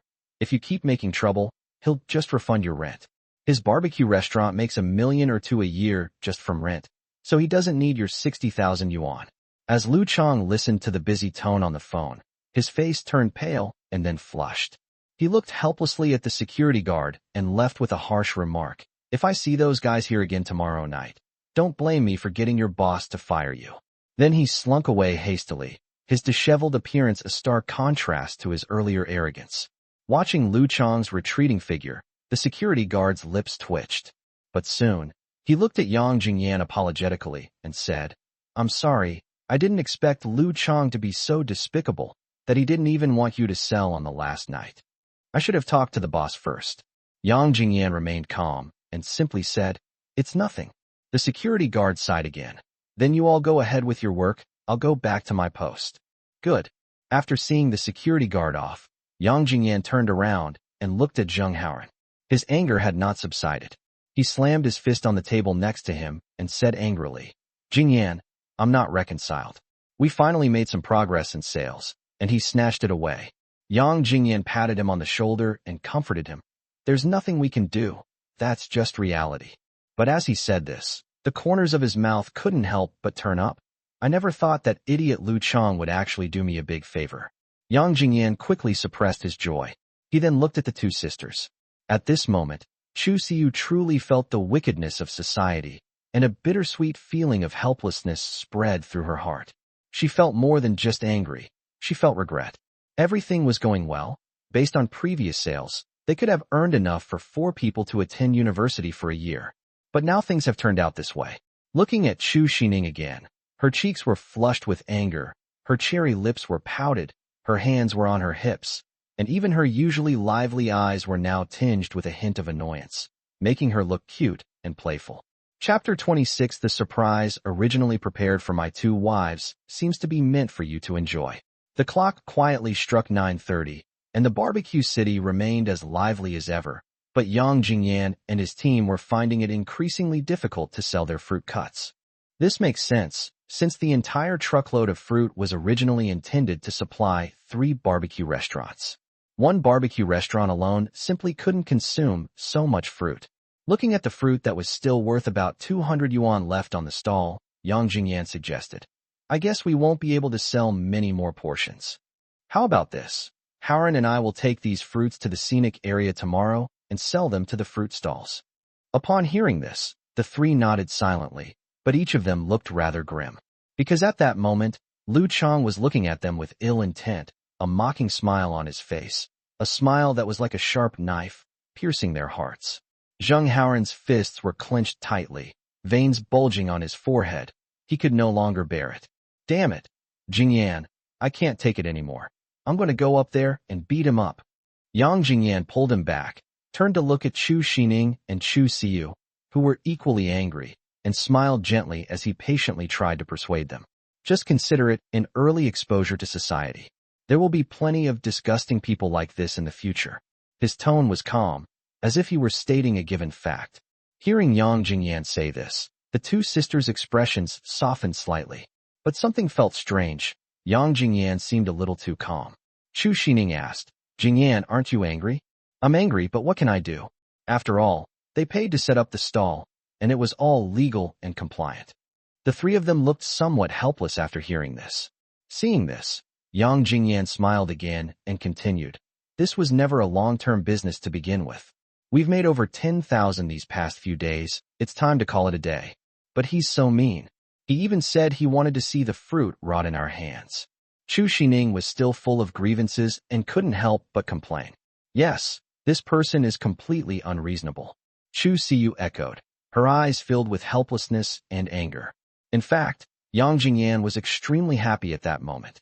He originally planned to spread the news that selling fruit cuts could make money a few days before going to Ming City to make money, so that a large number of people would flock there and force Chu Siyu to give up the business. The reason he did this was because he planned to take Zheng Haoran with him to Ming City, since someone would be needed to help with the hard labor. Yang Jingyan knew Chu Siyu's stubbornness all too well. If she doesn't fully realize that selling fruit slices is a dead end, she'll definitely drag Chu Sining back to the barbecue restaurant to continue selling fruit slices that night, no matter what you say. Making money is not a bad thing in itself, but the problem lies in Jiangxing's geographical location. Jiangxing is close to the border. During the day, it is bustling and safe with many people and eyes, but the situation is completely different at night. If the two sisters, Chu Sining and Chu Siyu, were to sell fruit slices alone at this barbecue restaurant at night, the potential danger would be far too great. It's not that Jiangxing is dangerous. Ultimately, it's just that the two sisters are just too beautiful. If it were too ugly, beautiful girls instead. So even if these two fairies were to pass out drunk on the roadside, probably no one would bother to pick them up.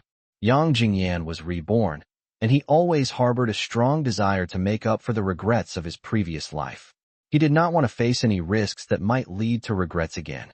So, in a way, Lu Chang actually did him a big favor this time, directly thwarting Chu Siyu's idea of selling fruit slices. If things had ended smoothly tonight, Yang Jingyan wouldn't have planned to make a fuss about it. But Lu Chang dared to point at his two beloved girls and curse them. Wasn't he just courting death? Thinking of this, Yang Jingyan's lips curled up slightly, revealing a barely perceptible cold smile. Lu Chang, oh Lu Chang, this was originally a surprise prepared for my two precious wives, but now it seems you're the only one who can enjoy it. He didn't even plan to go to great lengths to retaliate against Lu Chang. He just needed to follow the original plan, spread the news that selling fruit slices at the barbecue restaurant could make money, and then proceed steadily. At that time, without him needing to target Lu Chang will find himself in a predicament of fierce competition and meager profits.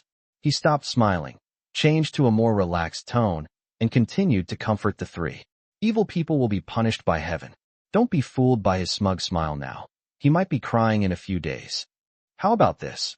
I see everyone's in a bad mood today. Let's go to a karaoke bar later to let loose, and it'll be a good way to end our fruit-cutting business on a high note.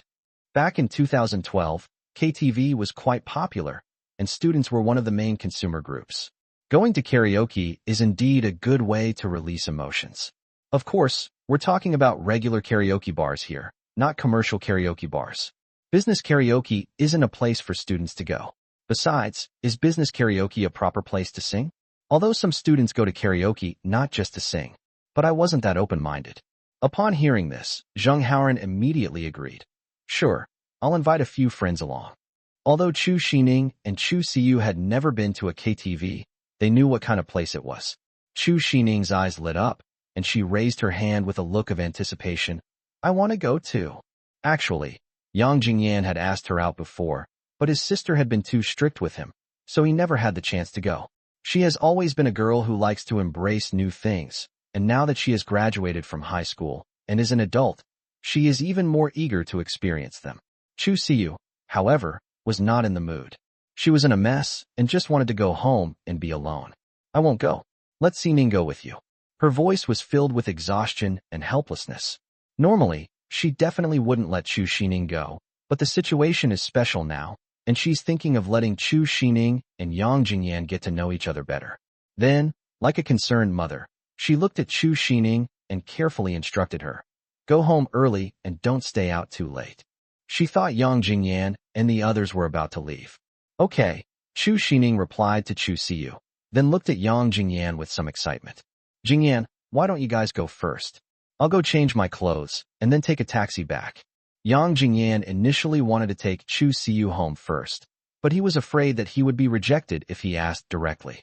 He was just worrying about what excuse to come up with when Chu Sining suggested changing clothes, which gave him the perfect excuse. I'll take you back, and then I'll wait for you downstairs, he said casually. So they agreed to meet at the KTV at 10:30, and Zheng Haoran was responsible for pedaling the tricycle home first. Yang Jingyan didn't try to persuade Chu Siyu anymore, because once Chu Siyu made up her mind, it was basically impossible for others to change it. Actually, Yang Jingyan never expected Chu Siyu to go to the karaoke bar. He organized this singing event mainly to cheer up Chu Sining and Zheng Haoran. As for how to make Chu Siyu happy, he had other plans in mind. The two sisters lived in the neighborhood. Yang Jingyan waited quietly downstairs, and time seemed to stretch out. After an unknown amount of time, the sound of light, hurried leather shoes finally came from the stairwell, growing ever closer. Finally, Chu Sining's figure appeared before them. Yang Jingyan felt a sudden brightness before his eyes, as if he had been struck by a beam of light. She was dressed in a classic JK uniform, with a delicate tie tied playfully at the collar of her white shirt, the perfectly placed folds adding a touch of liveliness and dynamism. The gray cardigan sweater worn over it is soft and warm, giving a sense of tranquility and peace. Her black pleated skirt swayed gently with her steps, like petals in the wind, each movement exuding youthful vitality. Her long, shapely legs were tightly encased in black over-the-knee stockings, which complemented the pleated skirt and accentuated the beauty of her leg lines, making them straight and well-proportioned, captivating the eye. The little leather shoes on her feet were polished to a shine, reflecting a glimmer of light, as if telling the story of her owner's meticulous care. Her smooth black hair cascaded down like a waterfall, with a pale red bow hair clip standing out prominently. The little bear backpack on her back added to her playful and cute appearance, swaying gently as she walked. Chu Sining, a tall girl who is 1.7 meters tall, looks more like a cool and gentle older sister than those petite and cute girls when she wears a JK uniform. Chu Sining walked towards Yang Jingyan with a smile. When she got to him, she turned around to show him, her face beaming with anticipation. Jingyan, do you think my new JK uniform looks good? Looking at her, Yang Jingyan couldn't help but sigh in his heart. How come he never noticed in his previous life that Chu Sining was actually a natural JK saint body? He snapped out of his reverie and said sincerely, you look good in anything. But why did you even consider buying a JK uniform? I've always liked JK uniforms, but my sister said I can only buy one after I graduate high school. Why? Yang Jingyan asked curiously. Chu Sining shook her head, her hair swaying gently. I don't know. She didn't tell me. Just then, Chu Sining suddenly noticed a small stain of dirt on Yang Jingyan's shirt, which stood out starkly against the white fabric. Yang Jingyan also noticed it. He guessed that the fruit must have gotten dirty accidentally while he was carrying the leftover fruit back to the tricycle. He was about to explain when he saw Chu Sining lean forward slightly, her movements gentle and natural, as she reached out to help Yang Jingyan wipe off the stain. After the photo was taken, she pouted slightly and gently blew on her lips, looking as focused as if she were accomplishing something incredibly important. It was this slight forward lean that made the buttons on Chu Sining's chest seem to bear enormous pressure, stretched tightly, as if they were about to break free of their restraints at any moment. The fullness that seemed ready to burst forth exuded an indescribable sensuality and allure. Yang Jingyan's gaze swept over the scene unintentionally, and he instantly took it all in. A thought struck him, and he seemed to have found the answer to why his sister didn't let him wear JK uniforms in high school. Perhaps it was because of his somewhat outrageous figure. His thoughts drifted back to his past life. Upon careful reflection, Yang Jingyan discovered a small detail that he had always overlooked. Chu Sining said she likes JK uniforms, so her preferred style of dress should be cute and innocent. But ever since she got together with him, her style of dress has always leaned towards a mature look. So, in her past life, Chu Sining was secretly imitating Chu Siyu? In other words, Chu Sining abandoned her original favorite style of dressing and imitated her sister in every way. Not only did she dress like her sister, but she also carefully hid her original preferences, all in order to create an image that Yang Jingyan liked. Is this done to downplay Siyu's image in my mind? Interesting. Perhaps in this life, I will be able to find a different Chu Sining? Chapter 27 JK Holy Body Chu Sining. Stepping into the KTV, Chu Sining clung tightly to Yang Jingyan's clothes, leaning slightly closer to him, her eyes filled with curiosity and excitement. She looked around as she followed Yang Jingyan step by step into the building. Is this what a karaoke bar is like? She muttered to herself, her voice brimming with barely concealed curiosity. Where's someone singing? And they're singing really well. Her gaze swept between the various private rooms, trying to find the source of the sound, her eyes gleaming. As she walked, a slight sense of loss welled up in her heart again. Why isn't Jingyan taking my hand yet? She thought to herself, and unconsciously tightened her grip on Yang Jingyan's clothes. This was actually her subtle hint. She was hoping that Yang Jingyan would take her hand, but Yang Jingyan seemed oblivious and just led her forward at a leisurely pace. How could Yang Jingyan not understand her thoughts? He secretly plotted in his mind. Now I'm holding your hand, and later when you go back, you tell your sister. Sister, Jingyan held my hand today. Isn't that strengthening my plan for rebirth? Yang Jingyan had already planned it out.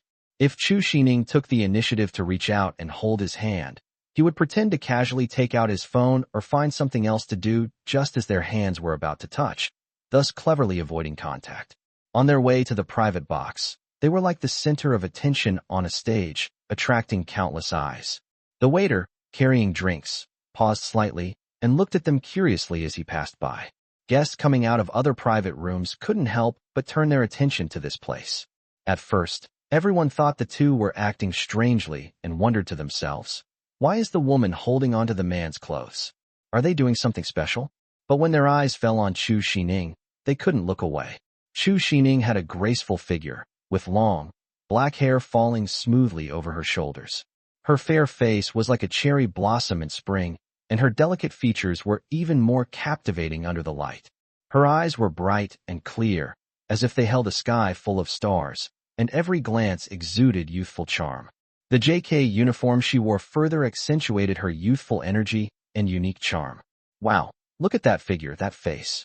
Some couldn't help but sigh inwardly. It's just a pity. So beautiful, and she has to. Even as they passed by, those people couldn't help but turn back to look, wanting to catch a few more glimpses of this beautiful and charming girl. Soon, the two arrived at the private room that Zheng Haoran had reserved. Yang Jingyan pushed open the door to the private room. Inside, the lights flickered dimly, and colorful light and shadow danced on the walls. The melody of Ningxia flowed through the air, but Fish Liang's gentle voice could not drown out the laughter and clinking of glasses. Zheng Haoran and his friends were already sitting around on the sofa, with various drinks and fruit platters on the coffee table in front of them. Yang Jingyan immediately spotted four classmates with whom he got along relatively well: Zhang Tao, Chen Hai, Wang Bo, and Su Lang. They were drinking and talking animatedly at that moment. There's also Zheng Haoran's cousin, Zheng Feng. I've met him a few times before, and my impression of him is that he's a pretty fun-loving person. On the other side of the sofa sat three girls. Yang Jingyan recognized one of them, Zhong Qiqi, who was his classmate. She had an 8 out of 10 in looks and was quite well known at school. Yang Jingyan didn't recognize the other two. The two girls, one named Su Hui and the other Fang Yu. Both had pretty features and were about 7 out of 10 in terms of looks, but they looked more mature than Zhang Qiqi. Perhaps because they were wearing makeup, they did look more mature. They were a year ahead of Yang Jingyan, Chu Sining, and others. Zhang Qiqi had repeated a grade before. She was originally in the same grade as Su Hui and Fang Yu, so they got along well with each other. Upon seeing Zhang Qiqi, Yang Jingyan's memories were instantly pulled back to his past life. She was Liang Yiming's devoted admirer. In college, she took the initiative to pursue Liang Yiming, and he agreed to be with Zhang Qiqi. However, their relationship didn't last long. Not long after Zhang Qiqi was assaulted by Liang Yiming, she was cruelly abandoned. After that, she went to find Zheng Haoran. Zheng Haoran accepted her. Despite Zheng Haoran's usual carefree and unconventional nature, he becomes exceptionally disciplined when he falls in love, and he listens to Zhang Qiqi's every word. However, Zhang Qiqi did not cherish this sincerity. In the days that followed, she completely let loose, moving among many boys and developing ambiguous relationships with multiple people, leading a rather casual lifestyle. The truth eventually came out, and Zheng Haoran discovered her betrayal. It was the first time that the pure love warrior Zheng Haoran was completely hurt, both physically and mentally exhausted. After being reborn, Yang Jingyan had put this matter out of his mind, but seeing Zhang Qiqi now brought those memories back to mind. "You've finally arrived." Zheng Haoran greeted him warmly with a smile.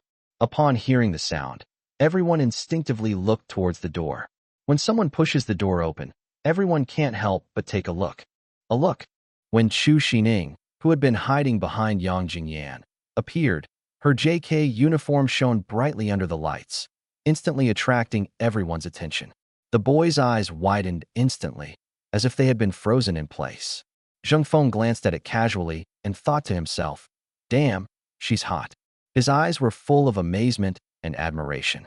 Zhang Tao stared intently at Chu Sining, inwardly screaming, "Wow, Chu Sining looks so good in JK uniform." The way they looked was as if their souls had been stolen.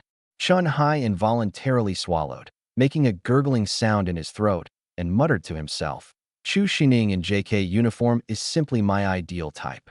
He couldn't bear to take his eyes off her for even a moment. Wang Bo and Su Lang were so excited that their hearts were pounding wildly, as if they were about to jump out of their throats. But when they thought about how Chu Sining always clung to Yang Jingyan, they were so angry that they gritted their teeth and cursed in their hearts. Damn it, how come Yang Jingyan got to have such a good thing? On weekdays, everyone is bound by the same school uniform, and their body curves are completely hidden. It was the first time Zhang Qiqi had ever seen Chu Sining wearing clothes other than her school uniform.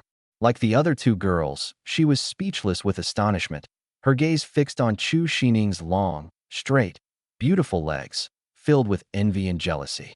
Look up further. What do they usually eat? It's so outrageous. Their faces were filled with disbelief. The two girls, who were originally very confident and thought that they were the most beautiful girls in the private room besides Zhang Qiqi, were overshadowed by Chu Sining when she arrived. Their brilliance dimmed, and they could only lower their heads in self-reproach. But soon, they seemed to remember something, and they all raised their heads and focused their gaze on Yang Jingyan. Su Hui tugged at Zhang Qiqi's sleeve and whispered, "Qiqi, this guy is so handsome. Is he in your class too?" Fang Yu, however, was more interested in gossip. Are they boyfriend and girlfriend? Looking at Yang Jingyan, Zhang Qiqi had to admit that he was indeed very handsome, the kind of guy who could rival Liang Yiming in looks. Actually, Liang Yiming's looks are considerably less striking than Yang Jingyan's. However, in Zhang Qiqi's mind, money added a lot of points to Liang Yiming, making him seem as good-looking as Yang Jingyan in her eyes. "Yes, he's in our class. His name is Yang Jingyan. The girl next to him is Chu Sining. They're not boyfriend and girlfriend." She briefly introduced to her best friends. "If you're not boyfriend and girlfriend, then you must give me Yang Jingyan's QQ number later. I want one too." The two best friends' eyes lit up, and they spoke with great anticipation. "Okay, I'll give it to you when I get home later." Zhang Qiqi replied verbally, but in her mind, she was planning to send Yang Jingyan's QQ number to them from the class group later. Chapter 28, Please go to the bathroom if you want to show affection. Zheng Haoran pulled Yang Jingyan to sit down next to him, and Chu Sining also sat down next to Yang Jingyan. The door to the private room was on her other side. Zheng Haoran picked up the wine bottle, filled his glass with wine, poured another glass for Yang Jingyan, then stood up, raised his glass high, and said loudly, "Jingyan is treating us today. Come on, let's all toast him." Everyone responded enthusiastically, quickly filling their glasses and raising them together with warm smiles. Looking at everyone's actions, Chu Sining's eyes flashed with a hint of doubt, and she asked softly, "Haoran, why aren't you pouring mine?" Zheng Haoran frowned slightly, looked her up and down, and seemed somewhat surprised. "You want a drink? Otherwise what?" Chu Sining pouted, looking completely matter-of-fact. Zheng Haoran turned his gaze to Yang Jingyan, as if seeking his opinion. "If she wants to drink it, just pour it for her." Yang Jingyan shrugged, looking relaxed. Since he was going to take Chu Sining home later, he wasn't worried about her getting drunk and causing any trouble. Zheng Haoran then poured Chu Sining a glass of wine. Chu Sining took the wine glass, raised it like everyone else, revealing 2 sweet dimples on her face, and called out in a clear voice, "Come on, cheers.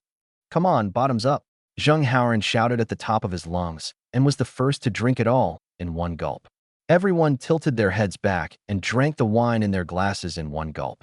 Looking at Chu Sining, she only took a small sip before frowning, sticking out her little tongue, and muttering with a look of disgust, "This tastes awful."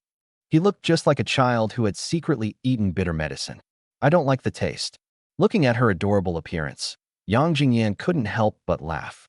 He picked up a slice of watermelon from the fruit plate, handed it to her, and squinted, his eyes full of doting affection. Chu Sining took the watermelon, took a small bite, and muttered, "It always looks so delicious to me when you guys drink it. Once you get used to it, it won't be good anymore," Yang Jingyan explained patiently. Chu Sining nodded as if she understood, and said obediently, "Okay then." Zheng Feng had witnessed Chu Sining sticking out her little tongue. He felt his heart pounding like a rapid war drum. "My goodness, this is so pure." He was secretly amazed, then quickly pulled Zheng Haoran aside and asked in a low voice, "Haoran, are they boyfriend and girlfriend?" Forehead. Zheng Haoran was stunned for a moment, and a troubled look appeared on his face. He knew in his heart that Yang Jingyan and Chu Sining were not boyfriend and girlfriend, and that Yang Jingyan liked Chu Siyu. But Chu Sining's affection for Yang Jingyan was so obvious. Her eyes were full of love when she looked at him, and anyone could see it. Zheng Haoran thought for a while and finally said, "Cousin, don't even think about Chu Sining. Take a look at Chi-Chi's 2 best friends. If you like one of them, I'll have Chi-Chi give you her QQ number later." "Why?" Zheng Feng asked, puzzled. Zheng Haoran was speechless for a moment. He couldn't very well say that his good brother was involved in a love triangle. He quickly changed the subject. "Cousin, what did you ask me just now?" Zheng Feng frowned even more, his face full of doubt, but he still followed up with, "I just asked you if they were boyfriend and girlfriend." "Yes, they are boyfriend and girlfriend," Zheng Haoran confirmed. "Oh," Zheng Feng responded, a hint of disappointment flashing in his eyes, before picking up his wine glass again and immersing himself in the lively atmosphere. Soon, the private room returned to normal, with some singing, some bragging, and some playing dice. Chu Sining seemed to be in a small world that belonged only to music. She was completely immersed in the beautiful atmosphere of the song, swaying gently to the rhythm of the music, each beat seeming to resonate with her heartstrings. When she encounters a song she knows and can sing, she can't help but clap her hands gently, her mouth slightly open and closed, humming along softly, her eyes filled with rapture over the music. However, she never stepped in front of the microphone to sing. At this moment, someone started it up, and everyone enthusiastically encouraged Chu Sining to request a song. Under everyone's enthusiastic persuasion, Chu Sining reluctantly agreed and finally chose Su's song's "What's Wrong." The music began to play softly. Chu Sining took a deep breath, gently brought the microphone to her lips, and accompanied by a light melody, her soft voice gently brushed past everyone's ears. "The sky really wants it to rain. I really want to live next door to you. Standing there like an idiot downstairs. Raise your head and count the dark clouds. If a piano appears in the scene, I will sing for you, even if many basins of water are poured down." Chu Sining's singing voice was pure and sweet, and everyone's eyes were unconsciously drawn to her. Her sweet voice, paired with her youthful JK uniform and her sweet appearance, complemented each other perfectly, enveloping the entire private room in a sweet atmosphere. At that moment, everyone felt that even the air was sweet. Summer is almost over. Please buy less ice cream. Don't wear short skirts when it's cool. Stop being so naughty. If sometimes you're not so happy, I'm willing to lend you Gromy. You actually understand what I mean. As she sang, when she reached the most emotional part of the song, Chu Sining suddenly turned around and looked at Yang Jingyan with a playful gaze. Sing this song for you. There is no particular style. It merely represents. I want to bring you happiness. Chu Sining's sudden action made everyone feel like they were being fed a lot of dog food, a Chinese slang term for witnessing public displays of affection. In an instant, the originally sweet scent in the air turned a little sour. Damn, if you're going to show off your love, go to the bathroom. Although everyone felt a little uncomfortable after being caught off guard by this sweet display of affection, they had to admit that listening to Chu Sining sing was indeed a pleasure. So everyone suggested we sing another song. Chu Sining tilted her head slightly to one side, gently tapped her chin with her fingers, thought for a moment. Then her eyes lit up and she said with a smile, Then I'll sing another song for everyone. No, sir. As soon as the cheerful intro music started, the atmosphere in the private room was instantly ignited. Chu Sining swayed her body gently to the rhythm, her eyebrows curved and a sweet smile on her lips. When she started singing, her voice was clear and lively, perfectly capturing the playful spirit of the song. Sir, you cannot. You're getting closer and closer. Where are your eyes looking? Pretending to be so calm. No, sir. It's all because I was born beautiful, so elegant and affectionate. Be careful, I might really get angry. When it came to the male vocal part, Chu Sining gripped the microphone tightly and kept shoving it into Yang Jingyan's hand, her face full of expectation, as if to say, if you don't sing, I'm going to get angry. Yang Jingyan couldn't refuse any longer, and with a helpless expression, he had no choice but to take the microphone and sing a couple of lines awkwardly in sync with Chu Sining. Waiter, are you sure you're not mistaken? It seems I didn't order this pot. Short, fat, and unable to find her waist. It has a kind of cute feel to it. He was familiar with this song. He often hummed it in high school. But now that he had been reborn, many memories had become blurred, and he had almost forgotten the lyrics. Seeing Yang Jingyan and Chu Sining's interaction, everyone was speechless, their expressions seemingly saying, fine, they're showing off again. After the male vocal part finally ended, Chu Sining immediately took the microphone and continued to immerse herself in her singing, her sweet voice echoing once again in the private room. Where are you now? I think about you every day. I miss the air around you. I miss your mischievous eyes. Chapter 29 Comforting Chu Siyu. While Chu Sining was focused on singing, Yang Jingyan quietly took out his phone, opened his QQ chat with Chu Siyu, and quickly typed a message. Taking a break? Chu Siyu had just finished showering and was drying herself with a towel. She reached for her phone and saw that it was a message from Yang Jingyan. She frowned slightly, wondering, why is Jingyan messaging me at this time? Has something happened? She then replied, no, why? Almost instantly, Yang Jingyan received the message and immediately replied, still angry?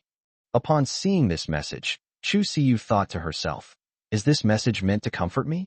She paused, then quickly typed on the keyboard, replying, I'm much better now, not as angry as before.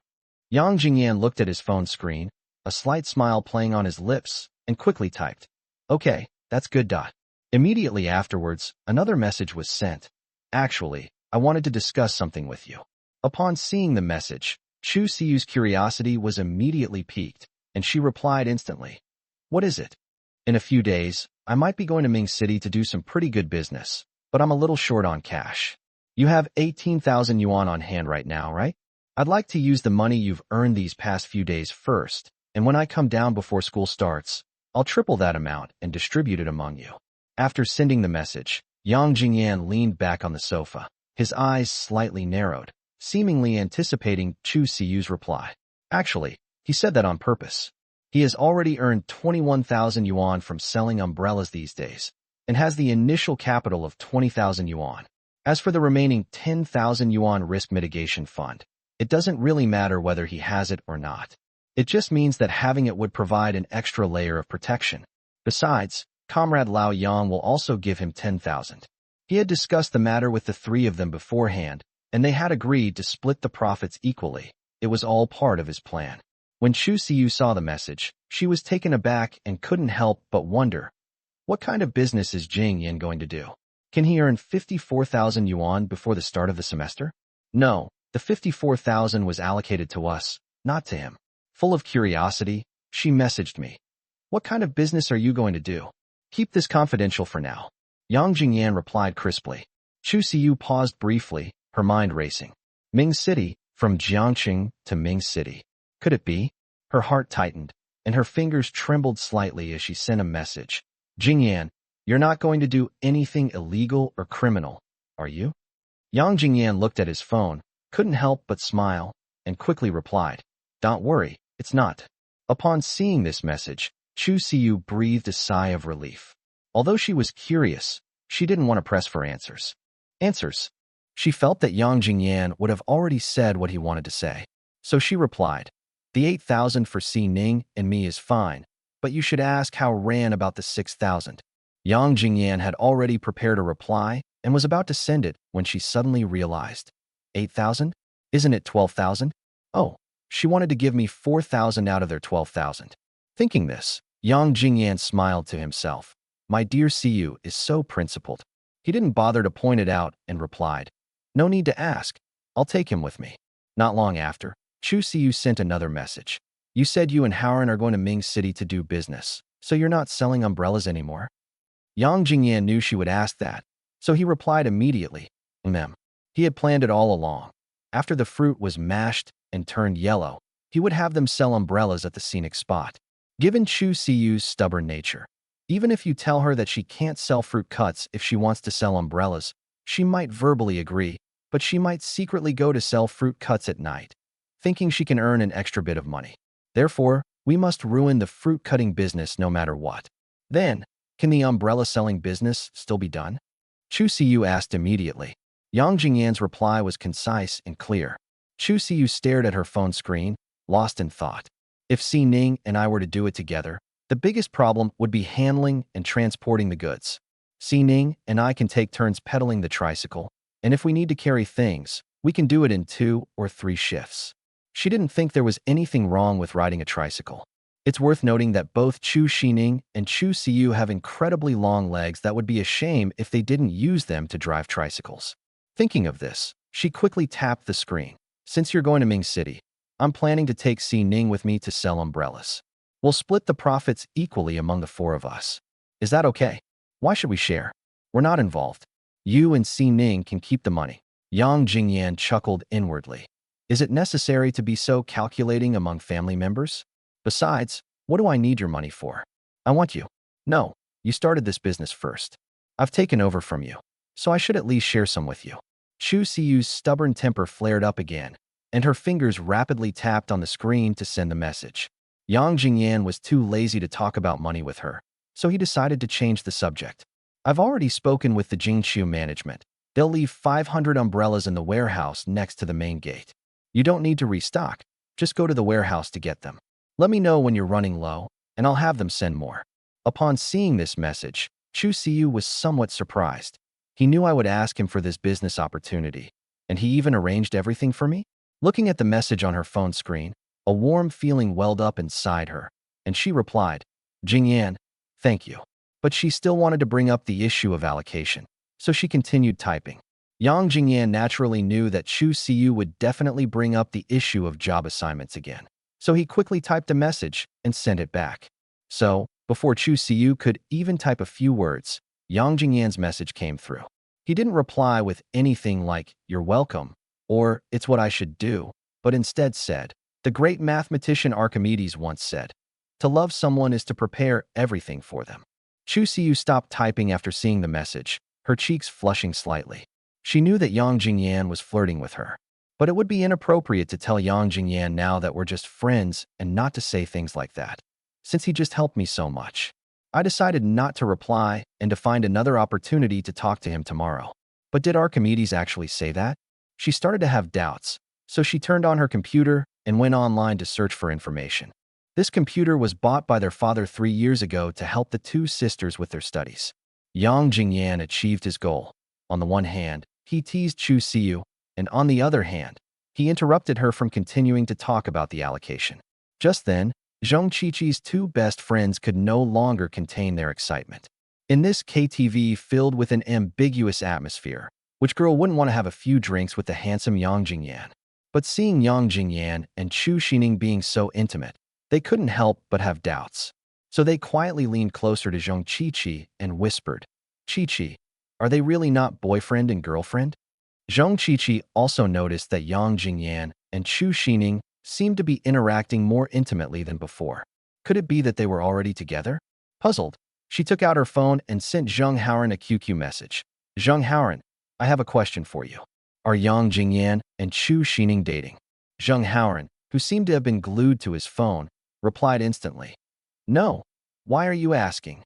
I noticed they were getting a little closer. He's like this every day. It's nothing." Zheng Haoran has seen it many times and is already used to it, so he doesn't think it's a big deal. Zhang Qiqi thought about it for a moment. Zheng Haoran spends all his time with Yang Jingyan, so he must know more about their situation. She felt that what he said made sense. Afterwards, she showed her chat history with Zheng Haoran to her two best friends, and the two friends finally dispelled their doubts. Chapter 30 Jealous, Chu Sining. Since you're not boyfriend and girlfriend, why don't you ask a handsome guy to play dice with you? Su Hui suggested excitedly, her eyes shining. Then let's switch over. Fang Yu eagerly agreed. So, the three girls switched places with Zheng Haoran. Zheng Haoran was naturally overjoyed, because this meant that Zhang Qiqi could sit next to him. "Junior, stop playing on your phone and come play dice," Su Hui said sweetly. "Yeah, Junior, when you're out having fun, don't just play on your phone all the time," Fang Yu added, offering her advice. "Junior brother?" Yang Jingyan was slightly taken aback when he heard this address.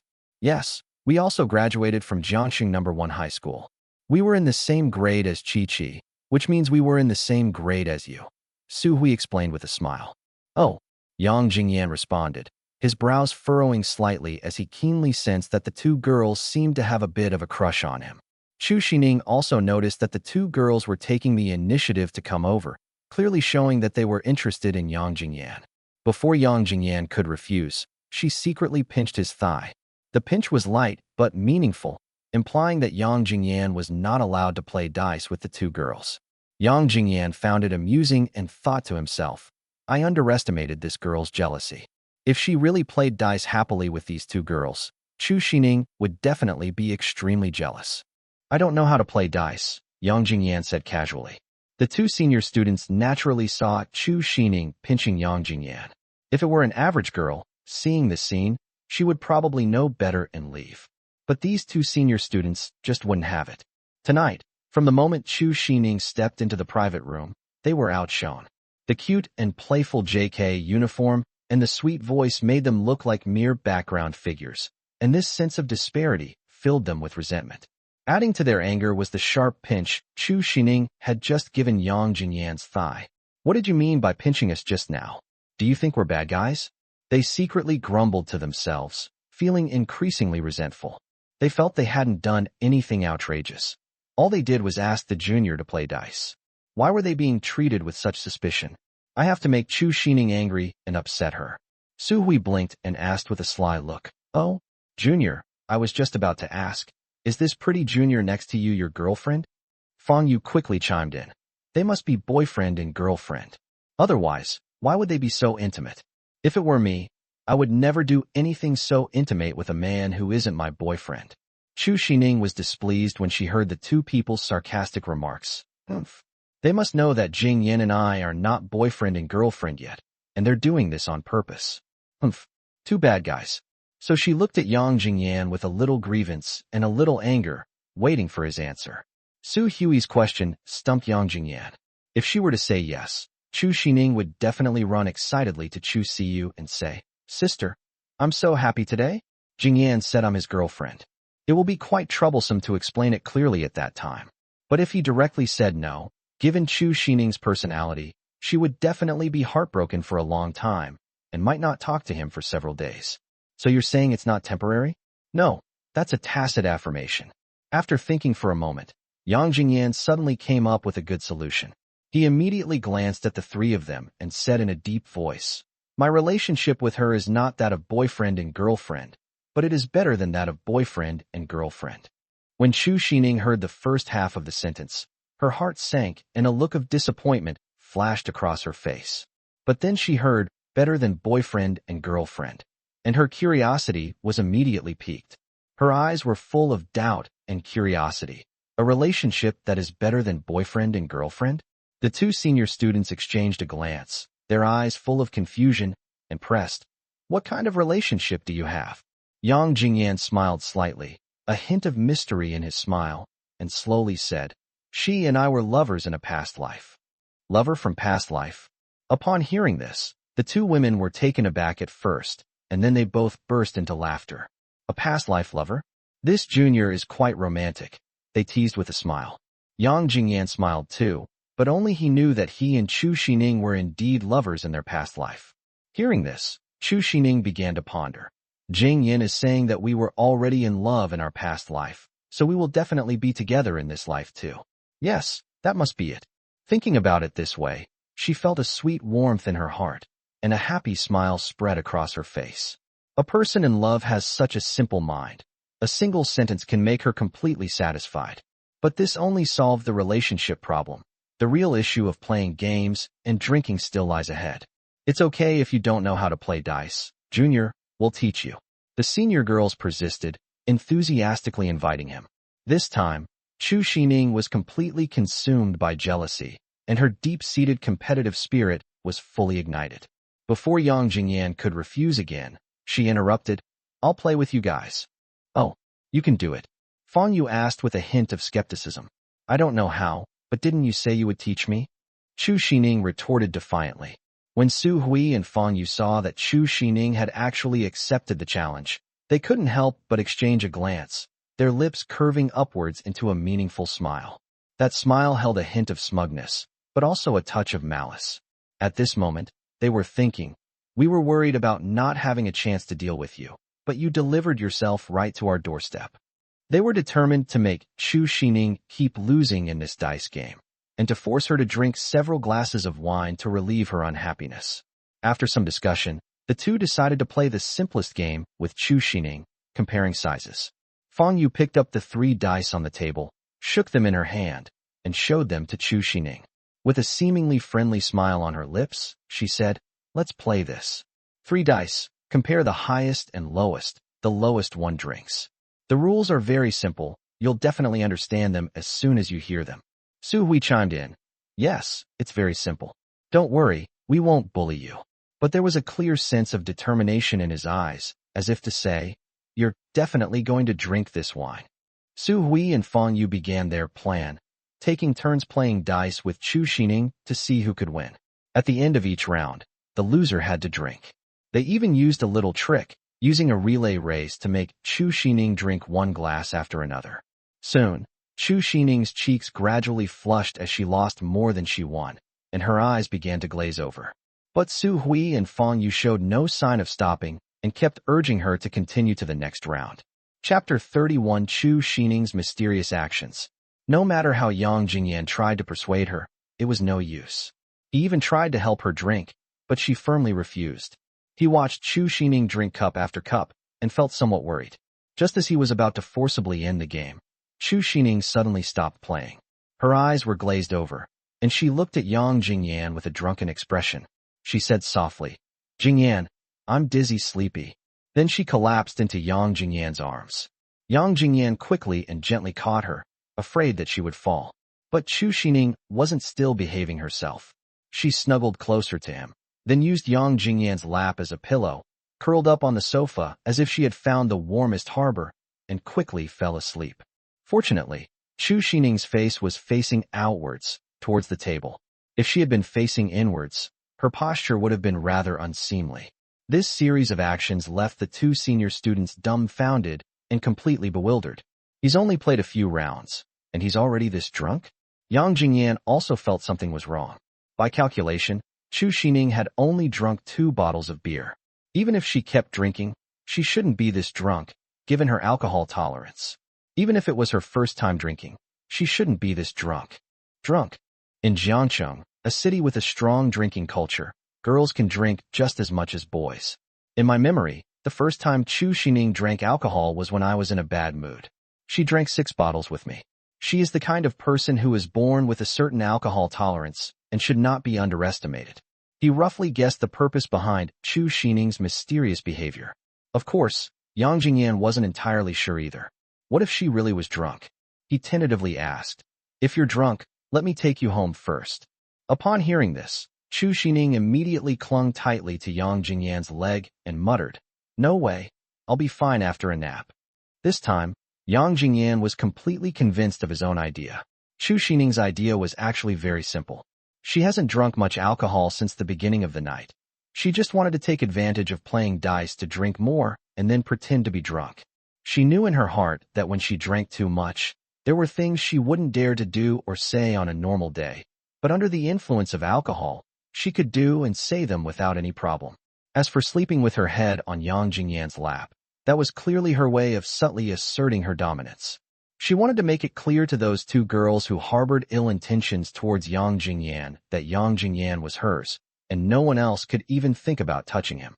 Don't be fooled by Chu Sining's seemingly simple and innocent appearance. In reality, she's quite shrewd, and all her little schemes are driven by her deep care and possessiveness towards Yang Jingyan. Yang Jingyan was both annoyed and amused by Chu Sining's act of pretending to be drunk. He shook his head helplessly, then gently took off his coat and carefully covered Chu Sining's skirt, afraid that she might be exposed. Fortunately, Chu Sining was sitting on the edge of the sofa, right next to the door.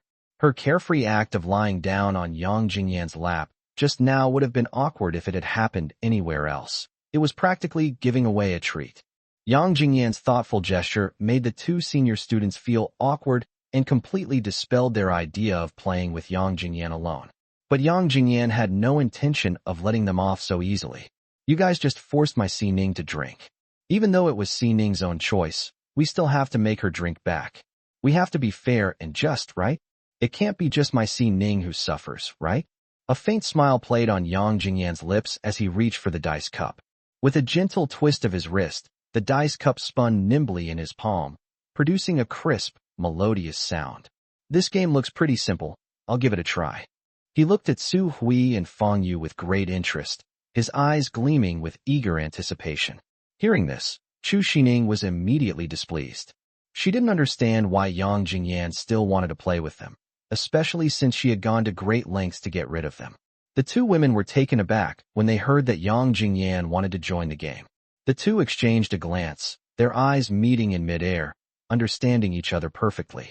Suddenly, an expression of realization appeared on their faces, as if they had instantly understood Yang Jingyan's intentions. In their view, Yang Jingyan and Chu Sining's interaction was so intimate, and Chu Sining had just declared her dominance in front of them. Yet Yang Jingyan still came to play dice with them. This guy was probably the type who eats what's in his bowl while eyeing what's in the pot. Su Hui's lips curled slightly, revealing a faint, mocking smile, and she spoke first. Junior, your past life sweetheart is nestled in your arms like a little bird, and you still want to play with us? Isn't that a bit inappropriate? She emphasized the words, past life lover, heavily, her words full of sarcasm. Fang Yu echoed, her eyes full of teasing. I could tell she was obviously jealous just now. Aren't you afraid she'll get jealous again and start arguing with you again? As she spoke, she gently swirled the wine in her glass, the wine rippling within, mirroring her thoughts at that moment. Yang Jingyan, however, remained calm and composed, with a gentle smile on his face, and replied unhurriedly. It's just playing a couple of rounds of dice. It's not that serious. When people come out to play, isn't it all for fun? His tone was relaxed and casual, as if it were just an ordinary little thing. He sneered inwardly. Why all the fuss? Just don't try to shirk your responsibilities and drink later. All right then, since you say so, Junior, I'll gladly accept. Su Hui took a sip of wine, put down her glass, and picked up the dice cup again. The three got into position and started playing a simple game of comparing sizes. Each round, the dice cup fell, and the sound of the dice colliding was exceptionally clear in the private room. Yang Jingyan calmly lifted the dice cup, and the three dice seemed to be under his control, always giving him the upper hand. Come on, let's fill our glasses again. Yang Jingyan smiled and shook the bottle in his hand, filling both of their glasses with wine. Hey, you still have half a sip in your cup. Drink it quickly, don't let it become a breeding ground for fish. I'm not saying this to be mean, but with so much fruit, the wine won't fit. Just pour it out. Just put one piece in. Cheers. Cheers. Why only half a sip? Don't forget you're a girl from Jiangxing. Show the bold and unrestrained drinking spirit of a Jiangxing girl. At this moment, Yang Jingyan was urging the two female seniors to drink, and he was exactly the Sigma man. The result was obvious. After 10 rounds, Yang Jingyan only lost 2. He deliberately lost both games. If he hadn't lost a single one, the two female students would have stopped playing long ago. Chu Sining was originally full of anger and sullen.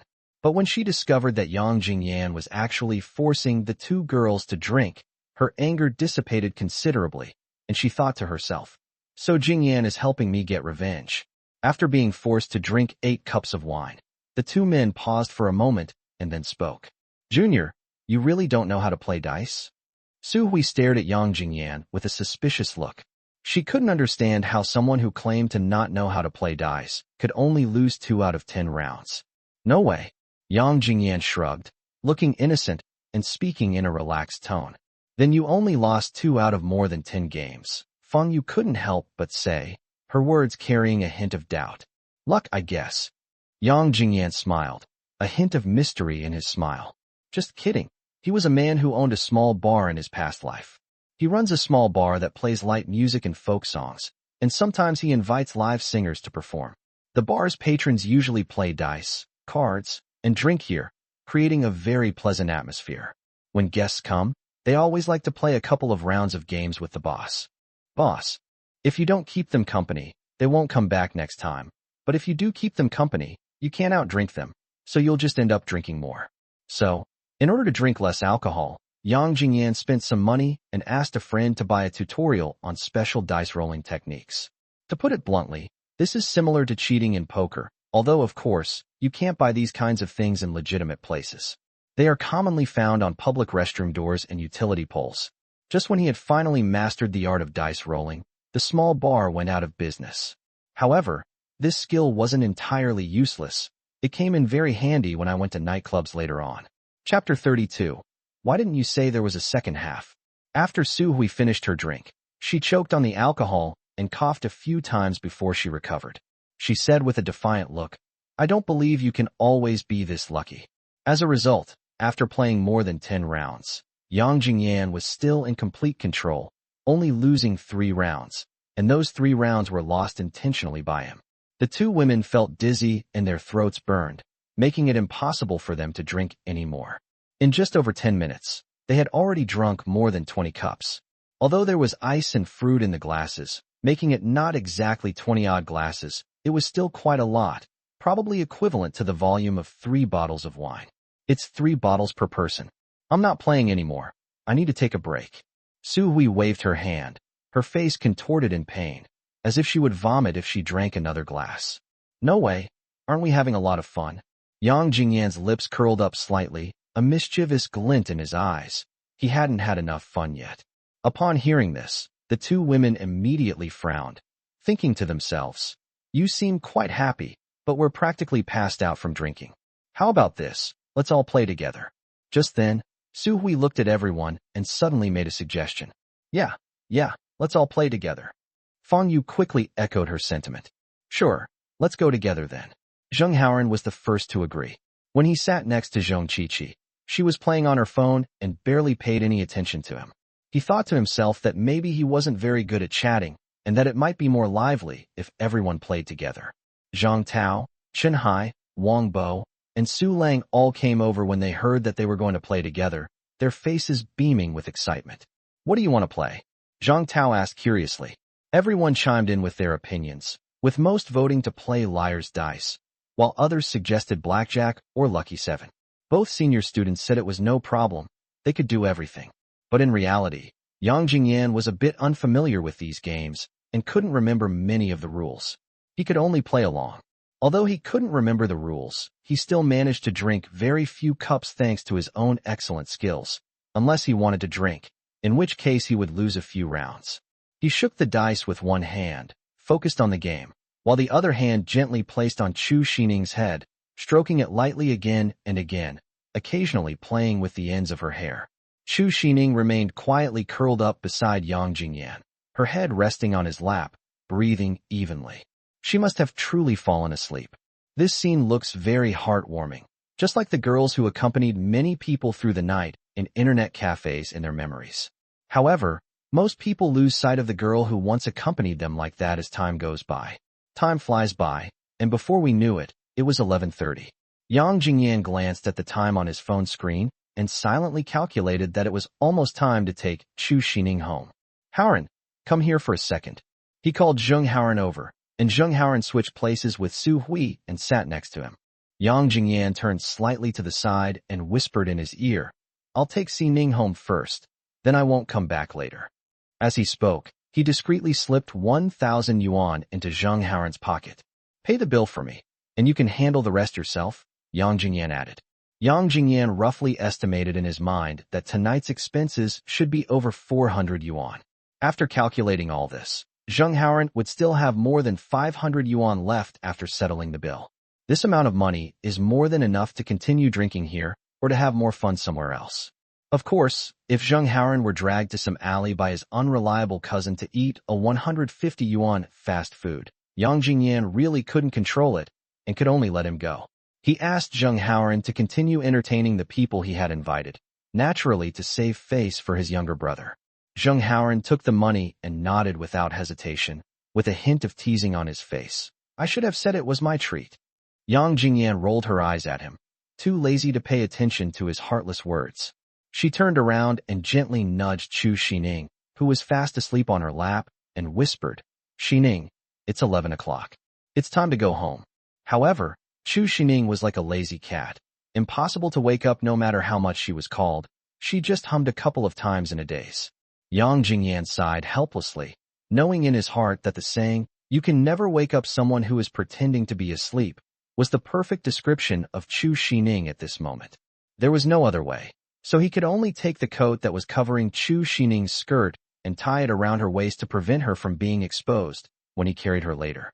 With everything prepared, Yang Jingyan squatted down slightly and gently carried Chu Sining on his back. Chu Sining seemed to sense something, and in a daze, she cooperated with him, adjusting her position. Yang Jingyan felt a familiar yet strange soft touch coming from his shoulder blade area. We're leaving now. You guys have fun, Yang Jingyan said to everyone. Upon hearing this, Zheng Haoran immediately stood up, his face beaming with enthusiasm. I'll take you.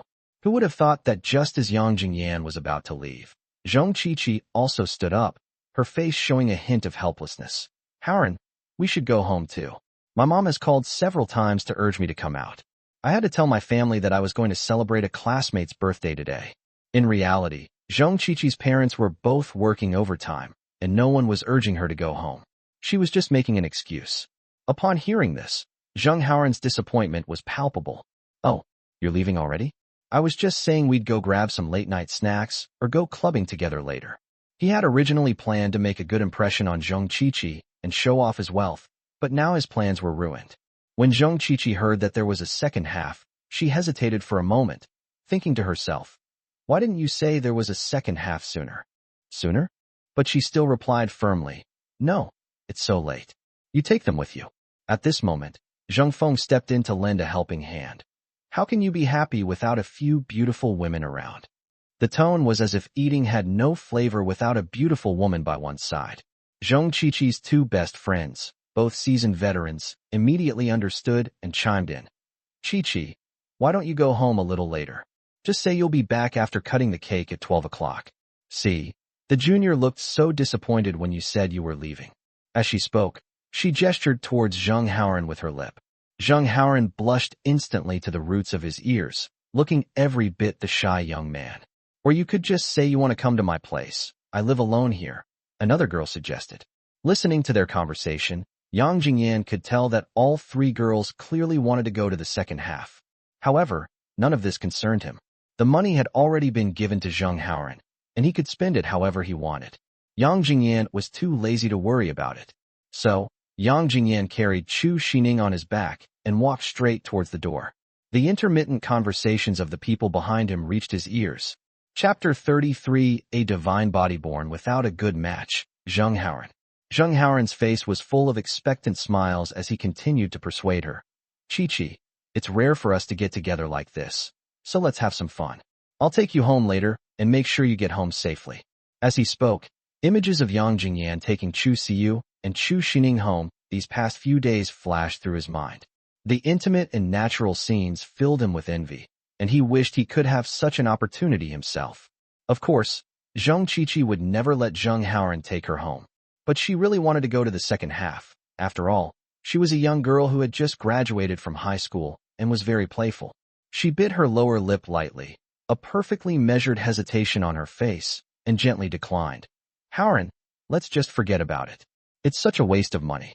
Uncle Zheng doesn't earn money easily, and we can't just squander it. After saying that, she sighed slightly, as if she was genuinely worried about Zheng Haoran's family situation. Upon hearing this, Zheng Haoran felt an instant surge of sweetness, as if he had eaten honey. He thought Zheng Qiqi was a truly understanding and sensible girl, completely different from those girls who only knew how to eat, drink, and have fun. He puffed out his chest and patted it to assure everyone. It's all right, I have money.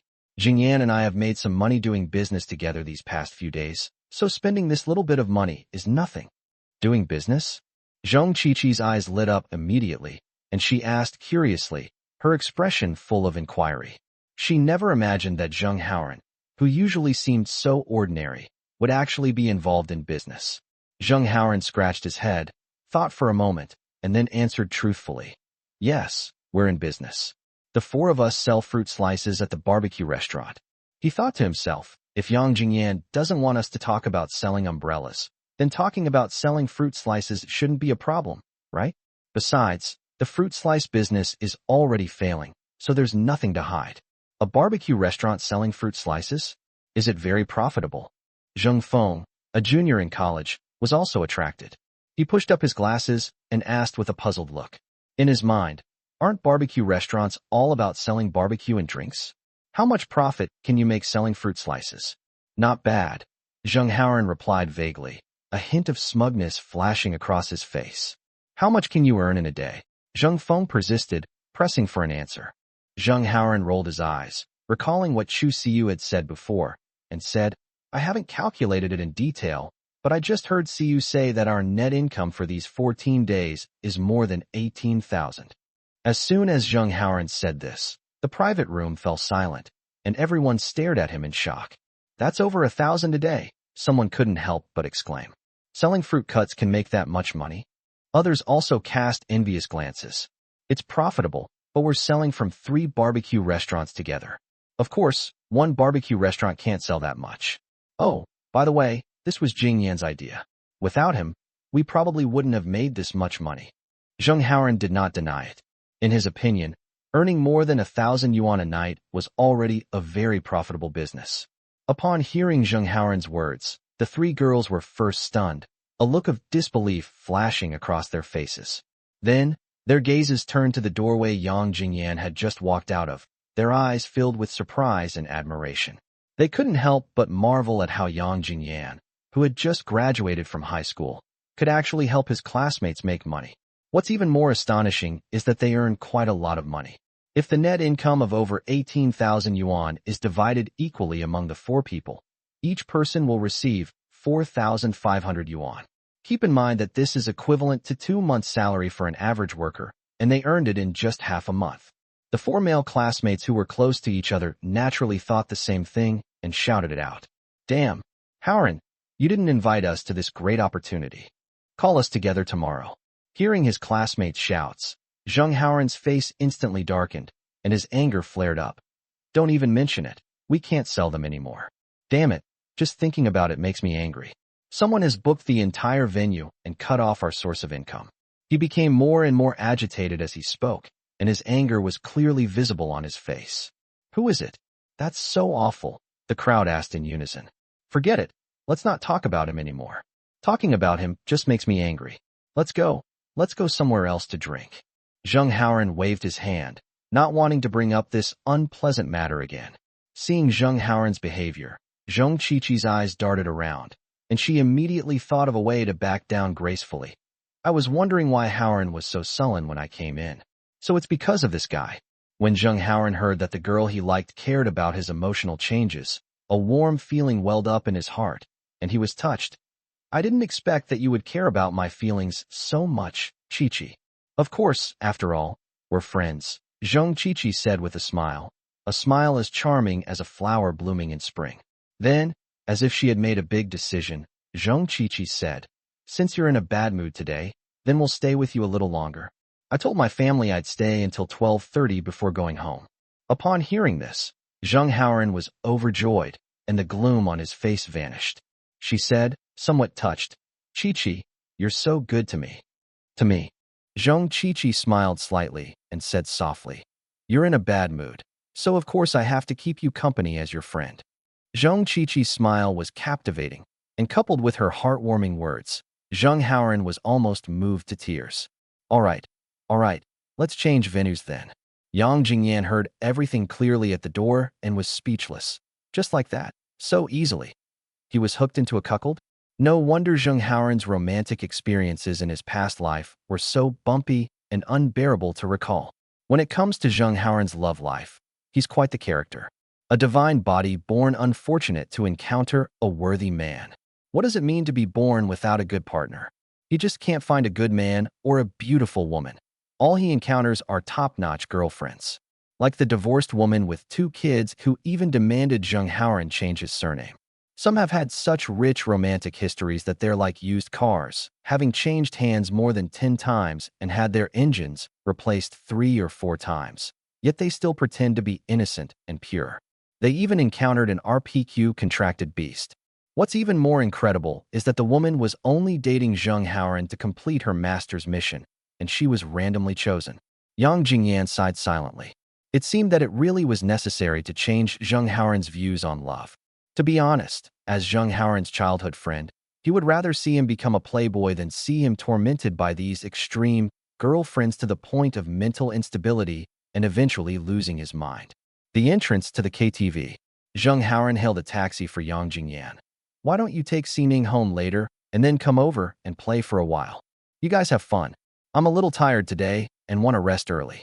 Yang Jingyan waved his hand, politely declining his invitation. All right then, Zheng Haoran replied, and closed the car door for Yang Jingyan. The taxi driver glanced at Yang Jingyan and Chu Sining in the back seat through the rearview mirror and asked with a casual expression, which hotel are you going to? He had seen this scenario far too many times in his career, so he naturally assumed that Yang Jingyan was going to take Chu Sining to the hotel. Yang Jingyan's lips twitched slightly, and he thought to himself, is this guy treating me like a pickup artist? He quickly explained, we're not going to the hotel, we're going to Kongju Residential Area. Kongju Residential Area is where sisters Chu Sining and Chu Siyu live. The taxi driver frowned slightly upon hearing this, seemingly doubting whether he had misheard. Based on past experience, this situation was indeed quite unusual. But he didn't ask any further questions, simply replied, okay, and started the car, heading towards Kongju Residential Area. Chapter 34 Pretending to be drunk was just to get a kiss. The taxi slowly drove through the city streets, the dim streetlights casting dappled light and shadows through the car windows, reflecting on Yang Jingyan and Chu Sining's faces. Chu Sining remained close to Yang Jingyan, sleeping soundly. Her even breathing gently brushed against Yang Jingyan's neck, tickling him. Yang Jingyan turned his head slightly and looked out the window. In the night, a group of young men with dyed yellow hair sped past on motorcycles, each carrying 1 or 2 girls. The girls' laughter echoed in the night sky, standing out conspicuously against the roar of motorcycle engines. The taxi driver saw it too, shook his head helplessly, and sighed. Why do young girls these days only like blonde guys? I just don't understand. This blonde-haired guy has no money, so what does this girl see in him? Yang Jingyan listened and replied with a smile. Perhaps it's because they know how to make girls happy. I can't help but recall 2 brilliant comments I once saw online. Comment 1. You can say that Huang Mao is broke, but you can't say that Huang Mao lacks girls. Comment 2. Huang Mao may not have 10 yuan in his pocket, but he can easily call 10 young women with 1 phone call. At the same time, an interesting video popped into his mind. A motorcycle blogger saw 2 young men with blonde hair riding a girl on the road and was immediately tempted to show off his motorcycle. So, while waiting at a traffic light, he confidently approached the modified footrest and asked his sister on the back seat, "Sister, do you want to ride my motorcycle?" The girl agreed without hesitation. At the time, the blogger was secretly pleased, thinking that motorcycles were indeed more attractive to girls. But who would have thought that just 2 intersections later, the blogger would run into those 2 blonde-haired guys again? And this time, there were 2 more girls on the back seat of their car. In that instant, the blogger was utterly defeated. Moreover, Huang Mao Ge, yellow hair bro, is very outgoing and knows how to have fun.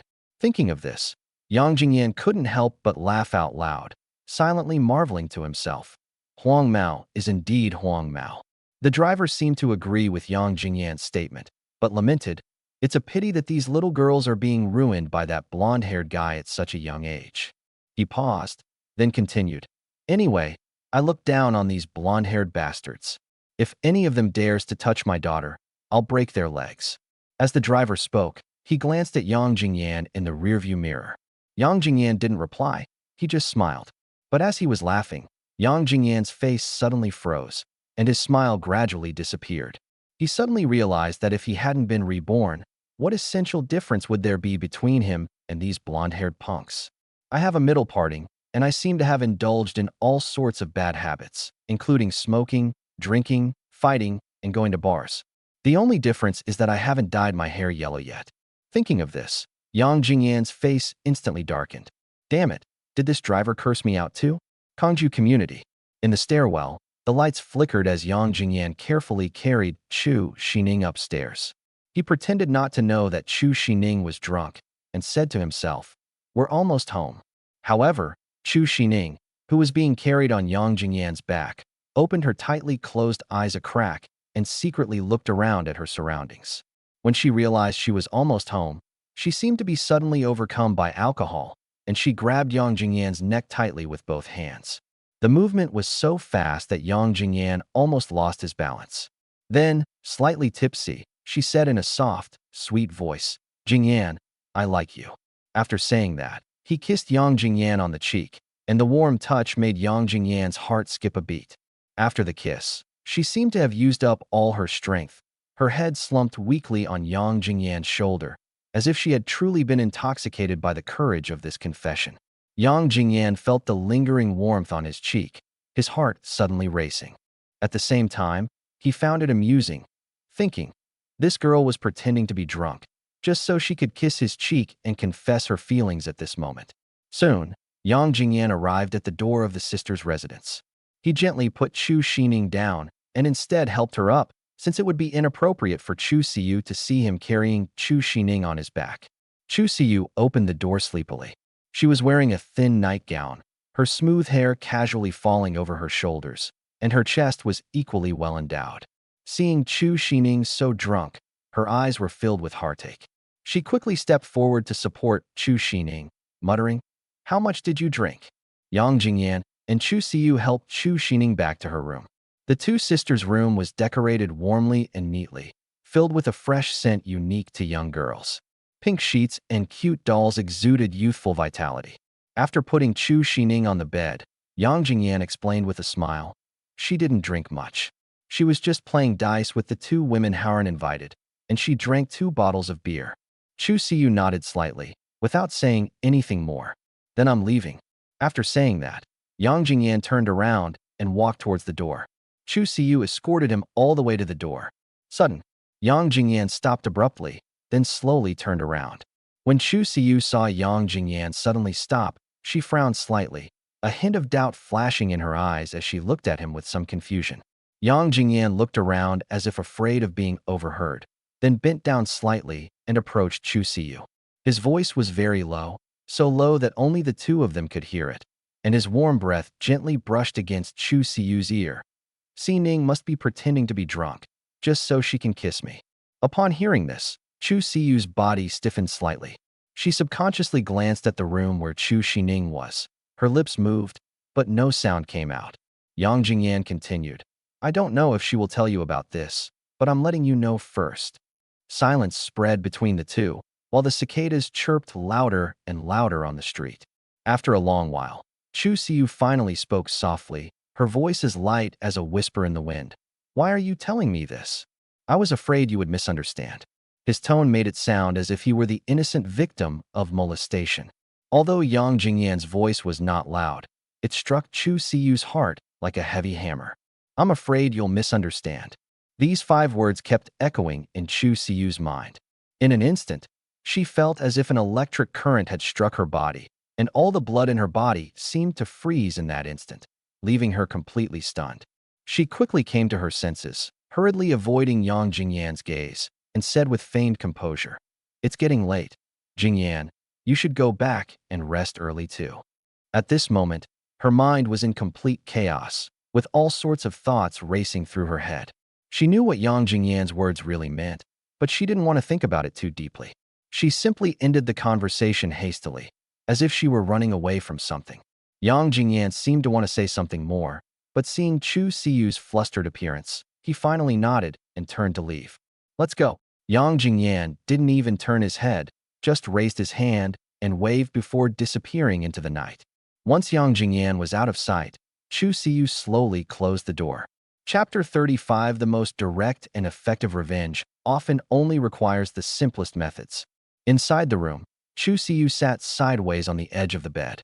It took her a long time to come to her senses before she looked at the sleeping Chu Sining with a complicated expression. I recalled what Yang Jingyan said. Sining is probably pretending to be drunk. She reached out and tickled Chu Sining under her armpit, saying irritably, "Get up, stop pretending." Chu Sining couldn't help but burst out laughing. "Ha ha, sis, stop tickling, it itches." Then she looked at Chu Siyu with a puzzled expression. "Sister, how did you know I was faking it?" Looking at her sister's innocent expression, Chu Siyu couldn't help but laugh. "When Jingyan left just now, you squinted your eyes a crack, and I saw it." Chu Siyu made up a reason at random. Huh. Chu Sining didn't expect that she would be exposed in this way, and immediately felt a little embarrassed, because she had indeed glanced at Yang Jingyan just now. "Tell me, why are you pretending to be drunk?" Chu Siyu asked, feigning curiosity. Chu Sining's face turned bright red instantly. After hesitating for a moment, she whispered, "I'll confess to Jingyan." "Yeah, I knew it, just as I thought." Chu Siyu's lips curled up slightly, revealing a knowing smile. She then asked, "So, did he accept your confession?" "I don't know. He didn't say anything, but..."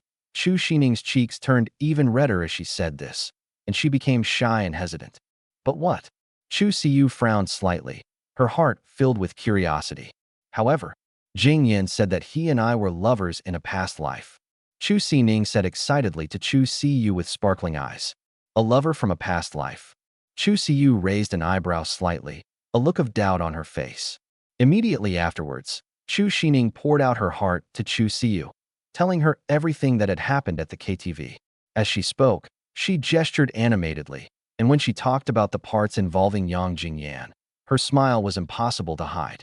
After listening, Chu Siyu smiled and said half-jokingly, "You know what? What he said is quite right. Otherwise, why would you follow him around like a little tail every day?" But in her heart, she thought to herself, "My silly sister, he's obviously just trying to make you happy.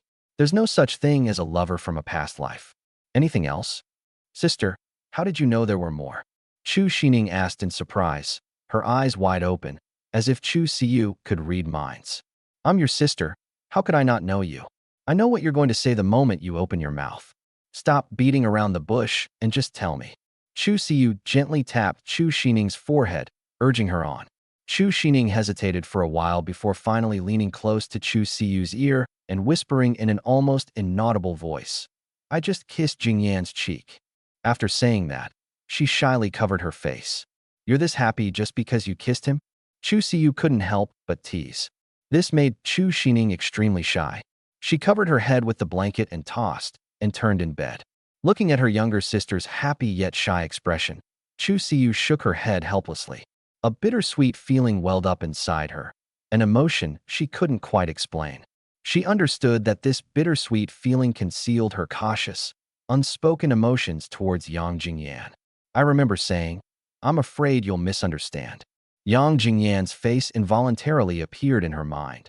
His expression when he spoke was so clear. At the same time, Chu Sining's innocent smile also appeared.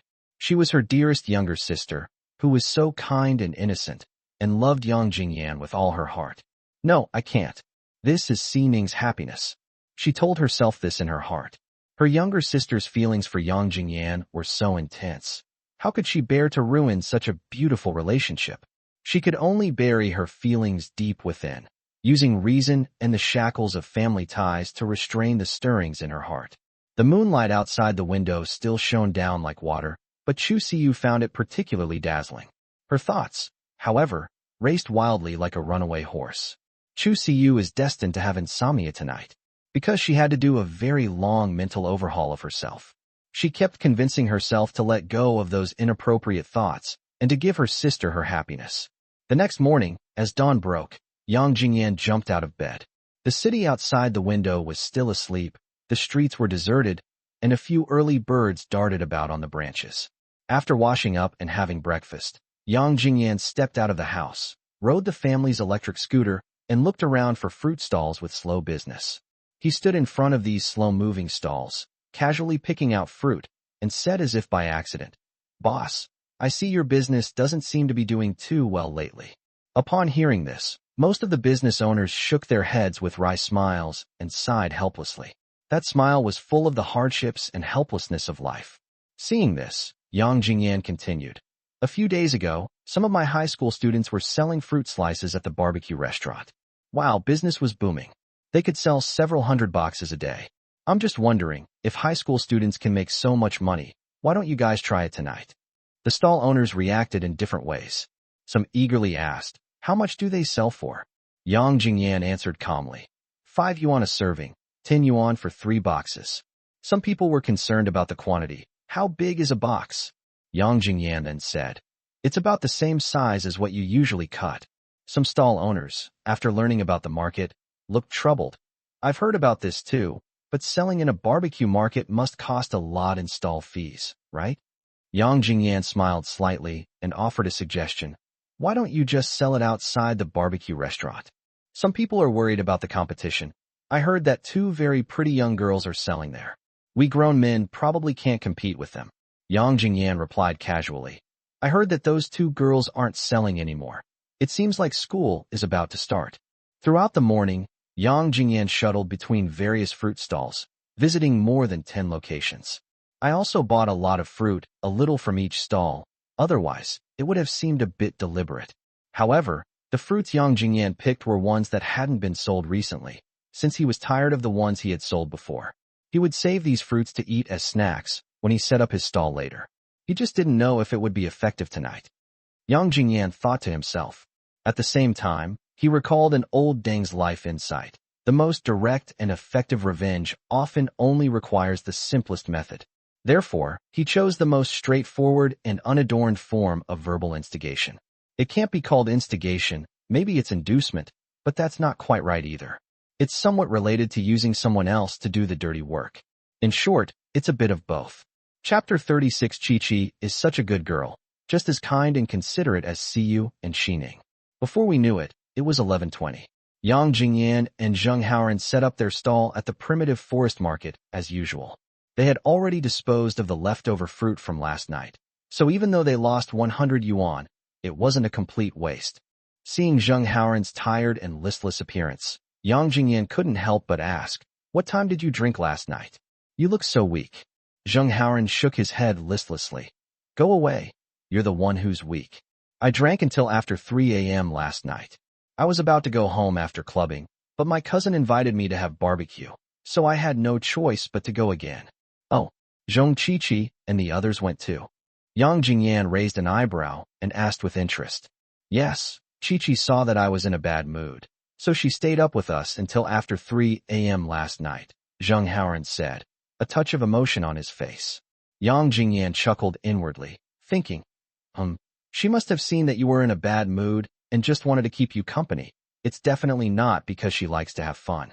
Moreover, before she left, she told me not to be angry, saying that getting angry would harm my health," Zheng Haoran added. Then she remarked with emotion, "Chi-Chi is such a good girl, just as kind and considerate as Siyu and Sining." Yang Jingyan almost burst out laughing, but managed to hold it in and said dismissively, "Yeah, good girl." In her heart, she was thinking, how dare you compare a little green tea (*tch) to 2 sisters? However, Yang Jingyan did not refute Zheng Haoran on the spot. He felt that now was not the time, and some ideas had to be instilled at the right time. Soon, it was 12 o'clock. Zheng Haoran looked around, puzzled. Hey, that's strange. Why didn't Sining come today? As is customary, Chu Sining usually brings them food at 11:50, but it's already 12 o'clock, and there's still no sign of them. Yang Jingyan also felt something was wrong. Logically speaking, if Chu Sining wasn't coming, she would definitely have sent a message in advance. But she hasn't made a sound yet. Just as Yang Jingyan was about to take out his phone to send a message to ask, he saw the Chu sisters walking side by side not far away. Chu Sining carried 2 lunchboxes in her hands and walked briskly. They were dressed exactly the same today, wearing tight-fitting blue jeans that were almost too tight to contain their bodies. The fabric was stretched taut, perfectly outlining their round and perky buttocks. Every curve looked as if it had been carefully sculpted, and it swayed gently with each step, exuding a fatal allure. The jeans clung tightly to her long, straight legs, the cuffs tapering slightly at the ankles to reveal her slender ankles, inexplicably stirring the heart. She wore a white cropped t-shirt, the thin fabric stretched high by her full chest, outlining an ambiguous silhouette. The difference is that Chu Siyu's hair is softly draped over her shoulders, while Chu Sining has her hair tied up in a high ponytail, exuding youthful energy. As she approached, Chu Sining smiled and said, I'm a little late today. Did you all think I wasn't coming? You're one to talk. Jingyan was just about to call you, Zheng Haoran teased with a smile. After saying that, she asked curiously, Hey, Siyu, what brings you here too? Yang Jingyan was equally curious, but he quickly guessed what Chu Siyu was thinking. Yang Jingyan thought that Chu Siyu probably wanted to familiarize herself with the process of setting up a stall in advance so that the 2 sisters could take over the stall when he and Zheng Haoran went to Ming City. As expected, Chu Siyu explained with a smile, I'll learn first. If there's anything I don't understand, I can ask you while you're still here. Perhaps because of what she said last night, I'm afraid you'll misunderstand. She deliberately avoided looking at Yang Jingyan. What do you mean by, while we're still here? Zheng Haoran looked bewildered, completely confused. Chu Siyu frowned slightly and looked at Zheng Haoran. Didn't Jingyan tell you that he was going to take you to make big money? Make a lot of money. Zheng Haoran was taken aback, then looked at Yang Jingyan. Make what kind of big money? Didn't I tell you before? In early July, I'll take you to a place where I guarantee you'll earn 2 months' salary in a single day, Yang Jingyan patiently reminded him. Zheng Haoran tried hard to recall, and it seemed that there was such a thing, but at the time he thought Yang Jingyan was bragging and didn't take it seriously. My dad earns $2,500 a month, and you can earn $5,000 a day? Zheng Haoran still couldn't believe it, his eyes wide open. Why would I lie to you? Upon hearing this, the 2 sisters exchanged a glance and almost simultaneously blurted out, Jingyan, what kind of business is this? You can earn $5,000 a day. Chu Siyu is quite sensitive to money and has a particularly strong curiosity. Chu Sining, on the other hand, is simply curious and looks at Yang Jingyan with anticipation. Keep it a secret for now. Yang Jingyan smiled mysteriously. He always kept in mind the principle that things are accomplished in secrecy. Often, the difficulty seems to increase once you tell your friends or family about something. But if you do it quietly on your own, it goes much more smoothly. Therefore, he adhered to this principle in many things. All right then. Chu Siyu nodded, somewhat disappointed but understanding of Yang Jingyan's actions. Since her sister had already said that, Chu Sining naturally didn't press the matter further. Although Zheng Haoran was full of doubts, he still readily said, It doesn't matter to me where I go to make money. Just tell me when you're going a day in advance. Okay, Yang Jingyan readily agreed. Then, Yang Jingyan took out the stool that Chu Sining usually sat on and handed it to Chu Siyu. You didn't say you were coming today, so we didn't prepare any extra stools. Why don't you sit in Sining's for now? Huh? Then where should I sit? Chu Sining blinked her big eyes and asked innocently. Yang Jingyan patted his thigh with a mischievous grin. Sit here, I'll hold you. Instantly, Chu Sining's face turned bright red. Even her ears turned red, and she said coquettishly, Pa, Pa, Pa. No way, that would be so embarrassing.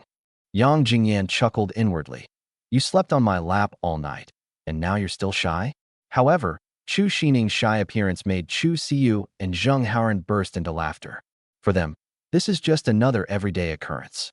Yang Jingyan knew when to stop. All right, I was just kidding. As he spoke, he looked at Zheng Haoran and pointed to a rock next to him. Haoran, there's a rock over there.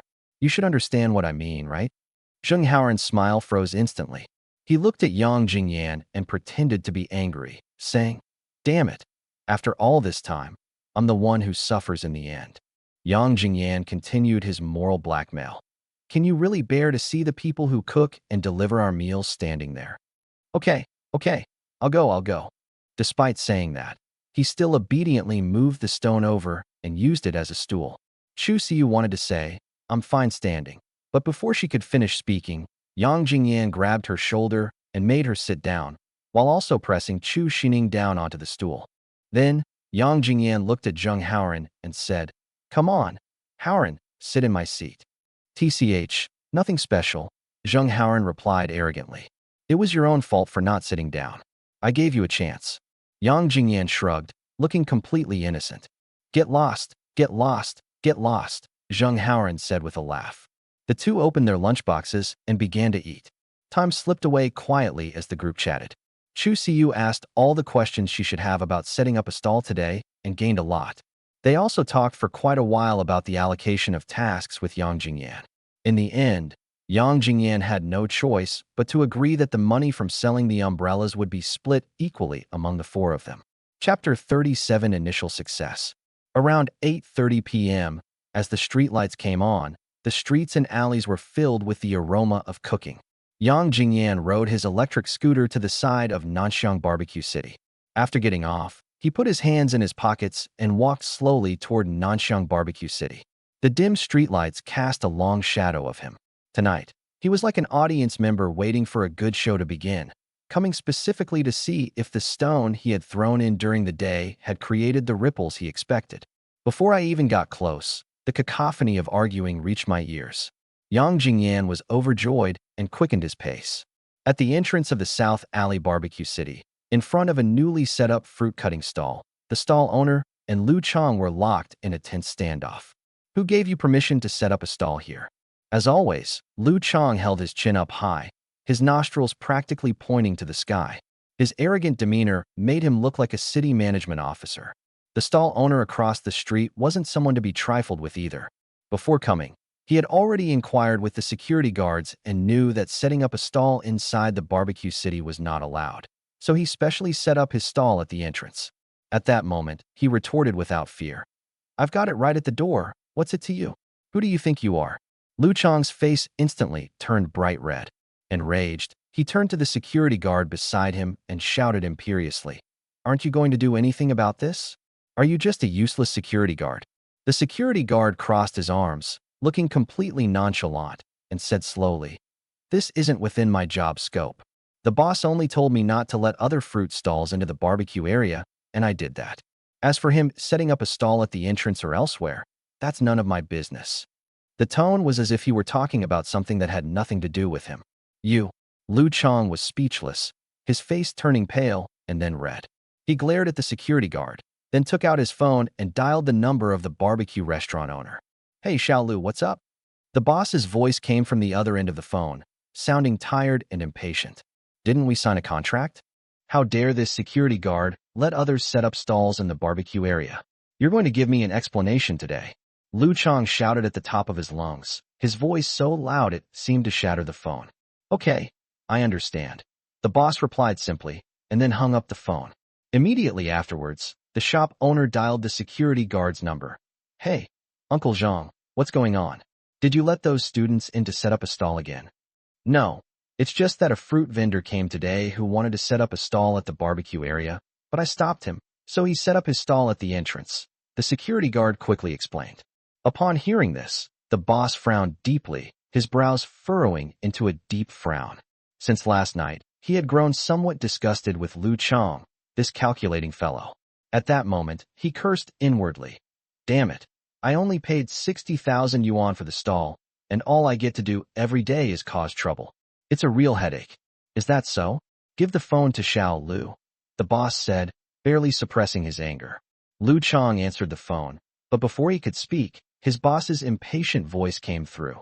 Xiao Lu, The contract we signed states that there can be no other fruit stalls in the barbecue area besides yours. As long as he doesn't set up shop inside the barbecue area, I'll consider my promise to you fulfilled. Also, don't call me again over such trivial matters. No. How can you allow someone to set up a fruit stall at the entrance of the barbecue city? Isn't that affecting my business? Lu Chang persisted, arguing relentlessly. That's none of my business. After saying that, the boss hung up the phone, the busy tone sounding like a merciless mockery of Lu Chang. Lu Chang was trembling with rage, his face turning as red as a pig's liver. He glared fiercely at the stall owner and said through gritted teeth, "Get out of here right now, or I'll smash your stall. Smash it. Smash it if you dare. If you don't, I'll look down on you." The stall owner was not to be outdone, taking a step forward and looking at Lu Chang provocatively. The stall owner was secretly hoping that Lu Chang would smash up his stall. If the stall is vandalized, Lu Chang will have to pay compensation. In that case, the stall owner will not only avoid the hard work of selling the goods, but will also receive a sum of compensation, which is exactly what he wants. Lu Chang was intimidated by this tough attitude, and his momentum instantly diminished. He left with a fierce but weak remark, "You just wait," and slunk away, his back looking somewhat disheveled. Yang Jingyan watched with great interest, thinking to himself, "What a pity, I didn't invite Howren to come and see this good show. If Zheng Howren were here, he would probably have mocked Lu Chang again." Yang Jingyan didn't have the time or inclination for that. Things were fine as they were. He enjoys the feeling of stabbing people in the back.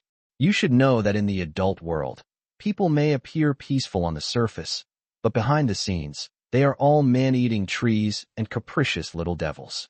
Judging from Lu Chang's furious appearance, he probably lost a lot of business. After all, the entrance and exit of Nanxiang Barbecue City are the same. There is no parking lot inside. Only a few motorcycles can enter, and most customers enter on foot. The new fruit and vegetable stall, once set up at the entrance, was like a sharp blade, cutting off a portion of Lu Chang's path to wealth. Afterwards, Yang Jingyan went straight to the two barbecue restaurants in West Alley and North Alley. However, when he arrived at Xishiang Barbecue City, the entrance was deserted, and the scene of stalls he had expected did not appear, which made him somewhat disappointed. Fortunately, there was a fruit-cutting stall at the entrance of the North Alley Barbecue City, which improved his mood a little. Yang Jingyan knew very well that the current situation was just the beginning. He recalled that when the fruit-cutting business in the barbecue city was just starting out 14 years ago, there were 3 or 4 stalls selling fruit cutting in a barbecue city, and 2 or 3 more at the city gate. The scene was very lively. Merchants who set up stalls at the entrance are relatively lucky, as they hardly have to pay any stall fees, and their costs are relatively low. Those who set up stalls inside the barbecue city were not so lucky. They invested a lot in stall fees, resulting in significant cost pressures. In the face of fierce competition, you can't earn much money in one night. But even so, everyone is gritting their teeth and persevering. It's worth noting that Nanxiang Barbecue City has more than 20 late-night snack shops, each with at least 15 or 16 tables of customers per night, and some even have more than 30 tables.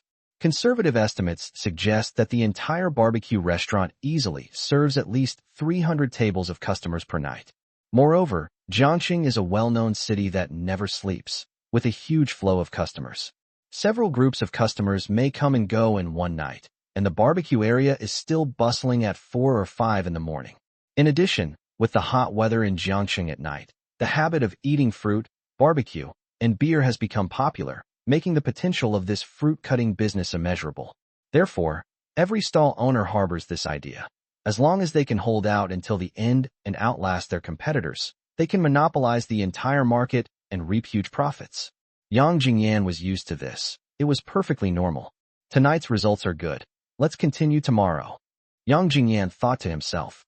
Yes, he plans to go to those deserted fruit stalls he hasn't visited yet tomorrow, and try to persuade the stall owners to set up their stalls at the barbecue city. Chapter 38 The Shocked Old Yang and Li Xiaoxia. 2 more days passed just like that. These past 2 days, every morning, Yang Jingyan has been doing the same thing, helping those fruit stalls with slow business find alternative ways to make a living. Then I went to set up a stall to sell umbrellas. Chu Siyu would always arrive on time, with a notebook in her hand, carefully recording everything from conversation scripts with customers to the setup of the stall and the tidying up after closing. She remembered every detail meticulously. Watching her busy taking notes, Yang Jingyan felt that it wasn't necessary to be so meticulous. But since she likes to record her learning in this way, let her be. Everyone has their own way of learning, and maybe she can gain different experiences from this method. In the evening, he would go to the barbecue restaurant to check on things. Just tonight, Yang Jingyan pushed open the door of his house after returning from the barbecue restaurant. The house was brightly lit. In the living room, the father, Yang Zhibua, lay lazily on the sofa, his eyes glued to the television screen, laughing from time to time as he watched the program. The mother, Li Xiaoxia, sat to the side, her face covered with a face mask, revealing only her slightly cloudy eyes, leisurely scrolling through her phone. Upon hearing the door open, the two turned their heads simultaneously, their gazes fixed on Yang Jingyan. "Why are you back so early today?"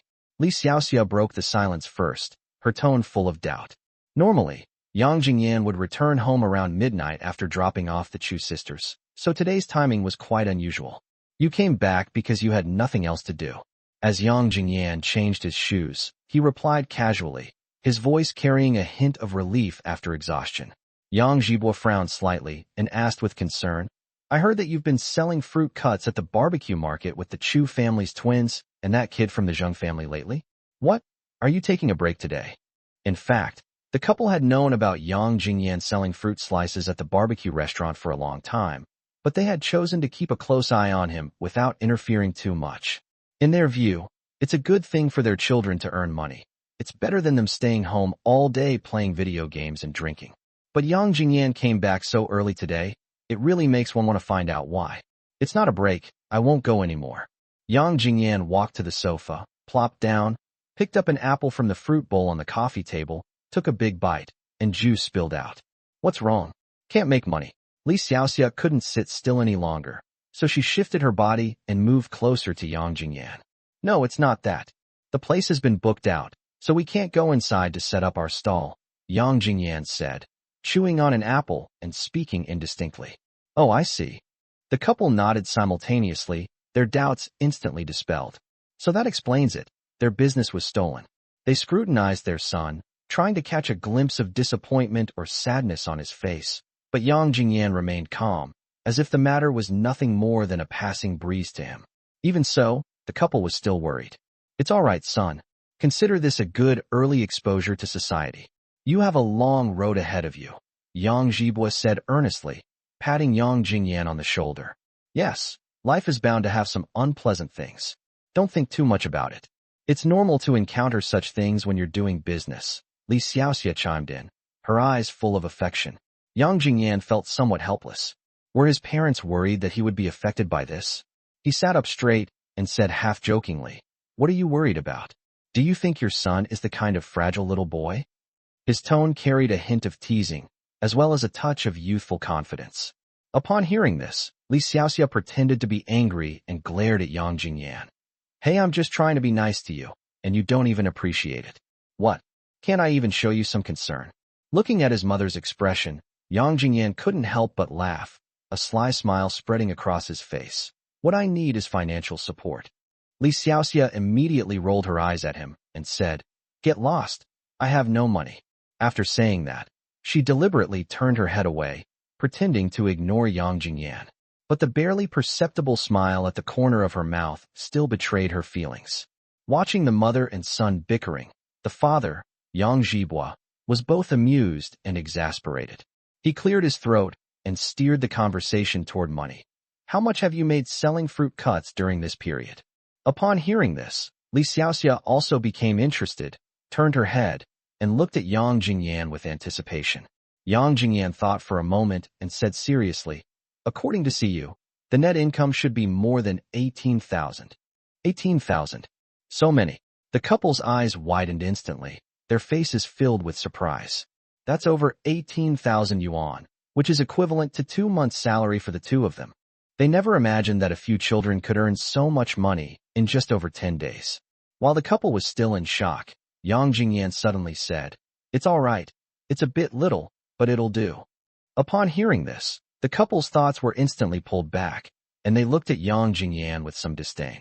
This kid actually thinks it's not enough? No, I'm telling you. Do you have no concept of money? You say it's a little less? Do you know that your mother and I work hard for a month, and together we only earn a little over 9,000? You guys earned 2 months' salary in just over 10 days. Yang Zhibua couldn't help but raise his voice, his tone carrying a hint of reproach. If you count it that way, it's quite a lot. Yang Jingyan nodded, expressing his agreement with a serious expression. Actually, he did feel it wasn't enough.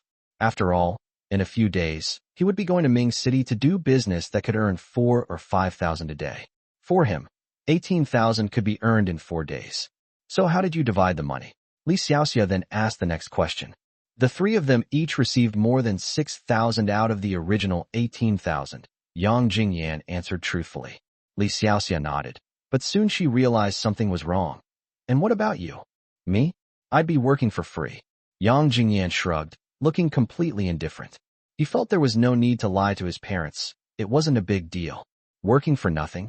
The couple's eyes widened instantly, somewhat bewildered. Yang Zhibua was the first to come to his senses. He looked at Yang Jingyan and thought about the family circumstances of the Chu sisters and the Zheng family. He wondered, could it be that this child thinks that the families are not well off, so he wants to give them more money? Li Xiaoxia was also secretly thinking, this child isn't the type to suffer losses for no reason. She probably saw the twin sisters were having a hard time and wanted to help them out. And maybe the older twin even suggested selling fruit cutters first. Each of them had their own thoughts, and when they looked at each other, their eyes seemed to say, do you think so too? When she looked at Yang Jingyan again, her eyes were full of helplessness. Yang Zhibua sighed inwardly. He didn't know whether to say that the child was kind-hearted or foolish. Li Xiaoxia also gently shook her head. Chu Siyu is quite sensible. She knows how to earn money to help support the family. It's just my silly son, Sai, a teenage boy like him, is easily blinded by emotions. Let him be. So be it, son. I'll work for free. Yang Zhibua looked at Yang Jingyan with a serious expression, but your dad has to tell you. In the future, you have to think more about yourself when you do things, and you can't just think about others. Do you understand what dad means? Li Xiaoxia chimed in. Your dad is right. You're not married yet, so a lot of things are uncertain. It's right to be nice to girls, but you have to know your limits. Limits? I'm just worried that you'll give your heart away and end up with nothing. That would be so heartbreaking. Hearing his parents' words, Yang Jingyan was puzzled, thinking to himself, what are they talking about? How did they get onto this topic? But he also understood what they were trying to convey, and he felt he needed to explain that his efforts weren't one-sided. You're overthinking it. I did work for free, but they also gave back to me in other ways. Other places? The parents asked simultaneously, their faces full of curiosity. Yes, take Howard for example. He did a lot of physical work for me during the day, pedaling a tricycle to pull the stall from the city to the scenic area, and then back from the scenic area to the city in the afternoon. It was quite tiring. Siyu and Sining were also busy. Siyu cooked at home, and Sining brought the food to our stall. They were very thoughtful. At first glance, it does seem like there is feedback. Yang Zhibua's focus wasn't on that. His focus was on the scenic area, the stalls. So, with a puzzled look on his face, he asked, so, during this time, you've been setting up a stall at the scenic area during the day? Yes. Yang Jingyan nodded, looking completely at ease. Which scenic spot? What do they sell? Yang Zhibua pressed on, his curiosity completely piqued. Primitive forest, selling umbrellas, Yang Jingyan answered truthfully. Selling umbrellas? The couple was even more confused upon hearing this. The two exchanged a glance, both thinking, selling umbrellas at a tourist attraction can make money? How can you possibly profit from that? But driven by curiosity, Li Xiaoxia couldn't help but ask, how much did you earn selling umbrellas? Yang Jingyan thought to himself. They were also surprised when they heard that 4 people made 18,000 yuan selling fruit slices, and I alone made 22,000 yuan. He hesitated, wondering whether he should speak. But then I thought, we're all family, there's no point in hiding it, so I frankly said, including today, the net income should be 22,000. The moment those words were spoken, the living room fell into an eerie silence. Yang Zhibua sat up abruptly and asked incredulously, how much? 22,000, Yang Jingyan repeated. How many days have you been selling them? Li Xiaoxia asked anxiously, snapping out of her daze. More than 10 days, Yang Jingyan replied. Earned 22,000 yuan in just over 10 days? Li Xiaoxia felt it was unreal. Could selling umbrellas at a stall really earn that much?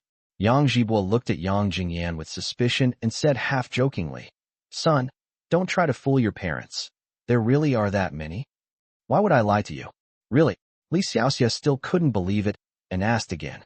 There's nothing I can do if you don't believe me. The couple exchanged another glance, their eyes filled with shock and confusion. Son, how exactly did you sell them? How did you earn so much? The two asked in unison. Chapter 39. Anyone who didn't know better would think I got into Tsinghua or Peking University. Seeing his parents' curious expressions, Yang Jingyan slowly explained the workings of the sharing economy and the threshold he had set for withdrawing from the platform. Yang Zhibo and Li Xiaoxia listened intently, their mouths agape in surprise from time to time. After listening, the two felt as if they had rediscovered their son. Yang Zhibo smiled with satisfaction, patted Yang Jingyan on the shoulder, and said, Xiaoxia, I think our son is definitely cut out for business. Li Xiaoxia nodded in agreement, her face full of pride. That's right.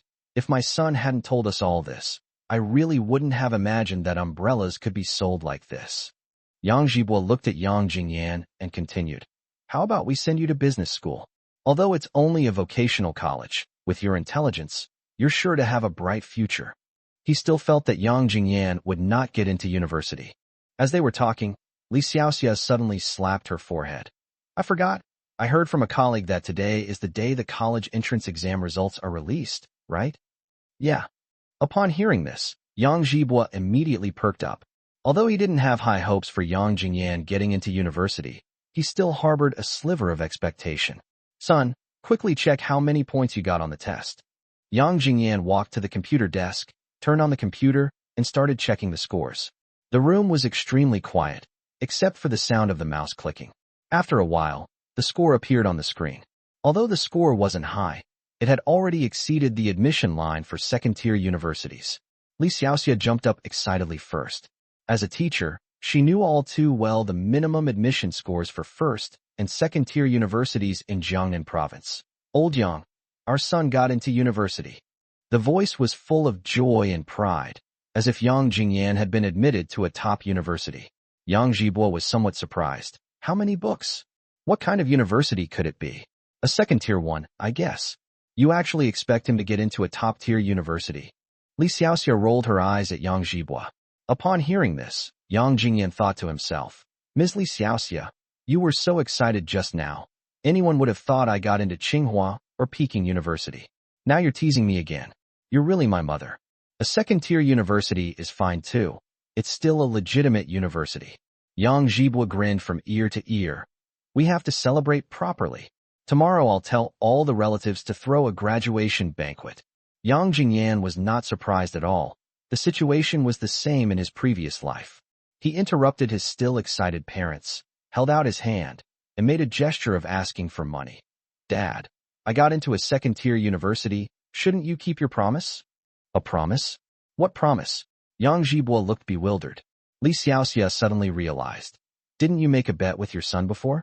If he got into a second-tier university, you would give him 10,000 yuan. Oh, look at my memory.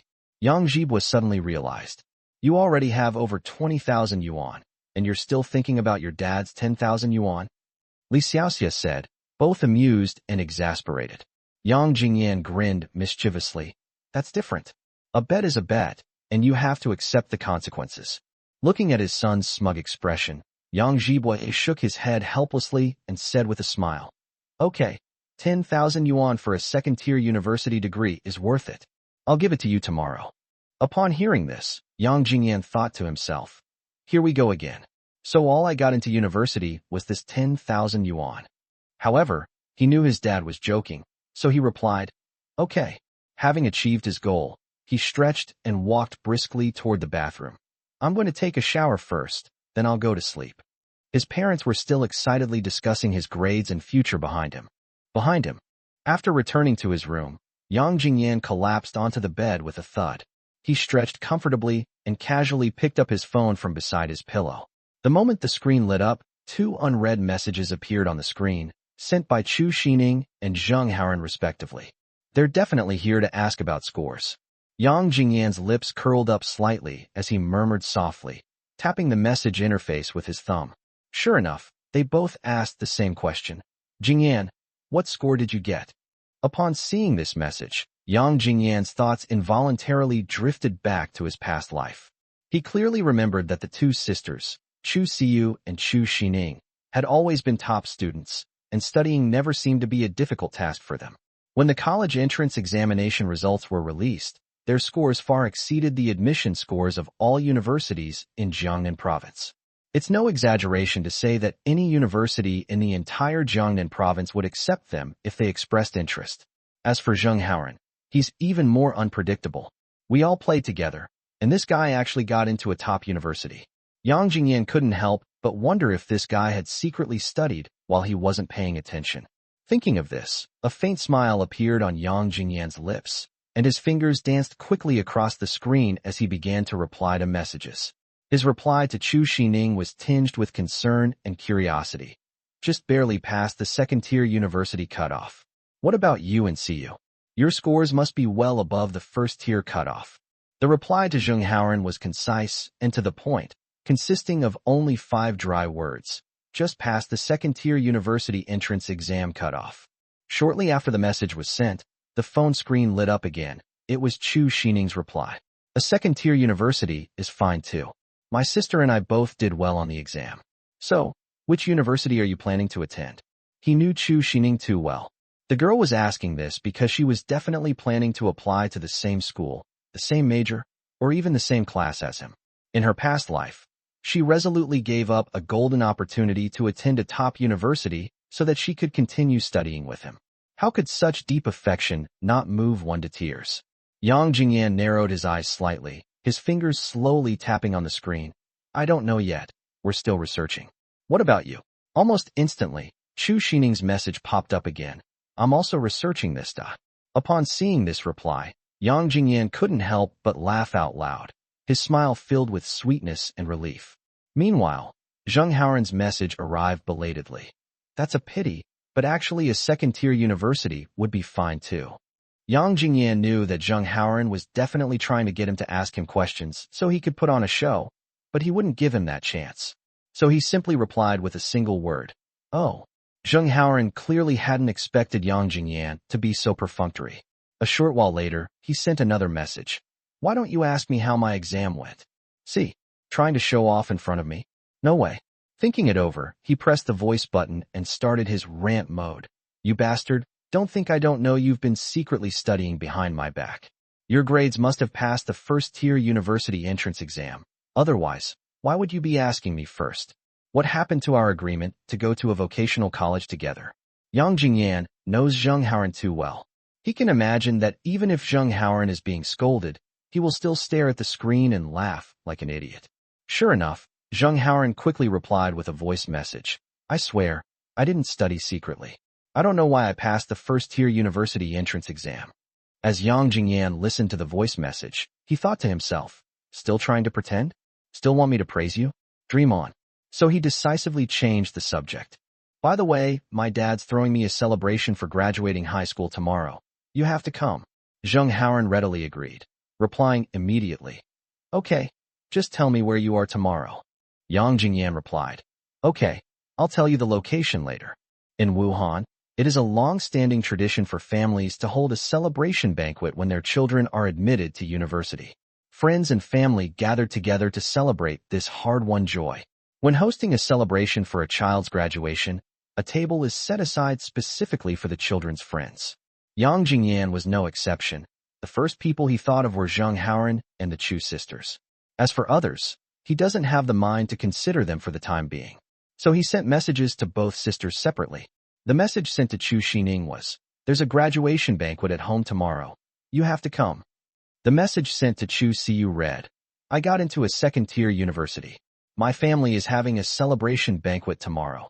You and Sining absolutely have to come. Although the two sisters live in the same room, they each have their own phones.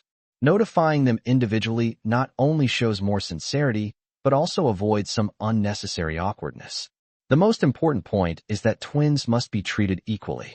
Not long after, Chu Sining replied with a cute emoji that said, okay. Looking at the emoji, Yang Jingyan seemed to see Chu Sining's sweet smile. Chu Siyu's reply was concise, yet sincere. Congratulations, Jingyan. After reading these two replies, Yang Jingyan put down his phone and didn't reply to any more messages. Chapter 40 Graduation Banquet. Next day, Yang Jingyan and Zheng Haoren were as usual, but today was a little different. Chu Siyu was not seen at the stall. Only Chu Sining came to deliver food to them. After closing up shop in the afternoon, Yang Jingyan went straight to the restaurant that Yang Zhibua had booked. Upon entering the restaurant, a lively atmosphere immediately greets you. Yang Zhibua set up 4 tables today. Yesterday, he specifically asked Yang Jingyan how many friends would be coming, and Yang Jingyan told him 4. So the arrangement was just right, with no waste at all. Relatives arrived one after another. Although it wasn't the kind of banquet where gifts were expected, everyone brought something, mostly cigarettes and alcohol. Of course, none of these things were handed to Yang Jingyan. Yang Jingyan couldn't help but complain in his heart. This is clearly my graduation banquet. Can't you guys learn from those places that give red envelopes for graduation? Fortunately, Chu Sining and Chu Siyu's gifts were specially prepared for him.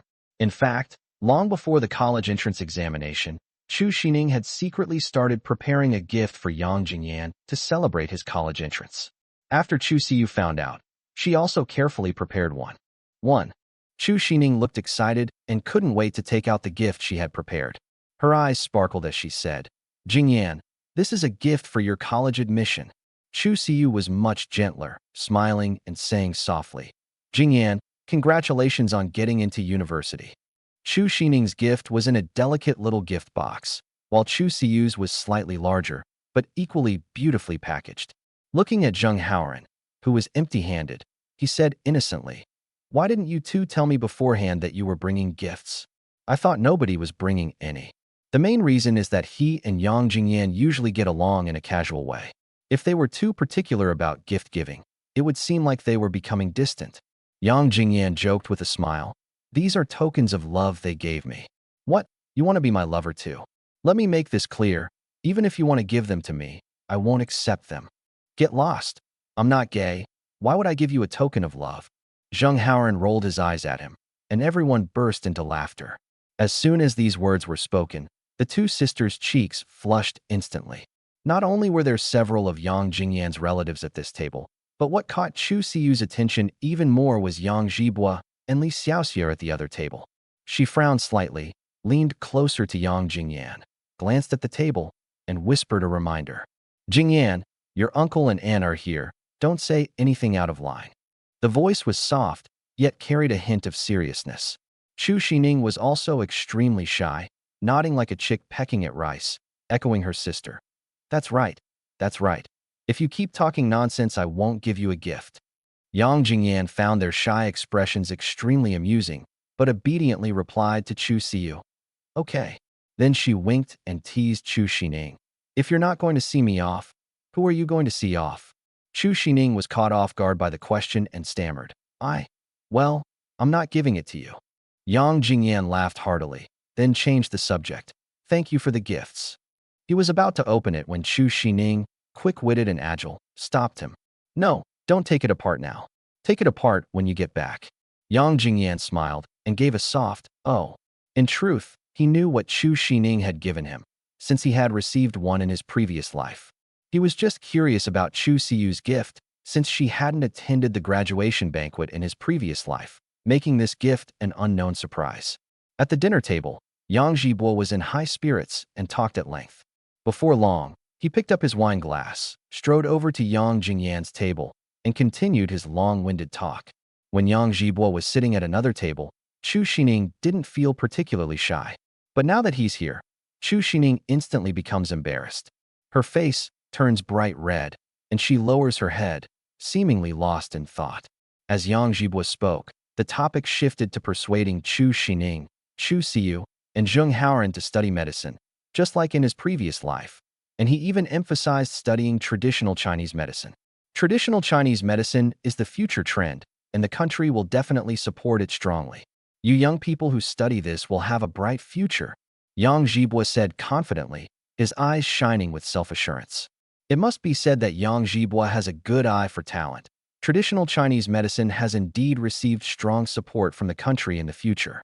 It was Yang Zhibua's words that unknowingly influenced Yang Jingyan. In 20 years, Yang Jingyan used the more than 10 million yuan he had earned from his media company to enter the Chinese medicinal materials industry. After establishing the company, he closely followed national policies, and the company flourished. Finally, in 2023, the Chinese medicinal materials market experienced an unprecedented boom. In just 4 short years, he transformed from a millionaire to a billionaire. Looking at the 120 million yuan in the company's account, Yang Jingyan fell into deep thought. Could I be considered to have made a fortune from the national crisis? Maybe so, but so what? He didn't drive up the price, so why wouldn't he make money if he could? In fact, he never imagined he could become a billionaire. Even the establishment of the media company was thanks to Chu Sining. That was in 2018, when Douyin was all the rage.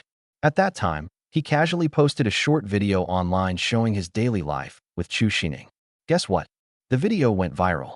Perhaps it was Chu Sining's stunningly beautiful appearance that attracted the attention of many perverted netizens. And so, by making short video clips, the two successfully earned their first pot of gold. After that, Yang Jingyan took the opportunity to establish a media company and started his career of training anchors and internet celebrities. This can be considered his story of how he made his fortune. However, in the business world, a 25% profit margin is already quite impressive for a business with a wide range of operations. It's very difficult to achieve double-digit growth. The Chinese medicinal herb industry is quite unique. Inexpensive herbs can generate double the profit, while expensive herbs can yield around 25% profit. However, during that special period from 20 to 2023, profits could multiply several times over, whether supplied to traditional Chinese medicine clinics, pharmacies, or pharmaceutical companies. Without this market boom, Yang Jingyan, after deducting all expenses, would only earn a little over 5 million yuan a year, making him just a small business owner. He knew perfectly well that there was capital at work behind this, and that he was lucky enough to be a beneficiary of this capital feast. Ultimately, if Yang Zhibua hadn't constantly instilled in him the idea that traditional Chinese medicine was the future trend of the country, he might not have gotten involved in this industry and would probably have missed the opportunity to become a billionaire. However, as the saying goes, if you persuade someone to study medicine, you'll be struck by lightning. Yang Zhibua's enthusiasm was quickly dampened by Li Xiaoxia. Old Yang, if you've had too much to drink, don't give the kids any advice. Don't you know how tiring it is to be a doctor? Li Xiaoxia frowned, her tone full of helplessness. Yes, you can only know how hard it is to study medicine by experiencing it yourself. You're either preparing for exams or in the exam hall, taking exams every year and failing every year.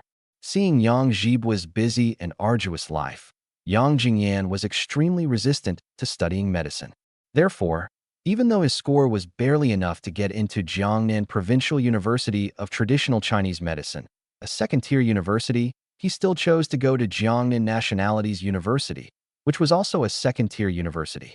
After the dinner ended, Yang Jingyan took the two sisters home and then returned to his own room. I checked the time. It was already 10 p.m. Night fell like a giant black silk ribbon, gently covering the entire city. Outside the window, neon lights flashed and cars streamed by. The city's hustle and bustle came through the window, but Yang Jingyan shut it out of this small room. At this moment, Yang Jingyan sat at his desk in the room, the warm yellow light of the desk lamp casting a soft glow that enveloped his figure. In front of him were the gifts given to him by Chu Sining and Chu Siyu. The exquisite gift boxes looked particularly mysterious under the light. Yang Jingyan took a deep breath and picked up the gift that Chu Sining had given him. He carefully unpacked the package, and a small, exquisite Zippo lighter appeared before his eyes. The words Chu Sining are clearly engraved on the lighter's casing. Yang Jingyan gently picked up the lighter, knowing that there was a small note tucked inside. He slowly unfolded the note, and a line of elegant handwriting came into view. Chapter 41 Graduation Ceremony. Jingyan, congratulations on getting into university. Hooray! You know what? I recently heard a song with the lyrics. I write your name on a cigarette and inhale it into my lungs, so that you can stay as close to my heart as possible. When I first heard these lyrics, my heart started pounding. The feeling was so romantic, I don't even know how to describe it. Yang Jingyan certainly knew this song. It was I'll Find You in My Next Life, released by Zhang Iwen in 2007. I also really want to be close to you, just like the lyrics say. But I checked online and found that writing on cigarettes and inhaling it will produce toxic gases that will harm your health. I couldn't bear to see you get hurt even a little bit. So I had a brilliant idea to engrave my name on a lighter. That way, every time you use it to light a cigarette, I can get really, really close to you. Isn't that super clever? From now on, you can only use this lighter when you smoke, and you absolutely, positively are not allowed to lose it. If you dare to lose it, I won't speak to you for a whole month, and I mean it.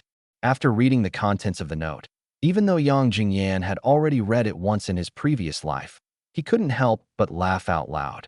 He shook his head gently, his heart filled with mixed emotions. Does this count as a confession? Love back then was so innocent, so naive, and even a bit abstract. He also remembered that later, Chu Sining told him with a serious expression that she originally wanted to write, I will never talk to Yang Jingyan again for the rest of my life.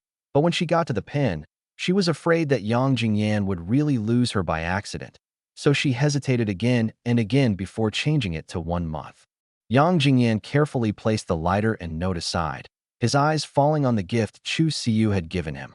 He had never seen this gift before in his previous life, and now, curiosity, like a kitten, kept scratching at his heart. He eagerly reached out and slowly unwrapped Chu Siyu's gift. What catches the eye is a simple yet exquisite watch. The hands on the dial seem to be quietly telling the story of time, and the strap is made of soft and comfortable material, which is obviously carefully selected. Although he could tell at a glance that the watch wasn't expensive, probably only 4 or 500 yuan, in his heart, the value of this gift far exceeded its price. Beneath the watch, another note lay quietly. Yang Jingyan carefully unfolded the book, and the first line of familiar and warm handwriting came into view. Jingyan, congratulations on getting into university. He narrowed his eyes slightly, and the corners of his mouth unconsciously turned up, as if he could see Chu Siyu smiling as she wrote those words. Continuing on, there is another concise yet profound passage. Cherish time to make life more meaningful. After reading such a short sentence, he thought to himself, is this a subtle reminder that I have wasted some time before? However, he was not displeased at all. On the contrary, he found this subtle concern very thoughtful. Yang Jingyan gently picked up the watch and put it securely on his wrist. The watch strap fits snugly against his wrist, as if it were one with his body. Then, he picked up the lighter that Chu Sining had given him and skillfully lit a cigarette. As the smoke curled upwards, an indescribable, wondrous feeling welled up inside me, as if I were tightly enveloped by the affections of the two girls. Just then, the penguin on the phone emitted a crisp beep, beep, beep sound, breaking the silence of the room. Yang Jingyan picked up his phone and saw a message from Chu Sining. Jingyan, did you open the college entrance gift I sent you? He smiled slightly and quickly typed on the screen to reply. Yes, it's open. Almost instantly, the phone screen lit up again. So, do you like it? Looking at the message, Yang Jingyan pictured Chu Sining's expectant eyes, and he felt like teasing her again.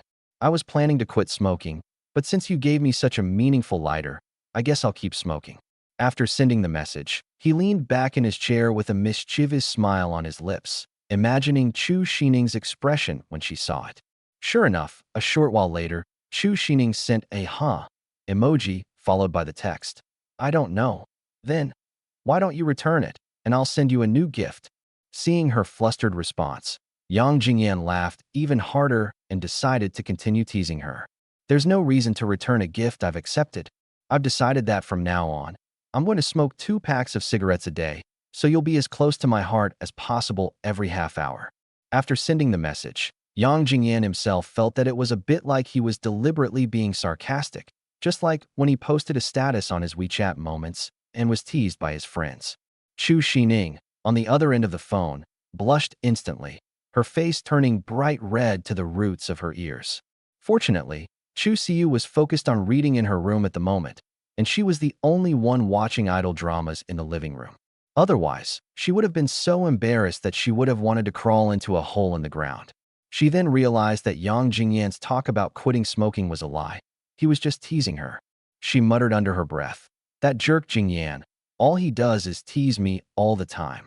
Although she said that, she felt as sweet as if she had eaten honey.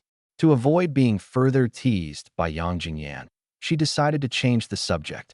Jingyan, what did my sister give you? You don't know? Yang Jingyan replied.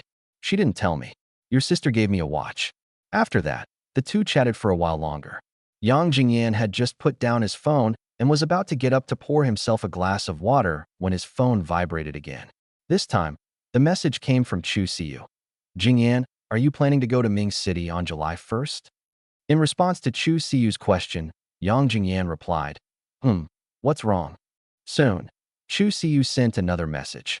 I would like to invite you and Howard to my home for a meal to thank you for your help during this time. Upon seeing this message, Yang Jingyan thought for a moment and then replied, okay, which day? Let's do it tomorrow. Yang Jingyan replied with a simple, okay.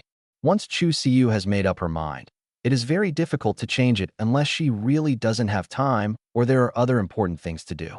And even if it's delayed, she will definitely find a chance to make up for it. In Yang Jingyan's view, rather than making up for it later, it's better to accept the appointment at this perfect moment and enjoy this rare gathering. The next day, Yang Jingyan and Zheng Haoran arrived at their stall early as usual and began their busy day. As noon approached, Chu Sining delivered the lunch on time. After finishing her meal, Chu Sining hurriedly said goodbye, as she needed to go back and help Chu Siyu prepare for the afternoon banquet. At 6 p.m., Yang Jingyan and Zheng Haoran packed up their stalls and went home. After a quick wash, Yang Jingyan stood in front of the wardrobe and chose a clean and tidy set of clothes. He tidied his hair in front of the mirror, and after confirming that everything was in order, he picked up his phone and sent a message to Zheng Haoran. Are you ready? If you are, take a taxi to pick me up in our neighborhood. Zheng Haoran quickly replied, I'll be right downstairs. Chapter 42, I also want to study economics. Upon arriving at the sisters' home, before even knocking, one could smell the enticing aroma of food wafting from inside. The door opened, and Chu Siyu, wearing an apron and with a gentle smile on her face, invited them in. Inside, the dining table was laden with dishes that looked and smelled delicious, each one like a meticulously crafted work of art. After Yang Jingyan and Zheng Haoran sat down, Chu Siyu came over with the last dish. Seeing that the two sisters were both wearing aprons, Yang Jingyan couldn't help but tease them. Sining, are there any dishes you made in here? When cooking is mentioned, Chu Sining becomes instantly alert, like a kitten whose tail has been stepped on. In her mind, Yang Jingyan was definitely up to no good, and might even say that her cooking was terrible and that she would never eat it. So she immediately retorted, yes, yes, yes. I made all these dishes. If you're afraid of going to the hospital for an foredrip, then don't eat them. Humph. In fact, Yang Jingyan had already thought of two ways to deal with it. If Chu Sining simply replies, no, he teases her, saying, at least you have some self-awareness. Then I heard her say angrily, if you say that again, I'll get angry. Then he apologized with a smile. He knew he was being a bit cheeky, but if he didn't hear her say that for a day, he felt uneasy, just like those readers who are obsessed with online novels, who feel like ants are crawling all over their bodies if they don't read a couple of chapters a day. Chu Sining's reaction is now the second possibility, and Yang Jingyan was already prepared to deal with it. What? I was thinking of trying your cooking, and you actually think this way about me? Sigh, I'm heartbroken. Huh. Chu Sining was taken aback and stood there dumbfounded for a moment. Then, she immediately sat down next to Yang Jingyan and apologized pitifully. I'm sorry, Jingyan.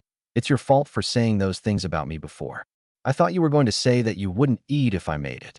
Yang Jingyan feigned a sigh, deliberately keeping everyone in suspense. It's not impossible for me to forgive you, unless...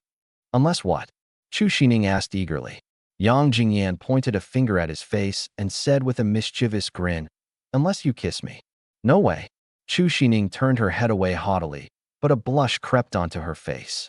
The interaction between the two made Chu Siyu and Zheng Haoran burst into laughter. Yang Jingyan secretly glanced at Chu Siyu, staring intently at the subtle changes in her facial expressions. He had a little plan in mind. This was a small test to see if Chu Siyu's attitude towards him had changed during their time together, especially her level of acceptance of the intimate jokes between him and Chu Sining.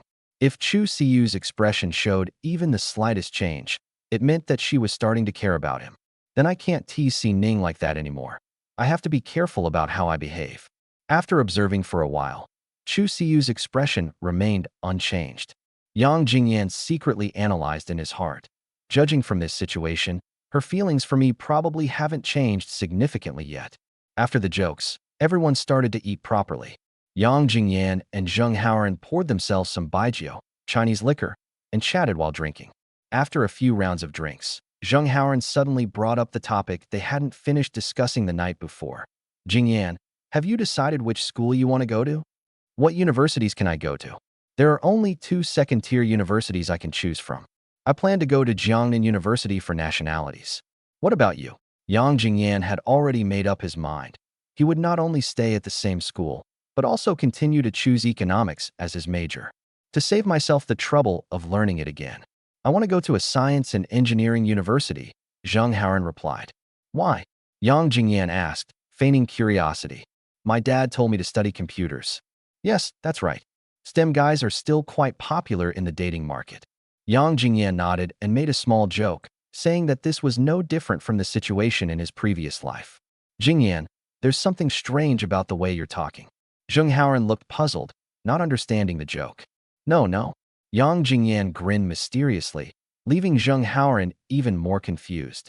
At this moment, Chu Sining blinked her big eyes and asked, Jingyan, what major do you plan to study? Economics. Upon hearing this, Chu Sining feigned surprise and said, what a coincidence. I'm also planning to study economics at Minzu University. Yang Jingyan was not surprised by this. In his previous life, Chu Sining chose to be in the same school, grade, and class as him in order to be with him. Watching her slightly exaggerated acting, Yang Jingyan found it amusing, but still played along, saying, oh, what a coincidence. He had no intention of exposing her. After all, he had planned to keep Chu Sining by his side. He knew in his heart that Chu Sining was innocent and cute, and it was inevitable that there would be some unscrupulous suitors around her.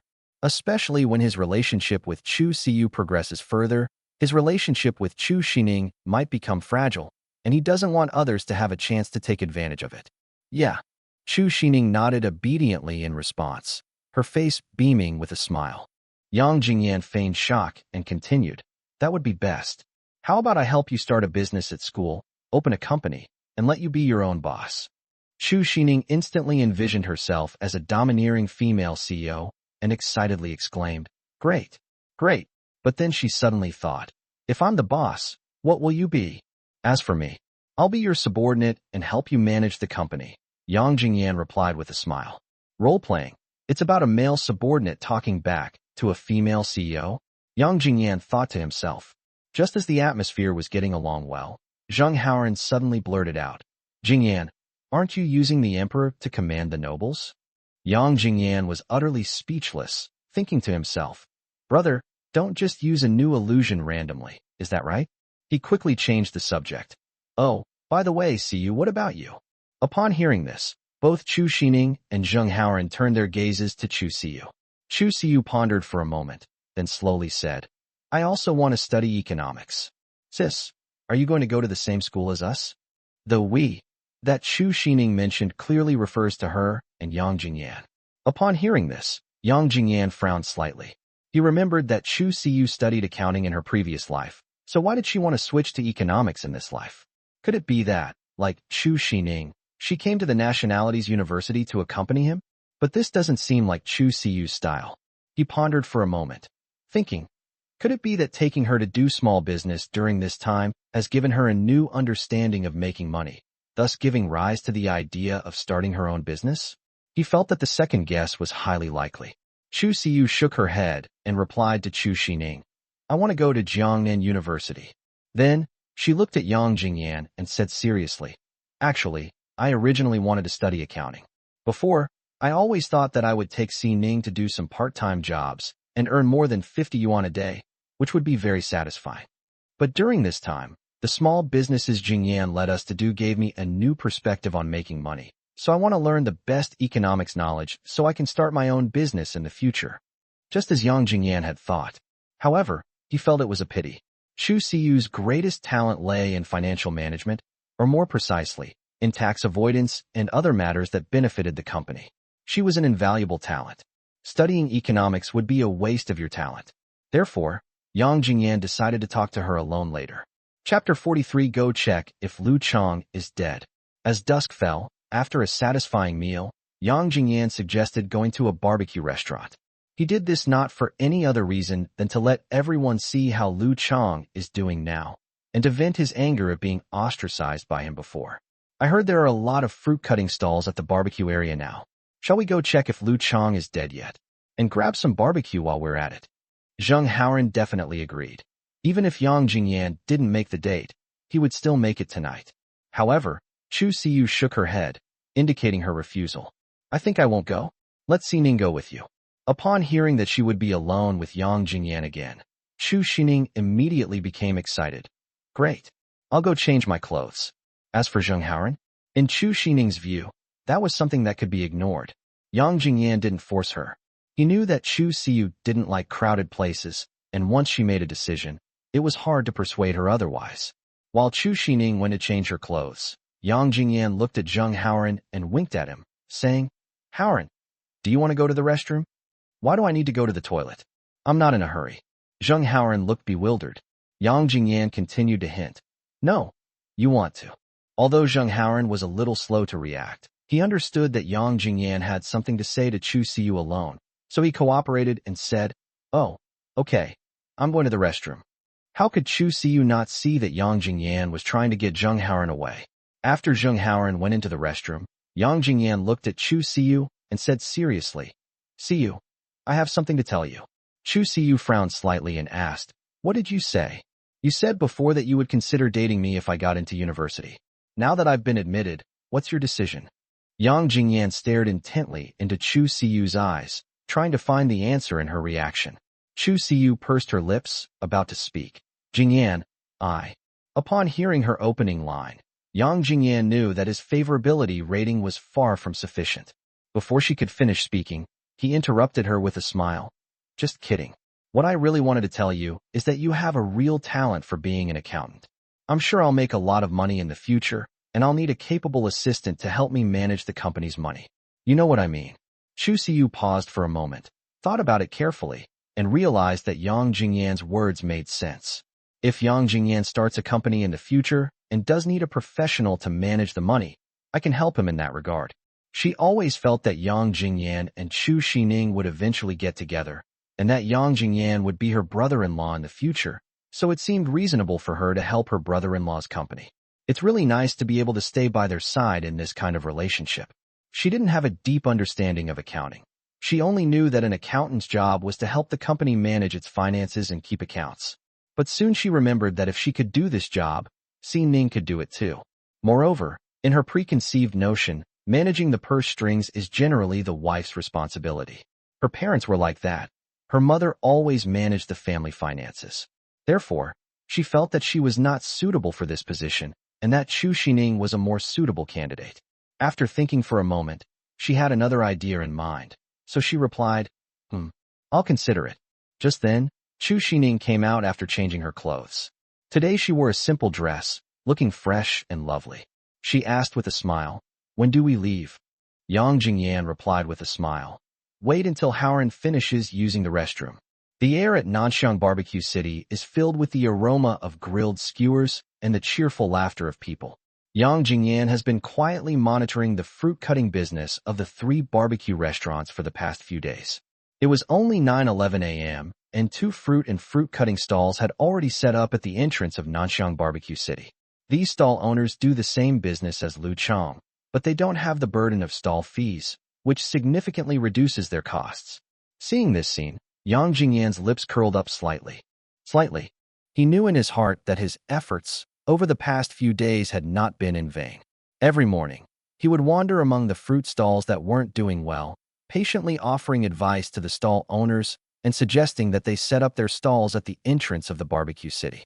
Now, it seems that the results are remarkable. From afar, Yang Jingyan could hear a fierce argument. Upon closer inspection, it turned out that Lu Chang was arguing heatedly with several stall owners and security guards. Lu Chang's face flushed red, and the veins on his neck bulged as he roared. Can't you guys be reasonable? You don't have to pay stall fees, but I do. You've set up your stalls right in front of the door. How am I supposed to do business like this? The stall owners were not to be outdone, and they retorted with their own words. How you do business is none of our business, a young stall owner said nonchalantly. We didn't go inside to set up our stall, so naturally we don't have to pay a stall fee. Another middle-aged stall owner shrugged, looking relaxed. Lu Chang was so angry he couldn't speak. He looked to the security guard for help and almost roared. Aren't you going to do anything about this? They're setting up stalls right outside the door. Can't you see how much business they're stealing from me? The security guard waved his hand helplessly, a troubled expression on his face. I can't do anything about it. My job is only to handle public security and follow the rules assigned by my superiors. These are not within my scope of responsibility. Lu Chang was trembling with rage when a hearty laugh rang out. Ha ha ha. Lu Chang, I never thought you'd have a day like this. The voice was like salt rubbed into Lu Chang's wound. He turned his head abruptly, his favorite phrase escaping his lips. Say that again. You fucking idiot. But when he realized that the person who was mocking him was Zheng Haoran, he was instantly speechless. He hadn't forgotten that Zheng Haoran and Yang Jingyan were truly daring to fight, especially Zheng Haoran, who was particularly ruthless. Thinking of this, Lu Chang simply turned his head away, pretending not to hear, and continued arguing with the stall owners. Zheng Haoran was extremely annoyed to be ignored and wanted to step forward to continue his taunts. Yang Jingyan reacted quickly, stopping him and saying softly, "That's enough. We're here to eat. Don't delay things." Zheng Haoran took a deep breath, suppressing his anger and calming himself down. He resumed his usual smug expression, but he still felt unsatisfied. Just then, Yang Jingyan's actions caught Zheng Haoran's eye. Yang Jingyan walked unhurriedly to a stall and said to the stall owner, "Give me one serving of all the fruits." Upon hearing this, the stall owner's eyes lit up, and he quickly replied, "Okay, please wait a moment. It will definitely be ready in 5 minutes." This scene made Lu Chang's mouth twitch, as if he had been slapped in the face. He was furious, but dared not utter a sound. Yang Jingyan knew in his heart that he definitely couldn't finish making so many fruit slices in 5 minutes. He had observed carefully over the past few days and discovered a significant problem with the vendors at the entrance. When there were many people, they couldn't keep up with the pace and often missed out on a lot of business. He did this today for 2 reasons. First, to annoy Lu Chang, and second, to offer these stall owners a little trick. Okay, don't rush. It wouldn't be good if you got it too fast. Here, let's go to that skewer's shop. Yang Jingyan pointed to the skewer's shop not far away and said, "Just cut the fruit and bring it there later." After saying that, he smiled and asked, "What's your phone number? Read it to me, and I'll call you to keep a record. If you can't find it, you can call me." While skillfully cutting the fruit, the stall owner dutifully read out Yang Jingyan's phone number. Suddenly, as if he had thought of something, he looked up at Yang Jingyan and realized, this young man is right. I can totally take it in. It doesn't violate the rules of the barbecue restaurant. The customers order it outside. I'm not taking it inside to sell. The stall owner was very grateful, but he still had to keep doing business. He stopped what he was doing, took out a cigarette case from his pocket, opened it, and handed it to Yang Jingyan and Zheng Haoran, indicating that they should take it themselves. He didn't want to wet his cigarette because his hands were wet. Yang Jingyan could tell at a glance that the stall owner had listened and understood, so he gladly accepted the cigarette, and Zheng Haoran also took one. Lu Chang's face turned green when he saw Yang Jingyan's actions. He felt incredibly frustrated and wanted to explode, but when he thought about how Yang Jingyan and Zheng Haoran had taught him a lesson that night, he decided to swallow his anger. But Yang Jingyan had no intention of letting him off so easily.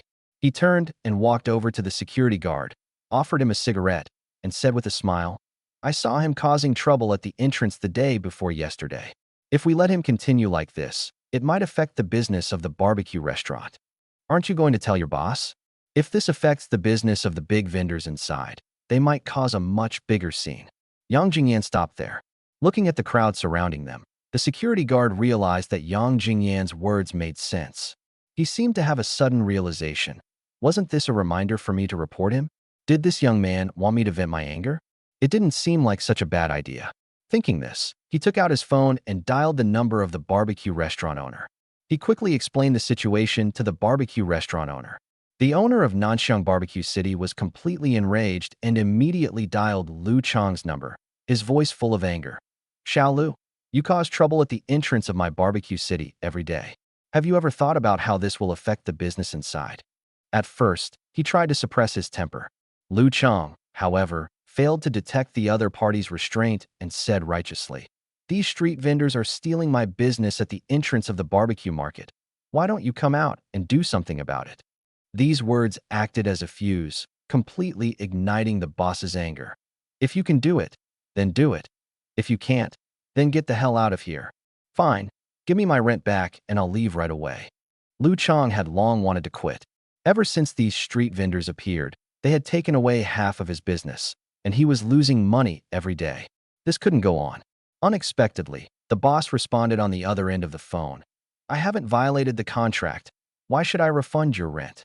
At this moment, the ugly face of the capitalist was exposed. "You." Lu Chang was speechless, choked with emotion. Then the boss threatened, "And you'd better behave yourself. If you keep causing trouble, I'll have someone deal with you." Upon hearing this, Lu Chang deflated instantly, falling silent. After all, in Jiangxing at that time, organized crime still had some room to survive, and the bigwigs who were fully implementing the crackdown on organized crime had not yet come to power. Chapter 44. Chu Sining, a diehard iPhone fan. Seeing Lu Chang being scolded, Jingyan finally felt relieved and left.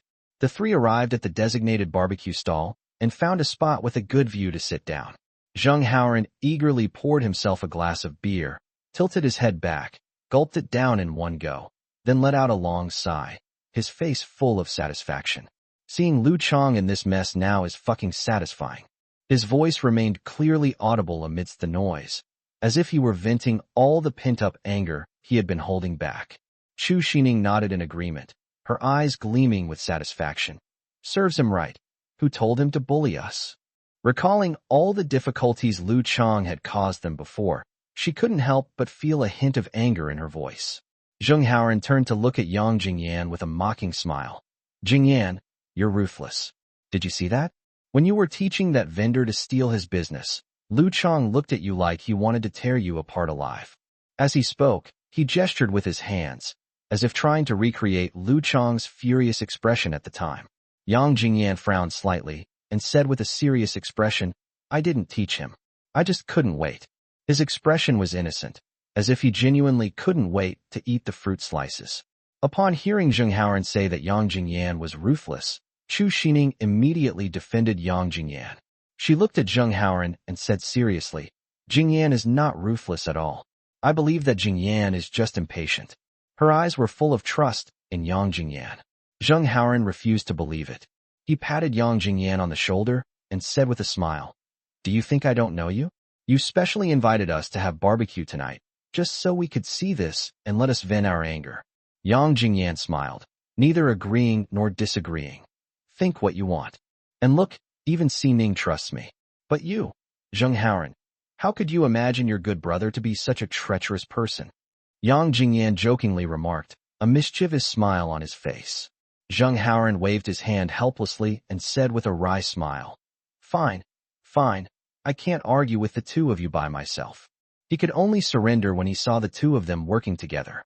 Jingyan poured himself a glass of wine, raised it, and said loudly, "Come on, drinking is the most important thing, cheers." Chu Sining and Zheng Haoran also poured themselves a glass of wine, and the three of them clinked glasses, the crisp sound of which was particularly pleasant in the noisy barbecue city. Soon after, the vendor brought over all the fruit cuts. They also brought a case of beer as a thank you for Jingyan's guidance. Jingyan did not refuse. Why should he not accept something given to him for free? As they drank, Jingyan noticed that Zheng Haoran's eyes would frequently glance at his phone screen. Zheng Haoran's phone was a brand new iPhone 4, which looked like it was newly purchased. Jingyan looked at the phone, thinking to himself, the iPhone 5 has already been teased. It seems that the launch event is on September 21st this year. Although the price of the iPhone 4 has dropped, it still costs more than $4,000. But when Jingyan thought of the iPhone 4, he was reminded of the news about selling a kidney to buy one, and he couldn't help but find it a little funny. Jingyan snatched the phone and said, feigning curiosity, "Is this the iPhone 4? It's so beautiful. His voice carried a hint of exaggeration, which drew Chu Sining's attention. Chu Sining's eyes lit up as well, sparkling with delight. I remember when the iPhone 5 came out in my previous life. Chu Sining also had a similar expression. It's not that she's materialistic, but rather that current domestic mobile phones do have a lot of room for improvement in terms of appearance. Girls, after all, are naturally powerless against things that look good. As I recall, the iPhone 5 was released in mainland China in mid-December of next year. Yang Jingyan begged Ms. Li Xiaoxia for a whole month, and finally awakened Ms. Li Xiaoxia's maternal love. On Yang Jingyan's birthday, Ms. Li Xiaoxia gave him an iPhone 5 as a birthday present. Of course, this phone wasn't for his own use. It was bought for Chu Sining. Yang Jingyan used it for only a short while before expressing his disgust, saying, "This phone is trash. I can't get used to it at all. You can play with it." Then he gave the phone to Chu Sining, who was overjoyed for a very long time. Moreover, iPhones are indeed very useful, so this incident gradually turned Chu Sining into a loyal fan of iPhones. Yang Jingyan naturally noticed Zheng Haoran's smug expression. He handed the iPhone 4 to Chu Sining and asked with a smile, "Sining, do you think it looks good? Do you like it?" Chu Sining certainly thought it looked beautiful, her eyes sparkling. "It's beautiful, but it's too expensive." There was a hint of regret in her voice. Although she liked it very much, she also knew it was expensive. Yang Jingyan smiled and said casually, "What's so expensive about it? I'll give you one when I get back from Ming City." It's as if giving away an iPhone 4 is an easy thing to do. Really? Chu Sining's eyes widened even more, filled with surprise. But soon, she shook her head. She knew Yang Jingyan had said he would definitely buy it, and she didn't want him to waste money on it. She wanted it too, but she was also very sensible. So she said, "No, I don't like it. It's not pretty at all." Chu Sining's expression was conflicted. She clearly liked it, but she had to refuse. Yang Jingyan teased her with a playful look. "Didn't you just say you liked it?" "I was just kidding." Chu Sining turned her head away, not wanting Yang Jingyan to see her thoughts. Yang Jingyan simply said, "Oh," and then changed the subject, saying, "Haoran, I feel something is strange." "What's strange?" Zheng Haoran looked at him in confusion. "You've been with me these past few days, so you shouldn't have had time to sell your kidney." Yang Jingyan made a rather sarcastic joke. He didn't imply that Zheng Haoran's family was poor, he was just making a joke. Zheng Haoran understood this as well. He rolled his eyes at Yang Jingyan and immediately retorted, "Sell my kidney my ass. This is what my dad promised me. He'd buy me an iPhone 4 if I got into a top university." He radiated pride. After all, getting into a top-tier university was something to be proud of. "Oh, no wonder you got into a top university. It's all thanks to your phone." Yang Jingyan continued to tease, a mischievous grin on his face. "You're just jealous that I got into a top university." Zheng Haoran started showing off again, raising his chin with an arrogant air. I knew it. You bastard. You must have been secretly studying," Yang Jingyan said with a smile. This kind of bickering between him and Zheng Haoran was a regular occurrence. "So what if I am? I'm so envious," Zheng Haoran retorted, and their banter made the atmosphere more relaxed and pleasant. Yang Jingyan shook his head. In his previous life, Zheng Haoran had been smugly showing off in front of him for who knows how long after he got into a top university. "I'm having a great time today, so it's on me tonight. Don't try to take it from me," Zheng Haoran said, patting his chest with an air of wealth and arrogance. "It's settled. Sining, order one of all the expensive dishes. It's rare for President Zheng to treat us, so we have to take advantage of him." Yang Jingyan smiled and said to Chu Sining that he knew Chu Sining wouldn't actually order more, but he said it just to add some fun. "Go ahead. My mom gave me 1,000 yuan as a reward for getting into a top university this time. I don't believe you two can afford to eat 1,000 yuan worth of skewers." Chu Sining watched the two bickering from the sidelines, finding it incredibly amusing, but she didn't actually make a move. She knew Yang Jingyan was just joking. This atmosphere lasted for a long time, with everyone immersed in the relaxed and pleasant ambience. However, Zheng Haoran still checked his phone from time to time. Chapter 45 Liang Yiming's birthday. Yang Jingyan knew exactly what he was waiting for. Zheng Haoran must have made an appointment with someone, and judging from his appearance, it was definitely Zhong Qiqi. "Haoran, you've made plans with someone else?" Yang Jingyan asked casually. "Yeah, I made plans with Qiqi.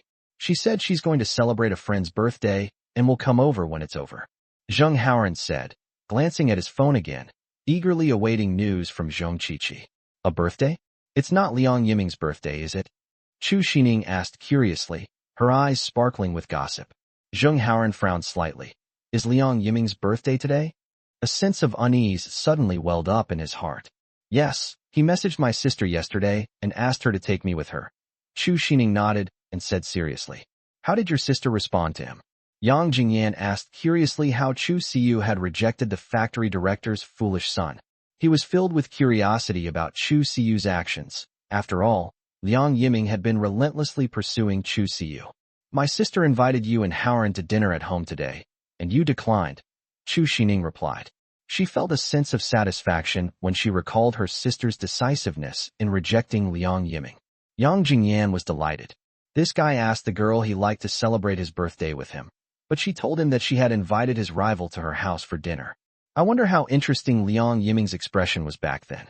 He also understood Chu Siyu's thoughts. By doing this, Chu Siyu was actually telling Liang Yiming indirectly that he should stop bothering her. As Yang Jingyan was laughing, he saw Zheng Haoran with a serious expression. What's wrong? Yang Jingyan asked with concern. Zheng Haoran looked up at Yang Jingyan, and then said, It really is Liang Yiming. No wonder when I asked Qiqi who she was going to celebrate her birthday, she wouldn't say.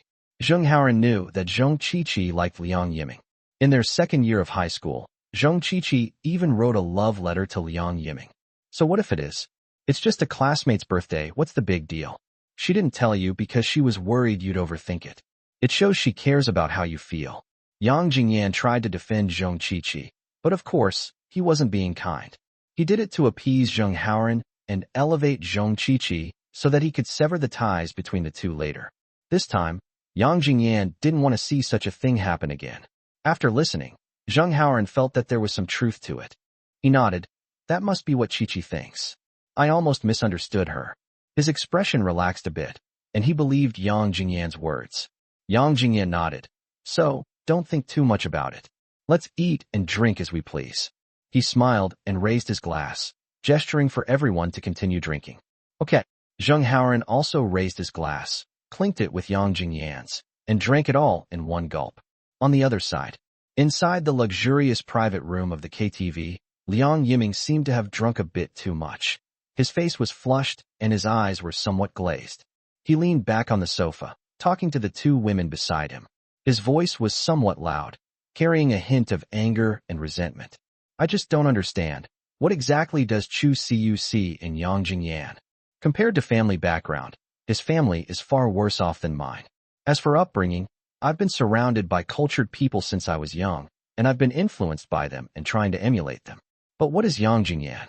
He smokes, drinks, fights, and goes to bars, just a hoodlum, a social scum, a disgrace. He became more and more agitated as he spoke, waving his hands in the air as if trying to erase Yang Jingyan's image from his mind. When it comes to studying, I got into a top-tier university. Yang Jingyan doesn't even know which vocational school he'll be going to. A sense of superiority appeared on his face. In his opinion, he was better than Yang Jingyan in every way. Is it because Yang Jingyan is handsome? But he's not handsome at all. He's not even as handsome as one of my toes. His tone was full of disdain, and he was very belittling of Yang Jingyan. Yang Jingyan is no match for me in anything. So why should Chu Siyu take a liking to such a piece of trash and good for nothing? As he spoke, his voice trembled slightly. He couldn't understand why Chu Siyu treated Yang Jingyan differently. Every word he said exuded a sense of superiority. After saying that, Liang Yiming picked up a bottle of beer and started chugging it down. His movements were somewhat rough, and the wine dripped down the corner of his mouth. The two women felt extremely sorry for Liang Yiming when they saw him like this, and quickly snatched the wine bottle away to stop him from continuing to torture himself like this. Schweb Binger, Liang Yiming's childhood sweetheart and classmate, was the first to speak. Brother Yiming, please don't do this. It hurts Binger's heart to see you like this. Schweb Binger's voice was soft and delicate, with a hint of sobbing, and her face was full of worry. Zhong Qiqi, who was standing on the other side, felt a wave of nausea upon hearing this. Despite her discomfort, she tried to comfort him, saying, Yes, class monitor, since Chu Siyu has such poor taste, and you are so outstanding, doesn't that prove that she is not worthy of your affection and doesn't deserve your love? Zhong Qiqi's voice carried a hint of helplessness. She knew that Liang Yiming liked Chu Siyu, and that she was just an ordinary classmate in his heart. His heart. Upon seeing this, the other people in the private room came over to check on Liang Yiming and asked what was wrong. Liang Yiming waved his hand, indicating that everyone should not worry, that he was fine, and that they should continue playing. After sitting down, he shook his head and said to the two girls beside him, "You're wrong. Siyu is a good girl, a very, very good girl. I don't want her life to be ruined by such a scumbag." Liang Yiming's eyes gleamed with determination, as if he were genuinely worried about Chu Siyu's future. "Yes, I absolutely cannot let Siyu be ruined by such a scumbag." He clenched his fists, his face full of resentment towards Yang Jingyan.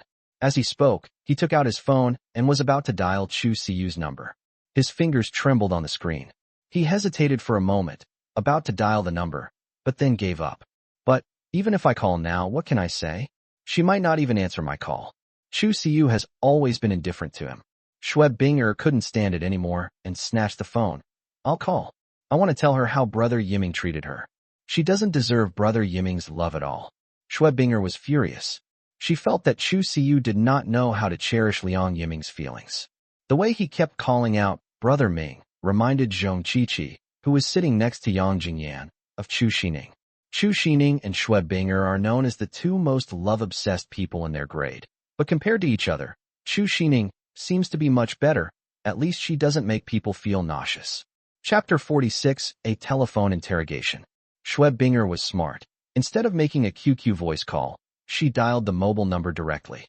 Liang Yiming got this phone number from somewhere and had kept it in his contacts without ever calling it, but Schweb Binger knew about it. Chu Siyu, who was reading in bed, was taken aback when she saw the unfamiliar number, which was a local number. However, she still decided to answer it, just in case it was a relative or something, and it wouldn't be good not to answer. The first thing the other person said was, "Why don't you come and see Brother Yiming? He's completely drunk and still wants to drink more. We can't stop him." Schweb Binger's voice was urgent and sharp, with a hint of accusation. Chu Siyu was taken aback for a moment, then asked, "Are you Schweb Binger?" Her voice was calm, unaffected by Schweb Binger's emotions. "Never mind who I am. If it weren't for you, Brother Yiming wouldn't be like this. I'm just asking you, are you coming or not?" Schweb Binger questioned Chu Siyu in a very firm tone. That commanding tone from the start, coupled with this coercive language, would make anyone uncomfortable. Chu Siyu said coldly, "He and I are just classmates. I have no obligation to visit him. As a classmate, the most I can do is advise him that his body is his own and no one will take care of it for him." Chu Siyu was speechless at Liang Yiming and Schweb Binger's behavior. After saying that, she hung up the phone. Her hands trembled slightly, clearly angered by Schweb Binger's words. On the other side, Liang Yiming was stunned when he heard the last sentence. Chu Siyu's last words were still ringing in his ears. The busy tone, beep beep, felt like sharp needles piercing his heart. He stared blankly ahead, his eyes filled with loss and pain, empty and lifeless, as if all his vitality had been drained away. He has sacrificed so much over the years to win over Chu Siyu. From the first stirrings of love in junior high to the prime of youth in high school, there was never a shortage of girls who showed interest in him during those sunny or drizzly days. During breaks, girls would blush and secretly slip carefully prepared love letters into his desk. After school, girls would casually walk with him and chat with him about various topics. But in his heart and eyes, there was only Chu Siyu. Every time he faced these well-intentioned advances, he politely but firmly refused, as if guarding a precious treasure and looking forward to the day when he could walk hand in hand with Chu Siyu. He had fantasized countless times about holding hands with Chu Siyu on the campus path where cherry blossoms were falling, sharing their innermost thoughts, that he would be there for her the moment she encountered difficulties, sheltering her from the wind and rain, and becoming her strongest support. Those beautiful scenes, like movie clips, played repeatedly in his mind, supporting him through countless days and nights of silent, unrequited love. But just now, Chu Siyu's cold and resolute attitude was like a sudden storm, shattering all his illusions. He finally realized with a start that he had lost completely, utterly, and without any chance of fighting back. His gaze slowly moved and landed on Zhong Qiqi beside him. Zhong Qiqi has an outstanding appearance, and is considered to have an 8 out of 10 beauty score. When she smiles, 2 shallow dimples appear at the corners of her mouth, which is very charming. In the past, Liang Yiming's heart and eyes were filled with Chu Siyu. No matter how beautiful Zhong Qiqi was, she was just a blurry background in his eyes. At this moment, looking at Zhong Qiqi's exquisite makeup and bright eyes, he suddenly felt a wave of exhaustion. It's time to enjoy the life of being the factory manager's silly son. Liang Yiming's thoughts drifted back to his cousins and the family. In my memory, at their age, they had long since left behind their status as section-level cadres, freely roaming the dating scene, with girls changing constantly around them, enjoying the so-called freedom of youth. As for himself, for so many years, he has foolishly held on to his obsession with Chu Siyu, and for her sake, he has deliberately kept his distance from other girls. Looking back now, it's both laughable and pathetic. His inner defenses completely collapsed, and a thought grew stronger in his heart. He wanted to indulge himself for a while and make up for all the things he had missed and lost. In fact, this was the trajectory of their past lives.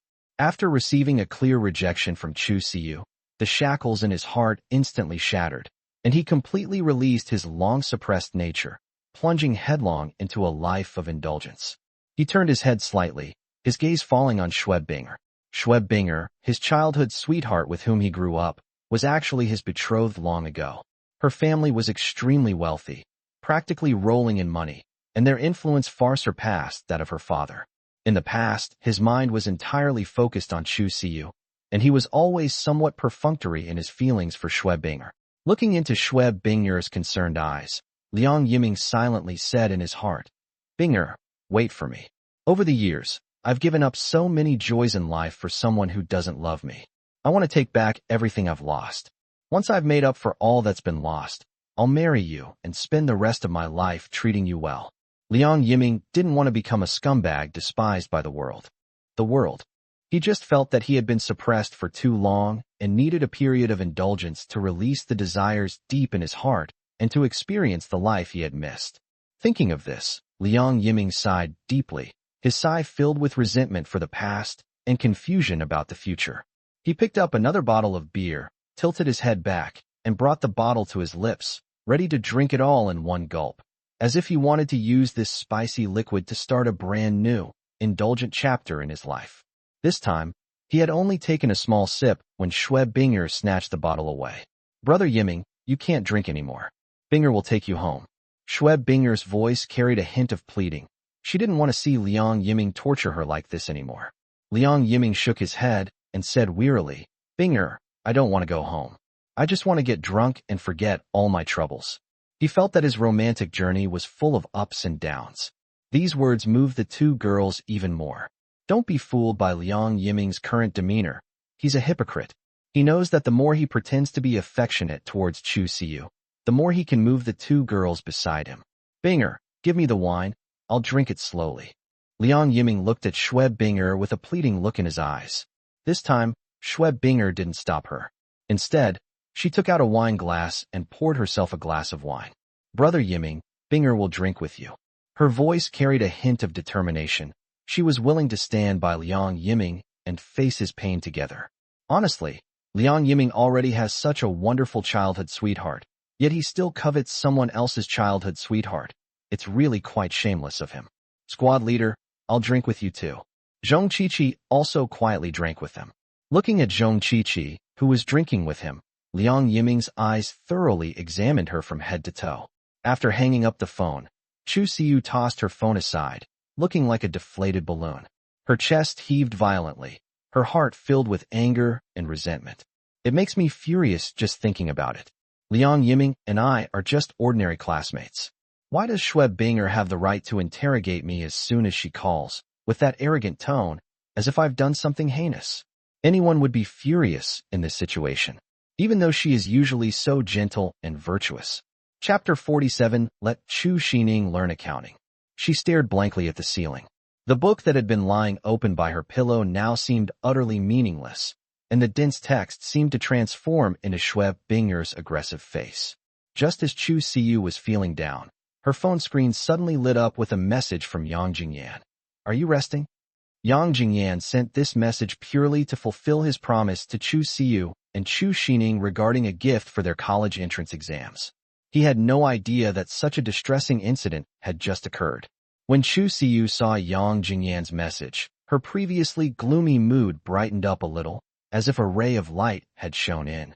A smile unconsciously crept onto her lips, and her previously irritated fingers became lighter as she quickly replied, "No. What's up?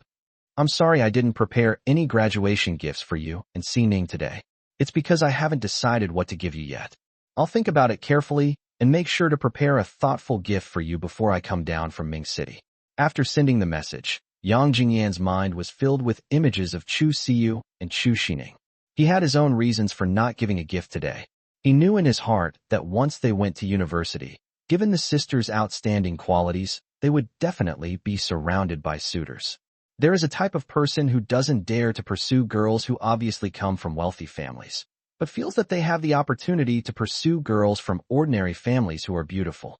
If the two sisters continue to dress simply like they do now, they will easily be harassed by these kinds of people. In her past life, Chu Siyu had been harassed by many boys like this, and Yang Jingyan didn't want the same thing to happen again. So he planned to give each of them a then-popular iPhone 4, along with 5 or 6 sets of expensive clothes, to give them a nice makeover, thus filtering out those who thought they could do the same. Although it will cost more than 30,000 yuan, it won't be a big problem for him once he returns from Ming City. Chu Siyu felt a warm glow inside when she saw Yang Jingyan's message, but she felt that whether or not to give a gift for graduating from high school wasn't that important. It was just a way for classmates to express their blessings. If Yang Jingyan gives her a small gift tonight, she will gladly accept it, but if he doesn't, she won't take it to heart. Just like when she gives Yang Jingyan a gift, it's simply to express her blessings. Thinking this, she replied, "Jingyan, thank you for your kindness. The graduation ceremony is just a blessing. There's no need to take it so seriously. Sining and I are very happy that you got into university, which is why we specially prepared this ceremony for you." She wanted Yang Jingyan to know that she gave the gift not for any other reason than out of friendship between classmates. Upon seeing the message, Yang Jingyan's lips curled into a slight smile. He replied, "Really? But Sining told me that you prepared a college entrance gift for me before the exam. Did you know back then whether I would get into university?" Actually, this was just his speculation. He knew that Chu Sining had prepared a gift before the college entrance examination, and he thought that Chu Siyu, who also liked him, must have prepared one as well. He guessed right. Chu Siyu, like Chu Sining, had indeed prepared a gift before the college entrance examination. She originally planned to give it to him after the results came out. However, Yang Jingyan did not receive the watch in his previous life, which also shows that Chu Siyu prepared the gift before the idea of letting her husband have her came to her mind. On the other side, when Chu Siyu saw the message, she felt a surge of heat rush from the soles of her feet to the top of her head, and her fair face was now flushed. She inwardly complained about Chu Sining. Sining is really something. Why does she say everything out loud? She panicked, her finger hovering over the screen, unsure how to reply. "No, I have to explain quickly so he doesn't misunderstand." But before she could type a single word, Yang Jingyan sent another message. "In short, I will carefully prepare a graduation gift for you all. You have all put so much thought into preparing gifts for me. It would be unreasonable for me not to put in the same effort. Okay, let's not talk about this anymore. What have you thought about? The accounting thing." Seeing Yang Jingyan change the subject, Chu Siyu secretly breathed a sigh of relief. To be honest, she really didn't know how to explain it. So she quickly replied, "Not yet." "All right then, take your time to think it over. No rush. I have to go now. I'm about to drop Sining off. Hao Ran and I have to catch the bus to Ming City early tomorrow morning. Yes, I heard that the temperature difference between day and night is large in Ming City, so you should bring more warm clothes." Chu Siyu looked at her phone screen and carefully typed out these words of concern. She thought about Yang Jingyan's situation in Ming City and felt inexplicably worried. Yang Jingyan simply replied with one word, and the conversation ended there. "Zheng Qiqi probably won't be coming," Yang Jingyan said to Zheng Haoran. Zheng Haoran was somewhat disappointed. "They probably won't come. It's okay, don't overthink it. Maybe she just doesn't want you to waste your money." Zheng Haoran nodded, a warm feeling rising in his heart. That night, Chu Siyu tossed and turned in bed, unable to sleep, her mind filled with what young Jingyan had told her about learning accounting. Then, she woke up Chu Sining, who was fast asleep beside her. "What's wrong, sis?" Chu Sining rubbed her eyes, still sleepy. Chu Siyu turned on the light and said seriously, "Sining, Jingyan told me tonight that he wants to start a company in the future and make a lot of money. He wants me to learn accounting to help him manage the funds. I don't think Jingyan is joking. Since Jingyan has such ambitions, we should support him. But when it comes to managing money, I think it's best if your own family manages it." Chu Siyu frowned slightly, a hint of hesitation in her eyes. "So, I think it would be better for you to study accounting and manage Jingyan's money in the future. Your family." Chu Sining immediately understood what her sister meant, and her face flushed red to her ears. She lowered her head and muttered softly, "Sister, what are you saying?" Although she was embarrassed to say it, she was secretly thrilled. She felt especially happy if she could help young Jingyan. "And what about you, sis?" Chu Sining looked up and asked curiously. "I'm going to study business management. My idea is this. You should go to Jingyan University of Finance and Economics to study accounting." Chu Siyu was interrupted by Chu Sining before she could finish speaking. "Does it have to be a finance and economics university? Sister, can't we go to a national university? National universities also have accounting programs." When Chu Sining heard that she had to go to another school, she was extremely unwilling. She didn't want to be too far away from young Jingyan. The thought of not being able to see him every day made her feel empty. "I checked online today, and the best accounting program in Jingyan province is at Jingyan University of Finance and Economics. If you want to help him, shouldn't you go and learn the most advanced knowledge?" Chu Siyu patiently explained, hoping that Chu Sining could understand her good intentions. "In that case, I won't be able to be with Jingyan every day," Chu Sining said weakly. Seeing her younger sister like this, Chu Siyu's tone softened. "It's just a temporary separation.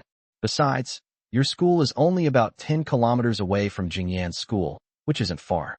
It's just a few bus stops away. You two can still see each other on the weekend, right?" As she spoke, she gently patted her younger sister's head.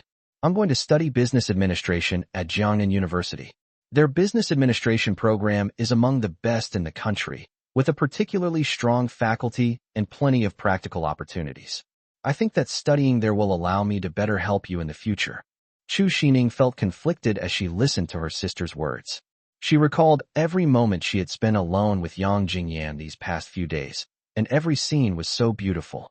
If I went to a finance and economics university, these wonderful moments would be gone. She bit her lip, waging a fierce internal struggle. "Sister, I really don't want to go that far. I'm afraid that if I go there, my relationship with Jingyan will fade." Chu Sining looked up, her eyes full of reluctance. "Silly girl. True feelings won't change because of distance. Think about it. If you go to the University of Finance and Economics and learn real skills, you can help Jingyan even more in the future, and he will definitely appreciate you even more. Besides, communication is so advanced now, you can call and text each other every day." Chu Siyu said earnestly. Chu Sining fell silent. She knew her sister was right, but the reluctance in her heart made it difficult for her to make a decision. "Sister, let me think about it some more," Chu Sining said softly. Chapter 48: Buying a Chainsaw for Self-Defense. As dawn broke and the city was still asleep, the streets were deserted, broken only by the occasional passing cleaning truck. Yang Jingyan and Zheng Haoran, carrying only simple luggage, hurriedly headed to the bus station. Upon boarding the long-distance bus, the air was filled with a mixture of the smells of gasoline and the sweat of the passengers. The two found seats and sat down. Zheng Haoran, who had never traveled far from home, looked around and kept taking in everything around him. Yang Jingyan leaned back in his chair, closing his eyes to rest. The bus slowly started moving, and the scenery outside the window rushed past like a slideshow. Sunlight gradually streamed through the car windows, dispelling the morning chill. Zheng Haoran couldn't contain himself and kept asking, "Jingyan, what kind of business are we going to do in Ming City? Stop keeping me in suspense and just tell me." Yang Jingyan's lips curled up slightly, a mysterious smile on his face, and he simply replied, "It's a secret." That pretentious air only piqued Zheng Haoran's curiosity, and he was so anxious that he scratched his head, but there was nothing he could do. The bus sped along the highway. The scenery outside the window was beautiful, and sunlight filtered through the gaps in the leaves, casting dappled shadows. The two finally arrived in Ming City at 4 p.m. As soon as I got off the bus, the bustling and prosperous city of Ming came into view. Skyscrapers stood side by side. The streets were bustling with traffic and pedestrians, and all kinds of shops were dazzling, with neon lights on the signs flashing brightly. Yang Jingyan and Zheng Haoran didn't linger at all and headed straight for the Ming City used car market. Cars were neatly arranged in the market, and salespeople enthusiastically greeted customers. With his keen eyesight, Yang Jingyan weaved through the numerous vehicles and finally locked onto a van that looked to be a bit old and second-hand. The car body has some scratches and a lot of paint has been chipped off, but the engine sounded relatively smooth. After some haggling, Yang Jingyan successfully acquired the item for over 10,000 yuan. Yang Jingyan casually got into the driver's seat, turned his head, and shouted to Zheng Haoran. Haoran, who was still standing there in a daze. What are you standing there for? Get in the car. Zheng Haoran then came to his senses, his eyes gleaming with excitement. He yanked open the passenger door and plopped inside. At this moment, he was so excited that his face was shining. As the saying goes, if you drive a minivan to pick up a girl, she might look down on you. But if you drive a minivan to pick up your buddies, they'll be laughing like idiots. Of course, the girls mentioned here do not include the two sisters, and Yang Jingyan would not let them ride in a van, because they deserve better. Recalling his past life, Yang Jingyan's small bar went out of business. After that, he made a quick buck, earning more than 20,000 yuan. Through his own efforts, he used more than 10,000 yuan of that money to buy his first car. It was also a dilapidated second-hand van. At that moment, Chu Sining, sitting in the passenger seat, cheered like a child. Yay! We finally have our own car. This scene was deeply imprinted in his heart, and he would never forget it. If it were Chu Siyu, she would also sit in the passenger seat and encourage Yang Jingyan with words of support. Jingyan, this car is the beginning of our new life. I believe in your abilities, and in the future, both the car and life will get better and better as we expect. These are two wonderful girls. How could he possibly let them settle for less? I was in a daze. Why did you buy a minivan? Zheng Haoran asked, his face full of doubt. What can I do? Make money, of course, Yang Jingyan replied with a smile while fastening his seatbelt. He turned the key, and the van started slowly with a low rumble. Zheng Haoran's excitement hadn't subsided when he suddenly tensed up, his eyes widening. No. Do you have a driver's license? You're going to drive. Nonsense, of course there is. Yang Jingyan rolled her eyes at him. When did you take the exam? You forgot. I got my driver's license last summer. Yang Jingyan turned 18 last January. He spent his days learning and practicing driving during both the winter and summer vacations. Oh, I forgot. Last year, when I asked you to hang out at an internet cafe during the day, you said you were going to driving lessons. Zheng Haoran slapped his forehead, suddenly realizing. Yang Jingyan then immediately went to buy more than a dozen plastic crates and electronic scales for transporting vegetables. This trip cost 15,000 yuan out of the 20,000 yuan budget. However, he still had 40,000 yuan on hand, so his funds were still relatively abundant. He then withdrew 10,000 yuan in cash and exchanged it for several thousand yuan in change, stuffing it all into the van. The van slowly drove away from the city center of Ming City, heading further out of the city. Looking out the window at the increasingly unfamiliar scenery, Zheng Haoran felt a growing sense of panic and couldn't help but ask, "Where are we going?" "Go to Shuangjia Township." Shuangjia Township? So, we're going to Shuangjia Township to make money. Zheng Haoran had never left Jiangqing City before and had never heard of the name Shuangjia Township. He looked completely bewildered. Yang Jingyan remained mysterious, refusing to say another word. As the car entered the county town, Yang Jingyan found a chainsaw shop on the street, bought one without hesitation, and tossed it into the back seat of the car. Zheng Haoran was completely dumbfounded and asked with a puzzled look, "Why did you buy a chainsaw?" "For self-defense." "Self-defense?" Zheng Haoran's eyes widened like saucers. "Is Shuangjia Township dangerous?" "No." "So what kind of dangerous business are we going to do?" "No. It's just that we might run into troublemakers." "Looking for trouble? Should I buy a machete?" Yang Jingyan frowned deeply and said irritably, "Have you been watching too many gangster movies? A machete, for example." Yang Jingyan recalled that he and Zheng Haoran watched the Young and Dangerous series of movies together in junior high school. and Zheng Haoran fantasized every day that he was Chen Haonan. But Yang Jingyan felt that his big, dark-skinned appearance made him look more like a crow. Didn't you say we'd run into trouble? Yang Jingyan couldn't help but laugh. If I prepared a machete for you, you would be impulsive and not know your own strength. If you killed someone, our lives would be ruined. Zheng Haoran was silent for 2 seconds, his voice trembling slightly. Then we won't be in any danger, will we? Isn't there a chainsaw? This thing also has another name, the carbon-based biological calmer, Yang Jingyan said half-jokingly, trying to ease the tense atmosphere. Zheng Haoran was completely confused, but his nervousness lessened somewhat. As the last rays of the setting sun gradually disappeared into the horizon, night fell like a giant black ribbon, slowly covering the entire earth. Yang Jingyan and Zheng Haoran drove the slightly dilapidated minivan, struggling to move forward on the winding road. The journey from Ming City to Shuangjia Township is only 80 kilometers, but when we are only 20 kilometers away from Shuangjia Township, the road conditions are so bad that it feels like an eternity. The road was full of potholes, and the van would jolt violently every so often, making the 2 people inside feel like they were on a roller coaster. It took them more than an hour to drive this short stretch of road. Upon getting off the bus, the scene before them made them truly realize the poverty and backwardness of the area. It's straight out of the 1990s. Shuangjia Township is not large. In 2012, the total population of the township was only 8 or 9,000, with a total of just over 1,000 households. It was even smaller than the population of a village committee in some parts of Jiangxing City.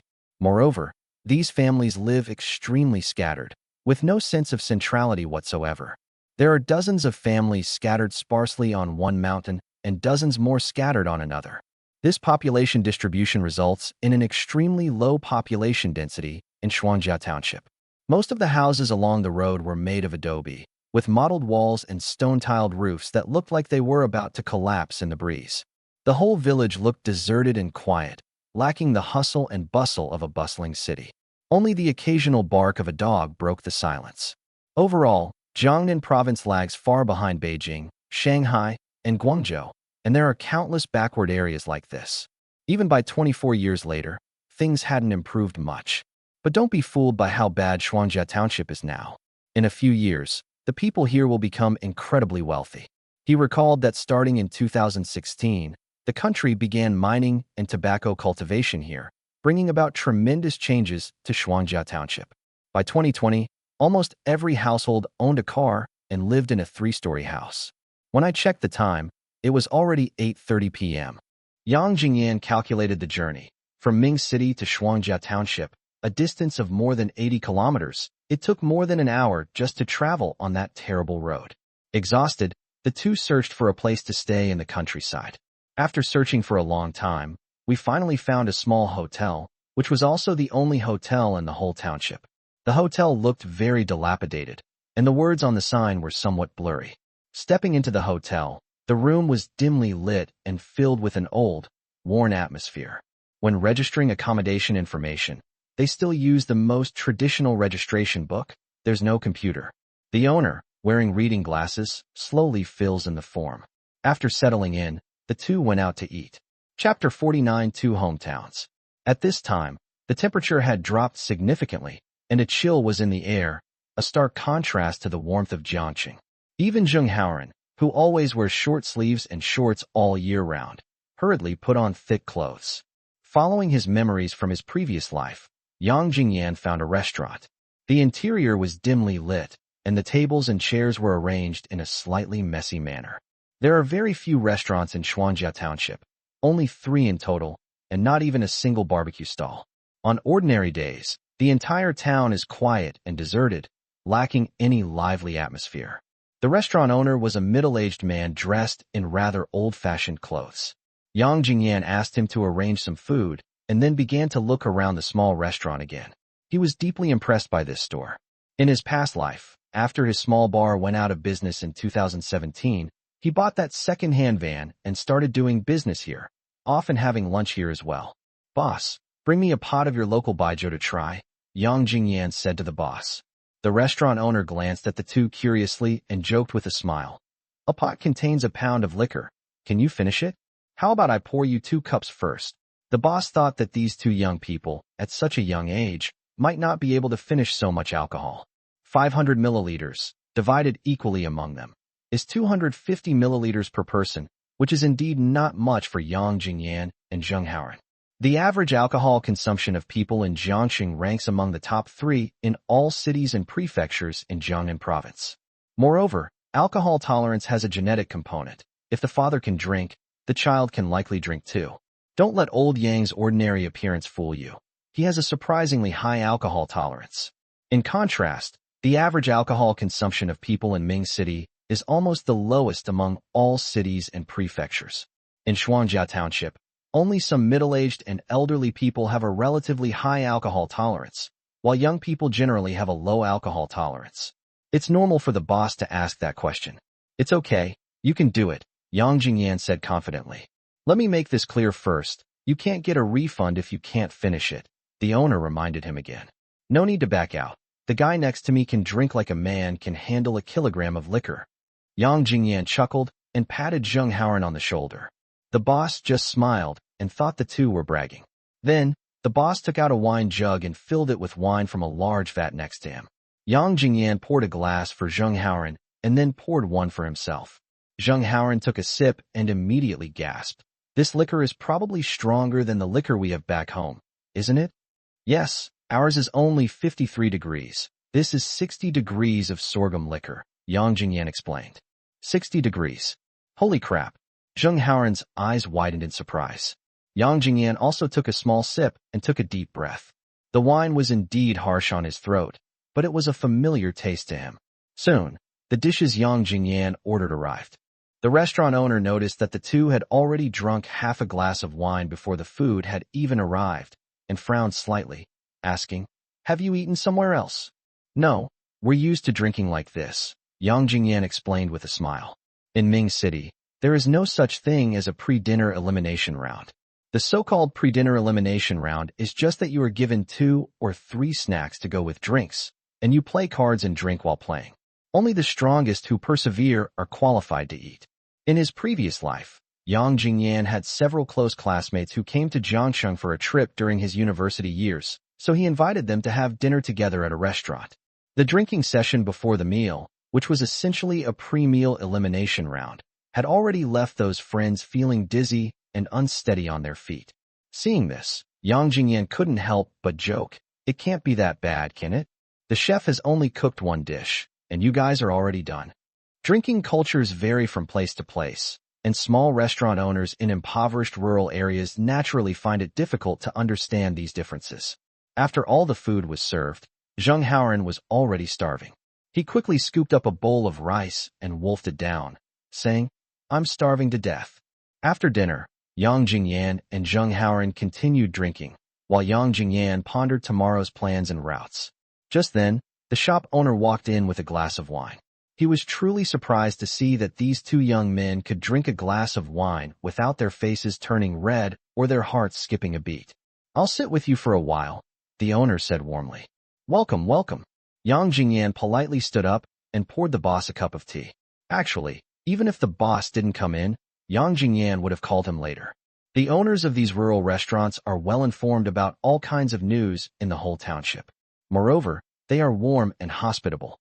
If you politely invite them, they will come and sit with you for a while and chat. "Where are you from?" the boss asked curiously. "Jiangsheng," Yang Jingyan replied. "Jiangsheng? It must be 400 or 500 kilometers away from here. What are you doing here?" "Visiting relatives." Yang Jingyan casually made up an excuse. "Oh, I was wondering why. It turns out you're visiting relatives. Otherwise, no one would come to our Shuangjia township." Taking the opportunity, Yang Jingyan asked, "I see that these are all mud houses. Are there no cash crops here?" The boss took a sip of his drink, sighed, and said, "Our place is remote. The land is all mountains, and the climate is not good, so we can only grow corn and potatoes, which are not worth much. Each household only earns about 10,000 to 20,000 yuan a year." "Oh, you really can't make much money just by growing corn and potatoes." Yang Jingyan pressed on. "I've heard that Ming City is famous for its wild mushrooms. Don't you have any here?" The shopkeeper thought for a moment and said, "Yes, but that stuff isn't worth much." "Much?" Yang Jingyan was overjoyed. Finally, the main topic was about to be discussed. Wild mushrooms are considered a top delicacy in Jiangnan province.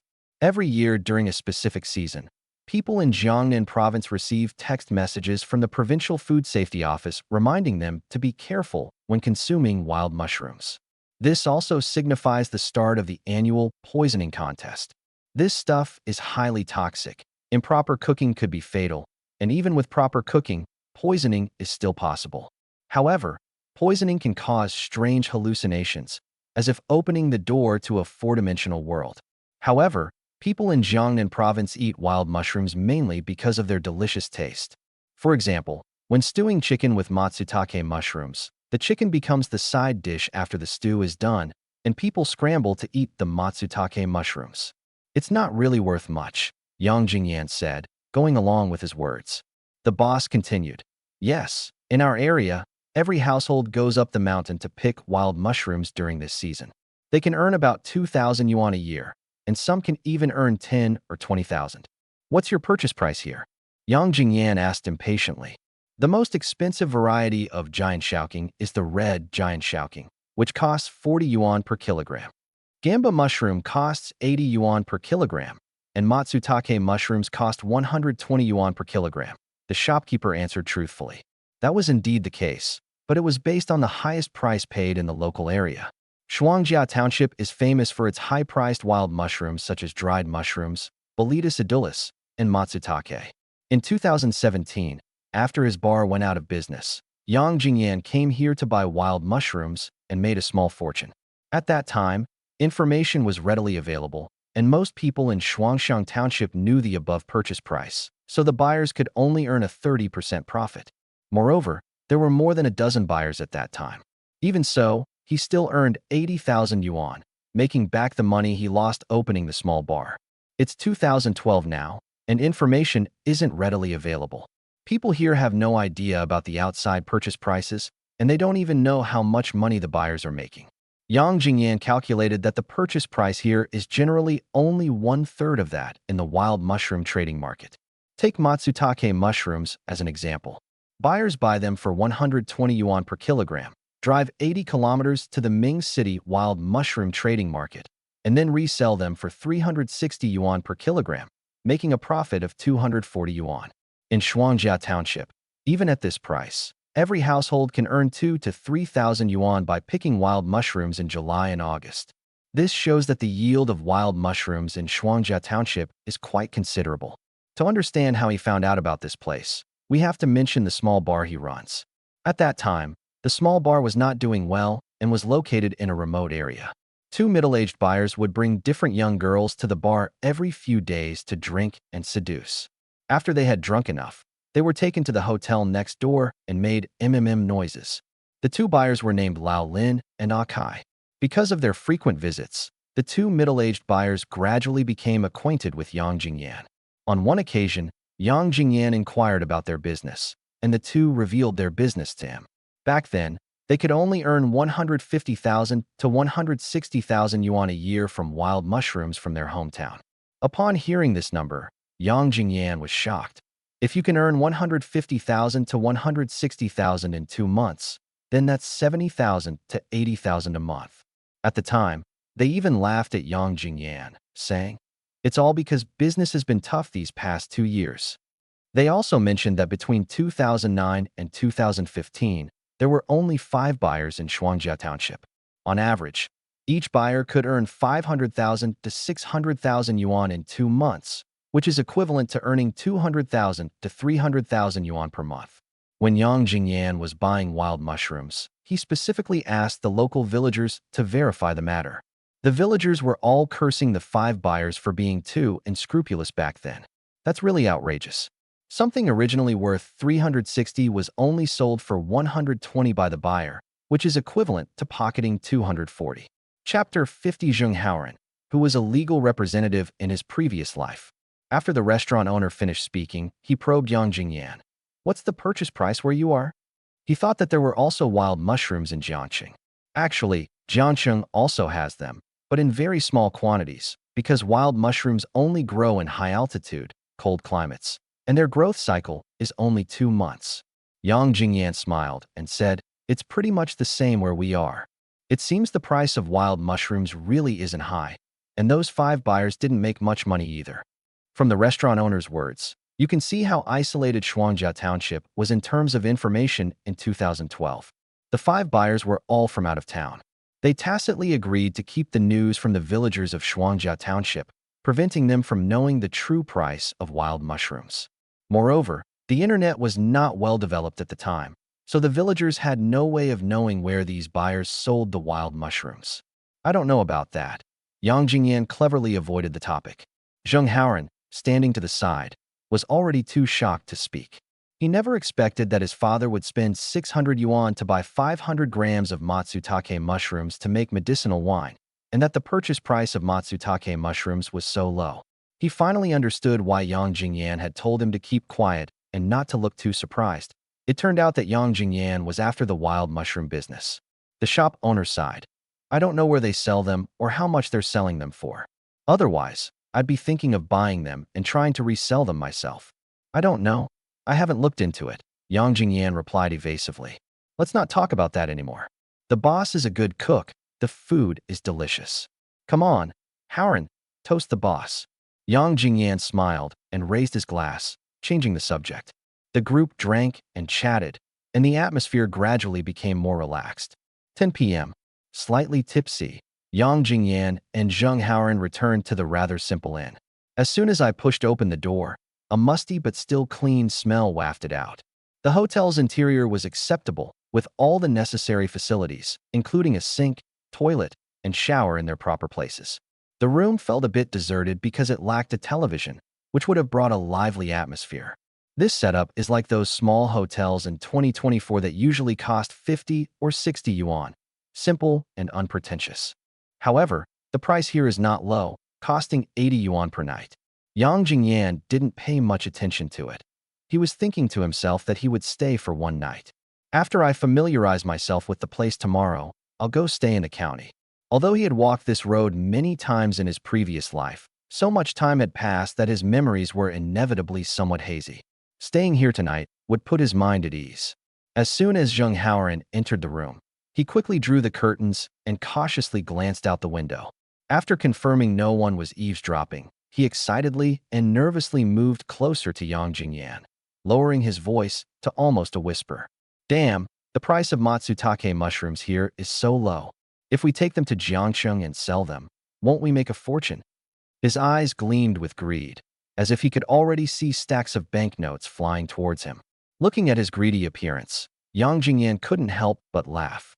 He gently patted his shoulder and said earnestly, Your thinking is quite unconventional, jumping directly from acquisition to retail. You can certainly make money doing this, but have you thought about how there are too many unstable factors involved? From transportation and storage to sales, problems can occur at any stage. Once you actually do it, you'll realize that it's not worth it. He paused, his gaze deepening, and continued. Moreover, business isn't that simple. It involves a complete supply chain. You probably already guess what we're going to do next, right? Collecting wild mushrooms, Zheng Haoran answered without hesitation, his face bearing an expression that said, I knew you. Good. Yang Jingyan nodded, confirming his answer. Then we are currently in the acquisition phase. Above us, there is a large wild mushroom market where they conduct centralized purchasing. Once this centralized acquisition is completed, the goods will be distributed to other cities and prefectures, or to retailers in other provinces who have demand. So, as long as we do a good job with the acquisition, we can make a lot of money. After it's done, I'll give you 1/10 of it. How much is 1/10? Zheng Haoran asked expectantly. It should be around 30 or 40,000, Yang Jingyan said casually, as if it were just a small amount of money. Holy crap, 30 or 40,000. Zheng Haoran couldn't help but exclaim in surprise. He then realized his lapse in composure, quickly covered his mouth, and stared even wider with disbelief on his face. What, is it a lot? Yang Jingyan teased him deliberately, a sly smile on his face. Of course there's a lot of nonsense. Zheng Haoran was so excited, he almost jumped up. He quickly realized something was wrong. Wait a minute, 1/10 is that much. That means you can earn 3 or 400,000. His voice trembled slightly with excitement. and he had already begun to imagine Yang Jingyan counting money until his hands cramped. Hmm? What else? Yang Jingyan raised an eyebrow, looking completely matter-of-fact. How long do we need to collect? Zheng Haoran asked eagerly. He couldn't wait to begin this journey to wealth. Received notice about the start of school.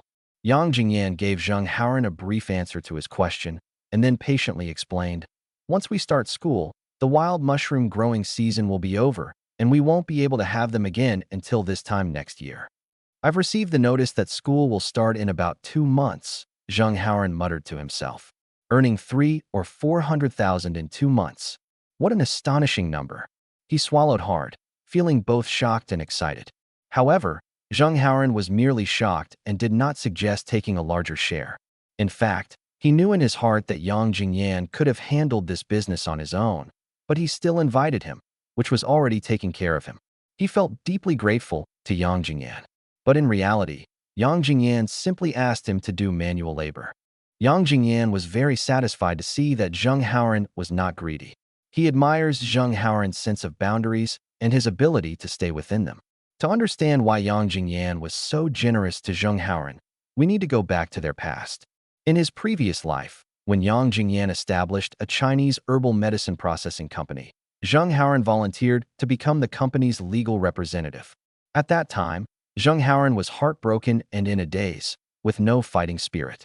He said to Yang Jingyan with a dejected look, Jingyan, why don't I be your legal representative and you support me? Anyway, you're supporting someone else, so you might as well support me. Yang Jingyan initially disagreed, thinking that Zheng Haoran could stay at the company and do some other work so that he could at least regain his enthusiasm for life. But Zheng Haoran didn't want to go to work at all. He just wanted to stay home and coast along. Left with no other choice, Yang Jingyan thought to himself that he was running a legitimate business and the risk of being implicated and imprisoned was not high. So he agreed. Since we're going to hire someone to be the company's legal representative anyway, we might as well just support this childhood friend we grew up with. Anyway, in their line of work, even if something really happens, the worst that can happen is that they get locked up for a few years. If they can pull some strings, the time could be even shorter. Since Zheng Haoran doesn't think it's a big deal to stay in there for a few years, let him stay. And so, Zheng Haoran became the company's legal representative, and Yang Jingyan paid him a very generous salary. Although the business is legal and compliant, the business world is like a battlefield, and risks always exist. A slight mistake could lead to big trouble or even imprisonment. Yang Jingyan always remembered what Zheng Haoran had said. With you here, I can have a good life. You absolutely cannot go in. If I ever go in, you must take good care of my family. Also, remember to give me a raise. Thinking of this, Yang Jingyan couldn't help but laugh, secretly wondering, I wonder if in this life, if I change your view of women, you will still think of becoming my legal representative like you did in the previous life. After discussing the assignments, Yang Jingyan finally remembered to check his phone. When I turned on my phone, I found missed calls from my parents and messages from my twin sister. He first called his parents back and briefly told them that he had come to Ming City to do small business, without mentioning what he would do specifically. After confirming that it wasn't an illegal business, his parents told him to be careful and then hung up the phone. Then, he opened QQ. First, I saw a message from Chu Sining. Jingyan, have you arrived yet? It was followed by a question mark emoji. A smile unconsciously crept onto his lips as he replied, I've arrived. I just got back from dinner with Haoran and am currently at the hotel. Chu Sining replied almost instantly. Oh, you're eating so late. There's nothing I can do. I'm just too busy. Yang Jingyan shook his head helplessly, his fingers rapidly tapping on the screen. Okay then, no more late dinners tomorrow. Seeing Chu Sining's coquettish words, Yang Jingyan couldn't help but suppress a laugh and replied, Okay da.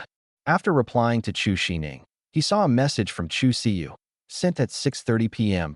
Have you arrived yet? He quickly replied, Arrived. How was business today? Not bad. We rented out over 30 umbrellas today. Seeing Chu Siyu's reply, Yang Jingyan thought for a moment and replied, Business will get slower and slower because the peak tourist season is almost over and autumn is approaching, so the weather won't be as hot. I estimate that by around August, we'll only be able to rent out about 10 umbrellas a day. He said this to give Chu Siyu a heads up, so that she could prepare herself for the slowdown in business. A moment later, Chu Siyu replied, Okay, I understand.